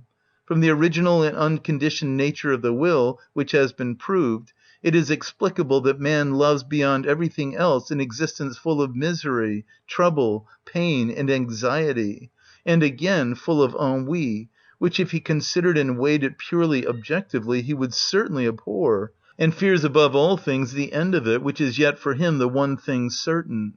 Accordingly, we often see a miserable figure, deformed and shrunk with age, want, and disease, implore our help from the bottom of his heart for the prolongation of an existence, the end of which would necessarily appear altogether desirable if it were an objective judgment that determined here. Thus, instead of this, it is the blind will, appearing as the tendency to life, the love of life, and the sense of life. It is the same which makes the plants grow. This sense of life may be compared to a rope which is stretched above the puppet show of the world of men, and on which the puppets hang by invisible threads, while apparently they are supported only by the ground beneath them, the objective value of life.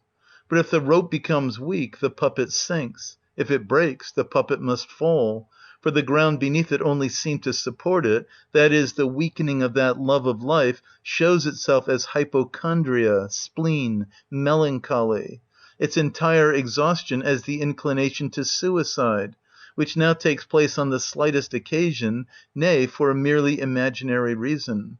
For now, as it were, the man seeks a quarrel with himself in order to shoot himself dead, as many do with others for a like purpose. Indeed, upon necessity, suicide is resorted to without any special occasion. Evidence of this will be found in Esquirol des maladies mentales, 1838, and as with the persistence in life, so is it also with its action and movement.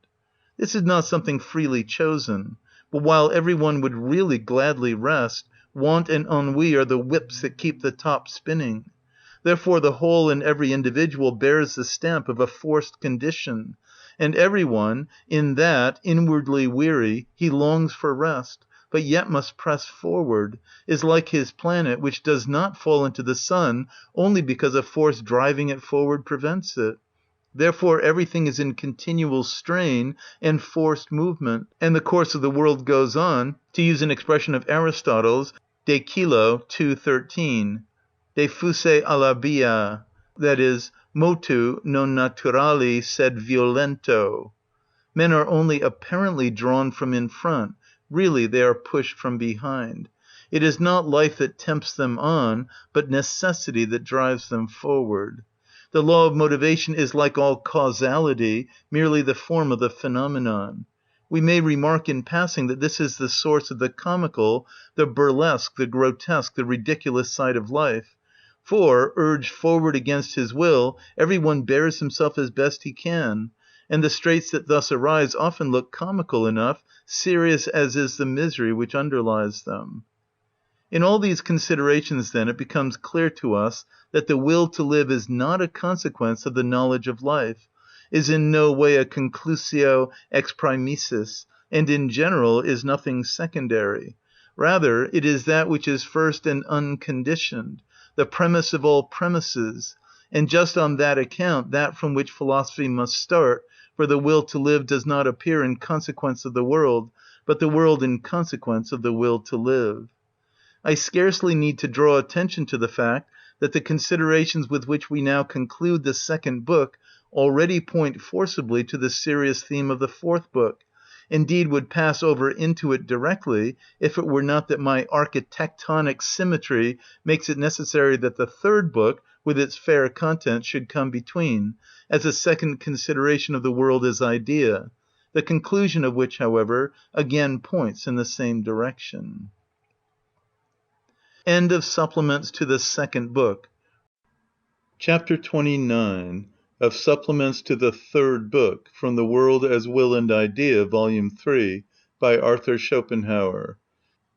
Supplements to the Third Book. Et is similis spectatori est, quad ab omni separatus spectaculum videt. Upnecat, Volume 1, page 304. Chapter 29, on the knowledge of the ideas. The intellect, which has hitherto only been considered in its original and natural condition of servitude under the will, appears in the third book in its deliverance from that bondage. With regard to which, however, it must at once be observed that we have not to do here with a lasting emancipation, but only with a brief hour of rest, an exceptional and indeed only momentary release from the service of the will. As this subject has been treated with sufficient fullness in the first volume, I have here only to add a few supplementary remarks. As, then, was there explained, the intellect in its activity in the service of the will, thus in its natural function, knows only the mere relations of things, primarily to the will itself to which it belongs, whereby they become motives of the will. But then also, just for the sake of the completeness of this knowledge, the relations of things to each other. This last knowledge first appears in some extent and importance in the human intellect. In the case of the brutes, on the other hand, even where the intellect is considerably developed, only within very narrow limits. Clearly, even the apprehension of the relations which things have to each other only takes place indirectly, in the service of the will. It therefore forms the transition to the purely objective knowledge, which is entirely independent of the will. It is scientific knowledge, the latter is artistic knowledge. If many and various relations of an object are immediately apprehended, from these the peculiar and proper nature of the object appears ever more distinctly, and gradually constructs itself out of mere relations, although it itself is entirely different from them. In this mode of apprehension, the subjection of the intellect to the will at once becomes ever more indirect and less. If the intellect has strength enough to gain the preponderance, and let go altogether the relations of things to the will, in order to apprehend instead of them the purely objective nature of a phenomenon, which expresses itself through all relations, it also forsakes, along with the service of the will, the apprehension of mere relations, and thereby really also that of the individual thing as such. It then moves freely, no longer belonging to a will. In the individual thing it knows only the essential, and therefore its whole species. Consequently, it now has for its object the ideas in my sense, which agrees with the original Platonic meaning of this grossly misused word. Thus the permanent, unchanging forms, independent of the temporal existence of the individuals, the species rerum, which really constitute what is purely objective in the phenomena. An idea so apprehended is not yet indeed the essence of the thing in itself, just because it has sprung from knowledge of mere relations. Yet, as a result of the sum of all the relations, it is the peculiar character of the thing, and thereby the complete expression of the essence which exhibits itself as an object of perception. comprehended not in relation to an individual will, but as it expresses itself spontaneously, whereby indeed it determines all its relations, which till then alone were known.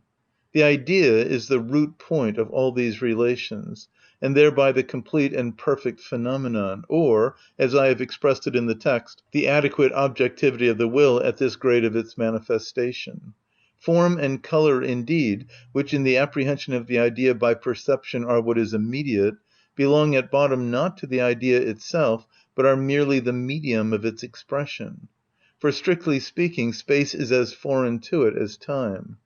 In this sense the Neoplatonist Olympiodorus already says in his commentary on Plato's Alcibiades, Kreutzer's edition of Proclus and Olympiodorus, vol. 2, page 82, to eidos metadedoke mentis morphis ti uli ameres de an metelaven ex autis tu deastatu.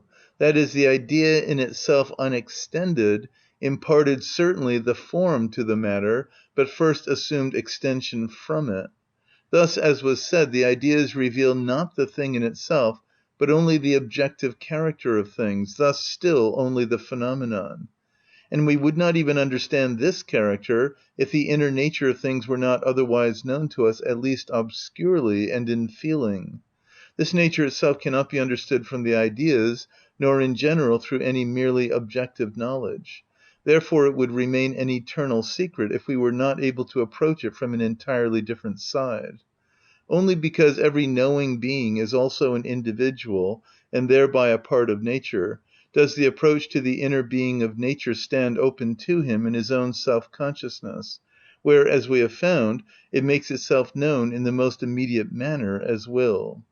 Now what the Platonic idea is, regarded as a merely objective image, mere form, and thereby lifted out of time and all relations, that, taken empirically and in time, is the species or kind. This, then, is the empirical correlative of the idea. The idea is properly eternal, but the species is of endless duration, although its appearance upon one planet may become extinct. Even the names of the two pass over into each other, idea, eidos, species, kind. The idea is the species, but not the genus. Therefore the species are the work of nature, the genera the work of man. They are mere conceptions. There are species, naturales, but only genera logica. Of manufactured articles there are no ideas, but only conceptions. Thus genera logica and their subordinate classes are species logicae. To what is said in this reference in Volume 1, Section 41, I will add here that Aristotle also says that the Platonists admitted no ideas of manufactured articles. Oion oikia kai dactylias on u facin enai edi. That is, ut domus et annulus quorum ideas dari negant, with which compare the Scholiast, page 562 and 563 of the Berlin Quarto edition. Aristotle further says, ale per epiton phusei esti dio di ukakos o Platon ephi, oti edi esti oposa phusei. That is, si quidem ideae sunt, in iis sunt quae natura fiunt, propter quod non male Plato dixit, quod species eorum sunt quae natura sunt. On which the Scholiast remarks, page 800, kai tuto aresque kai autois tois tas ideas themenoias, ton gar upo technis genomenon ideas enai uk elegan ala ton upo phuseos. That is, hac etiam ipsis ideas statuentibus placet, non enim artefactorum ideas dari aiebant, sed natura procreatorum. For the rest, the doctrine of ideas originated with the Pythagoreans, unless we distrust the assertion of Plutarch in the book De Placitis Philosophorum 50.1.3.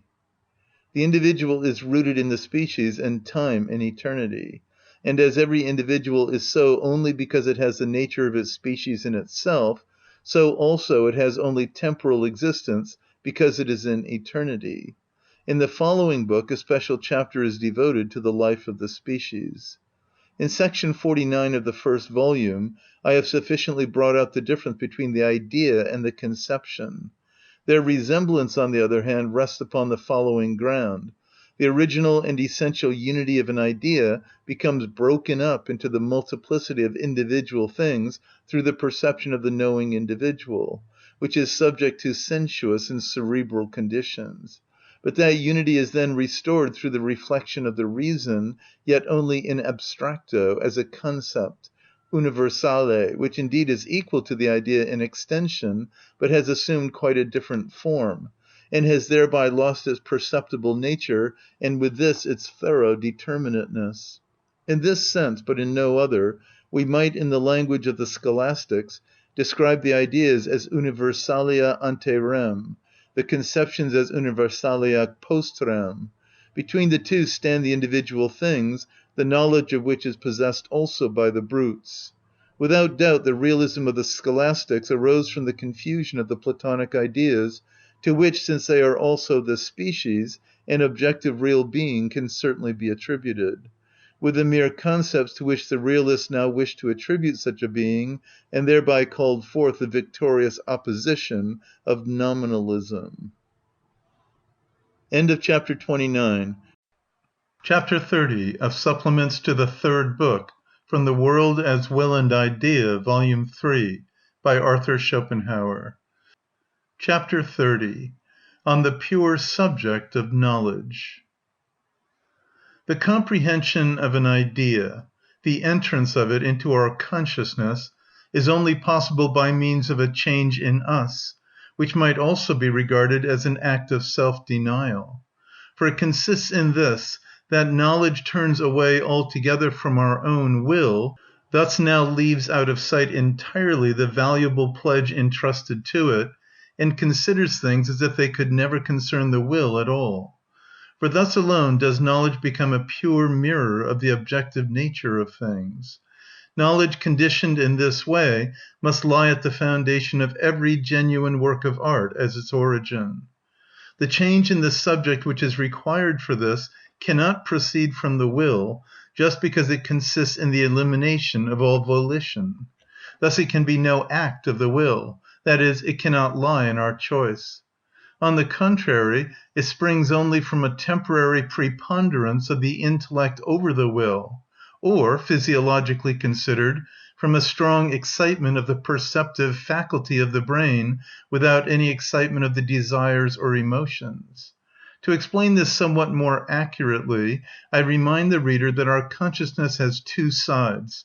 Partly, it is a consciousness of our own selves, which is the will, partly a consciousness of other things, and as such primarily knowledge through perception of the external world, the apprehension of objects.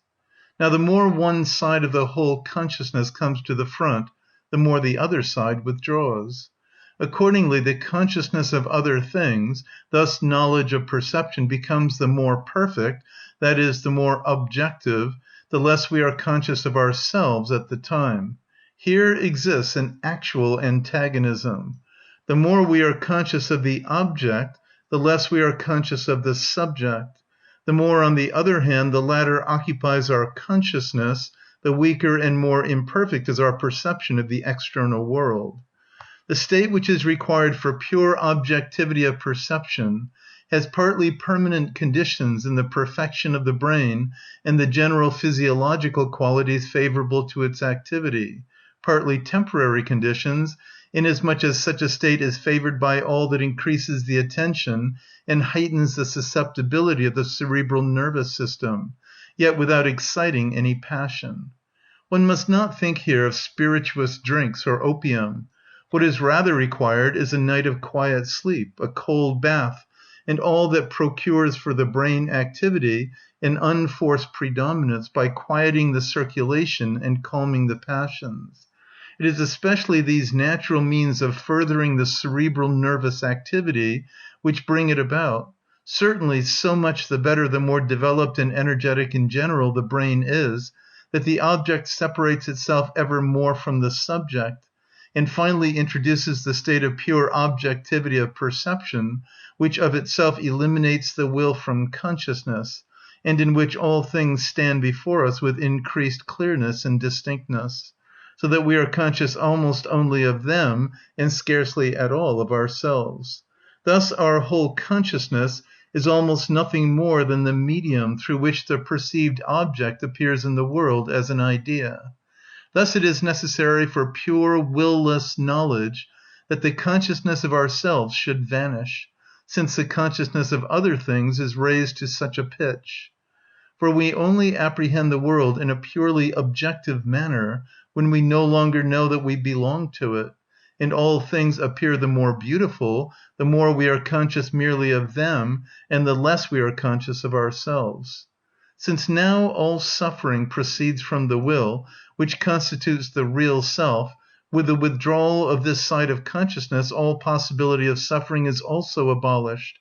Therefore, the condition of the pure objectivity of perception is one which throughout gives pleasure. And hence I have shown that in it lies one of the two constituent elements of aesthetic satisfaction. As soon, on the other hand, as the consciousness of our own self, thus subjectivity, that is, the will, again obtains the upper hand, a proportional degree of discomfort or unrest also enters. Of discomfort, because our corporealness, the organism which in itself is the will, is again felt. Of unrest, because the will on the path of thought again fills the consciousness through wishes, emotions, passions, and cares. For the will, as the principle of subjectivity, is everywhere the opposite, nay, the antagonist of knowledge. The greatest concentration of subjectivity consists in the act of will proper, in which therefore we have the most distinct consciousness of our own self. All other excitements of the will are only preparations for this. The act of will itself is for subjectivity what for the electric apparatus is the passing of the spark. Every bodily sensation is in itself an excitement of the will, and indeed oftener of the noluntas than of the voluntas. The excitement of the will on the path of thought is that which occurs by means of motives.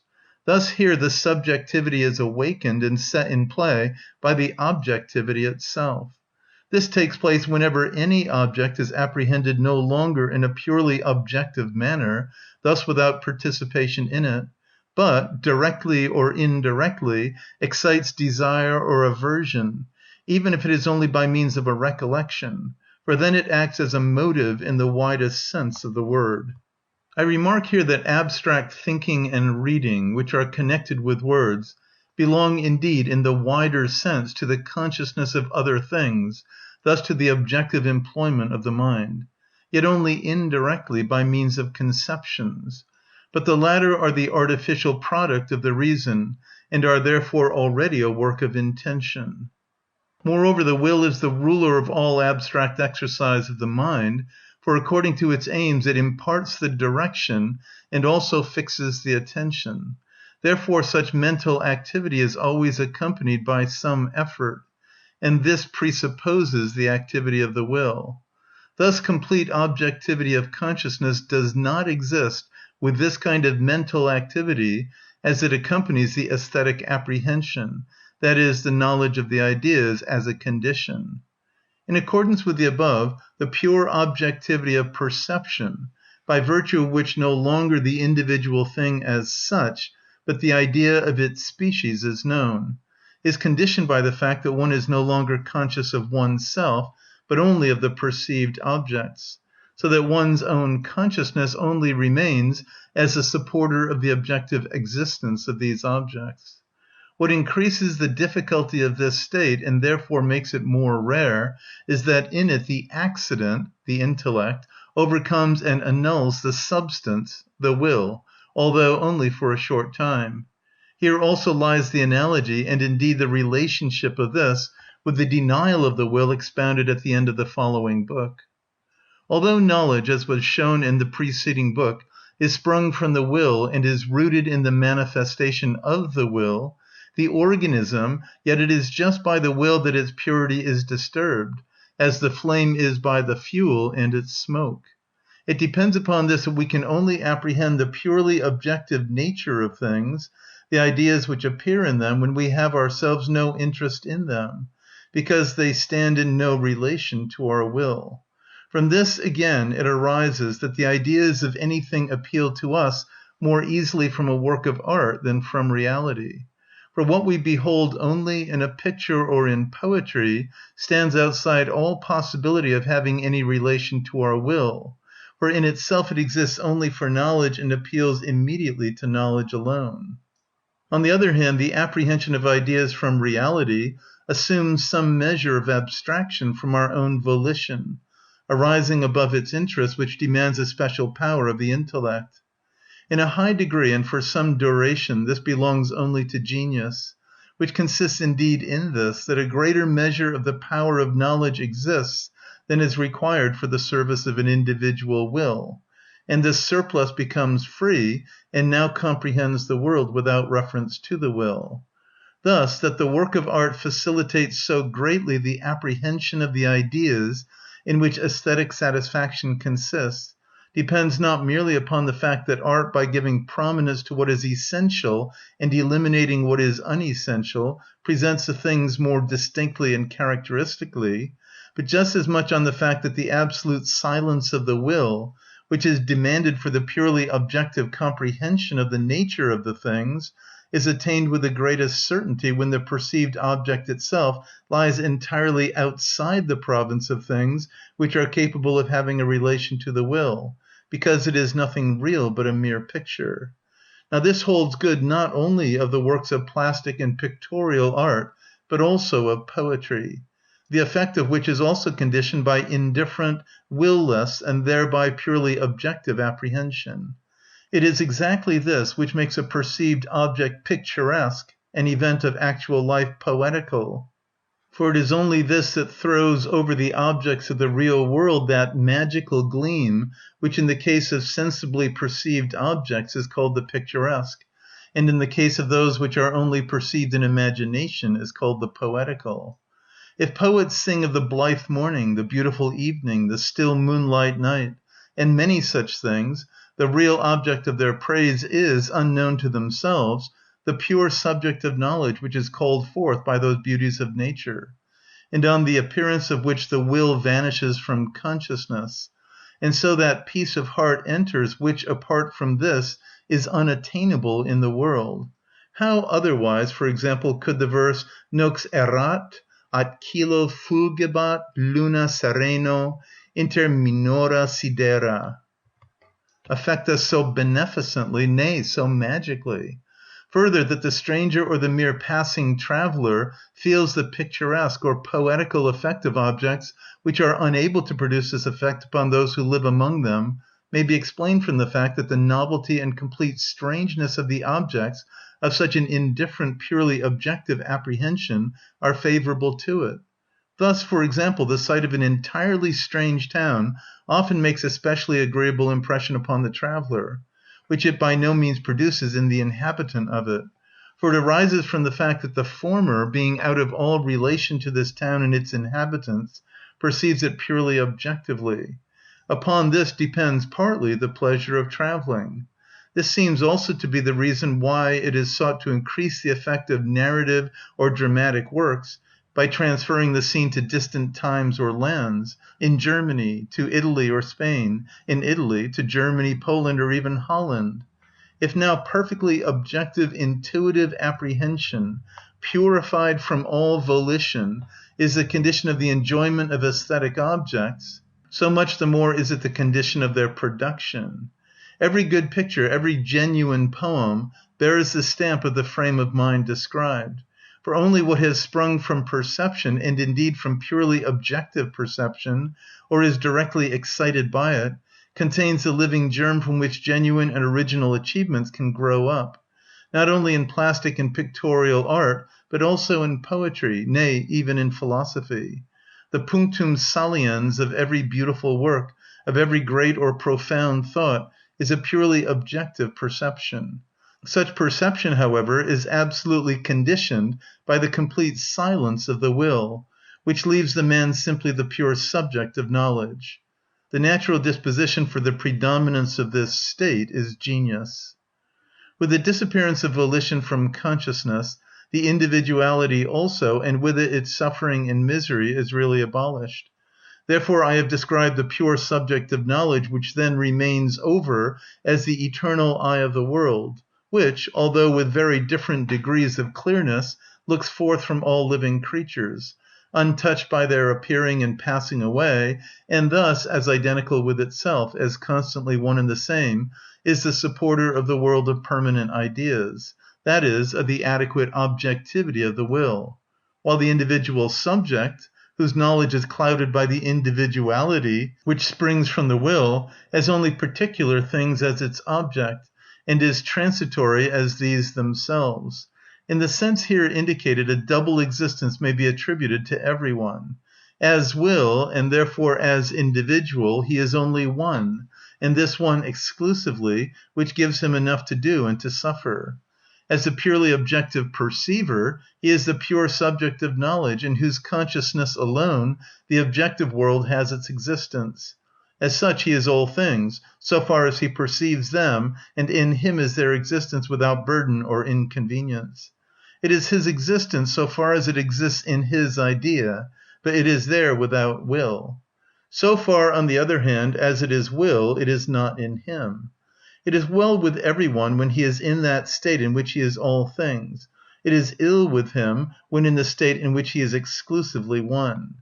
Every state, every man, every scene of life requires only to be purely objectively apprehended and be made the subject of a sketch, whether with pencil or with words, in order to appear interesting, charming, and enviable. But if one is in it, if one is it oneself, then it is often a case of, may the devil endure it. Therefore Goethe says, what in life doth only grieve us, that in art we gladly see. There was a period in the years of my youth when I was always trying to see myself in my action from without, and picture it to myself, probably in order to make it more enjoyable to me. As I have never spoken before on the subject I have just been considering, I wish to add a psychological illustration of it. In the immediate perception of the world and of life, we consider things as a rule merely in their relations, consequently according to their relative and not their absolute nature and existence. For example, we will regard houses, ships, machines, and the like with the thought of their end and their adaptation to it; men with the thought of their relation to us, if they have any such, and then with that of their relations to each other, whether in their present action or with regard to their position in business, judging perhaps their fitness for it, etc. Such a consideration of the relations we can follow more or less far to the most distinct links of their chain. The consideration will thereby gain in accuracy and extent, but in its quality and nature it remains the same. It is the consideration of things in their relations, nay, by means of these, thus according to the principle of sufficient reason. Every one, for the most part and as a rule, is given up to this method of consideration. Indeed, I believe that most men are capable of no other. But if, as an exception, it happens that we experience a momentary heightening of the intensity of our intuitive intelligence, we at once see things with entirely different eyes, and that we now apprehend them no longer according to their relations, but according to that which they are in and for themselves, and suddenly perceive their absolute existence apart from their relative existence. At once every individual represents its species, and accordingly we now apprehend the universal of every being. Now what we thus know are the ideas of things, but out of these there now speaks a higher wisdom than that which knows of mere relations. And we also have then passed out of the relations, and have thus become the pure subject of knowledge. But what now exceptionally brings about this state must be internal physiological processes, which purify the activity of the brain, and heighten it to such a degree that a sudden spring-tide of activity like this ensues. The external conditions of this are that we remain completely strange to the scene to be considered, and separated from it, and are absolutely not actively involved in it. In order to see that a purely objective and therefore correct comprehension of things is only possible when we consider them without any personal participation in them, thus when the will is perfectly silent, let one call to mind how much every emotion or passion disturbs and falsifies our knowledge. Indeed, how every inclination and aversion alters, colors, and distorts not only the judgment, but even the original perception of things. Let one remember how when we are gladdened by some fortunate occurrence, the whole world at once assumes a bright color and a smiling aspect, and on the contrary looks gloomy and sad when we are pressed with cares. Also, how even a lifeless thing, if it is to be made use of in doing something which we abhor, seems to have a hideous physiognomy. For example, the scaffold, the fortress to which we have been brought, the surgeon's cases of instruments, the travelling carriage of our loved one, etc. Nay, numbers, letters, seals may seem to grin upon us horribly and affect us as fearful monstrosities. On the other hand, the tools for the accomplishment of our wishes at once appear to us agreeable and pleasing. For example, the hump-backed old woman with the love letter, the Jew with the louis d'or, the rope ladder to escape by, etc. As now here the falsification of the idea through the will in the case of special abhorrence or love is unmistakable, so is it present in a less degree in every object which has any even distant relation to our will, that is, to our desire or aversion. Only when the will with its interests has left consciousness, and the intellect freely follows its own laws, and as pure subject mirrors the objective world, yet in doing so, although spurred on by no volition, is of its own inclination in the highest state of tension and activity, do the colors and forms of things appear in their true and full significance. Thus it is from such comprehension alone that genuine works of art can proceed, whose permanent worth and ever-renewed approval arises simply from the fact that they express the purely objective element, which lies at the foundation of and shines through the different subjective and therefore distorted perceptions, as that which is common to them all and alone stands fast, as it were the common theme of all those subjective variations. For certainly the nature which is displayed before our eyes exhibits itself very differently in different minds, and as each one sees it so alone can he repeat it, whether with the pencil or the chisel, or with words and gestures on the stage. Objectivity alone makes one capable of being an artist, but objectivity is only possible in this way, that the intellect separated from its root the will moves freely and yet acts with the highest degree of energy. To the youth whose perceptive intellect still acts with fresh energy, nature often exhibits itself with complete objectivity and therefore with perfect beauty. But the pleasure of such a glance is sometimes disturbed by the saddening reflection that the objects present which exhibit themselves in such beauty do not stand in a personal relation to this will, by virtue of which they could interest and delight him. He expects his life in the form of an interesting romance. Behind that jutting cliff the well-mounted band of friends should await me. Beside that waterfall my love should rest. This beautifully lighted building should be her dwelling, and that vine-clad window hers. But this beautiful world is for me a desert, and so on. Such melancholy youthful reveries really demand something exactly contradictory to themselves. For the beauty with which those objects present themselves depends just upon the pure objectivity, that is, disinterestedness of their perception, and would therefore at once be abolished by the relation to his own will, which the youth painfully misses, and thus the whole charm which now affords him pleasure, even though alloyed with a certain admixture of pain, would cease to exist. The same holds good, moreover, of every age and every relation.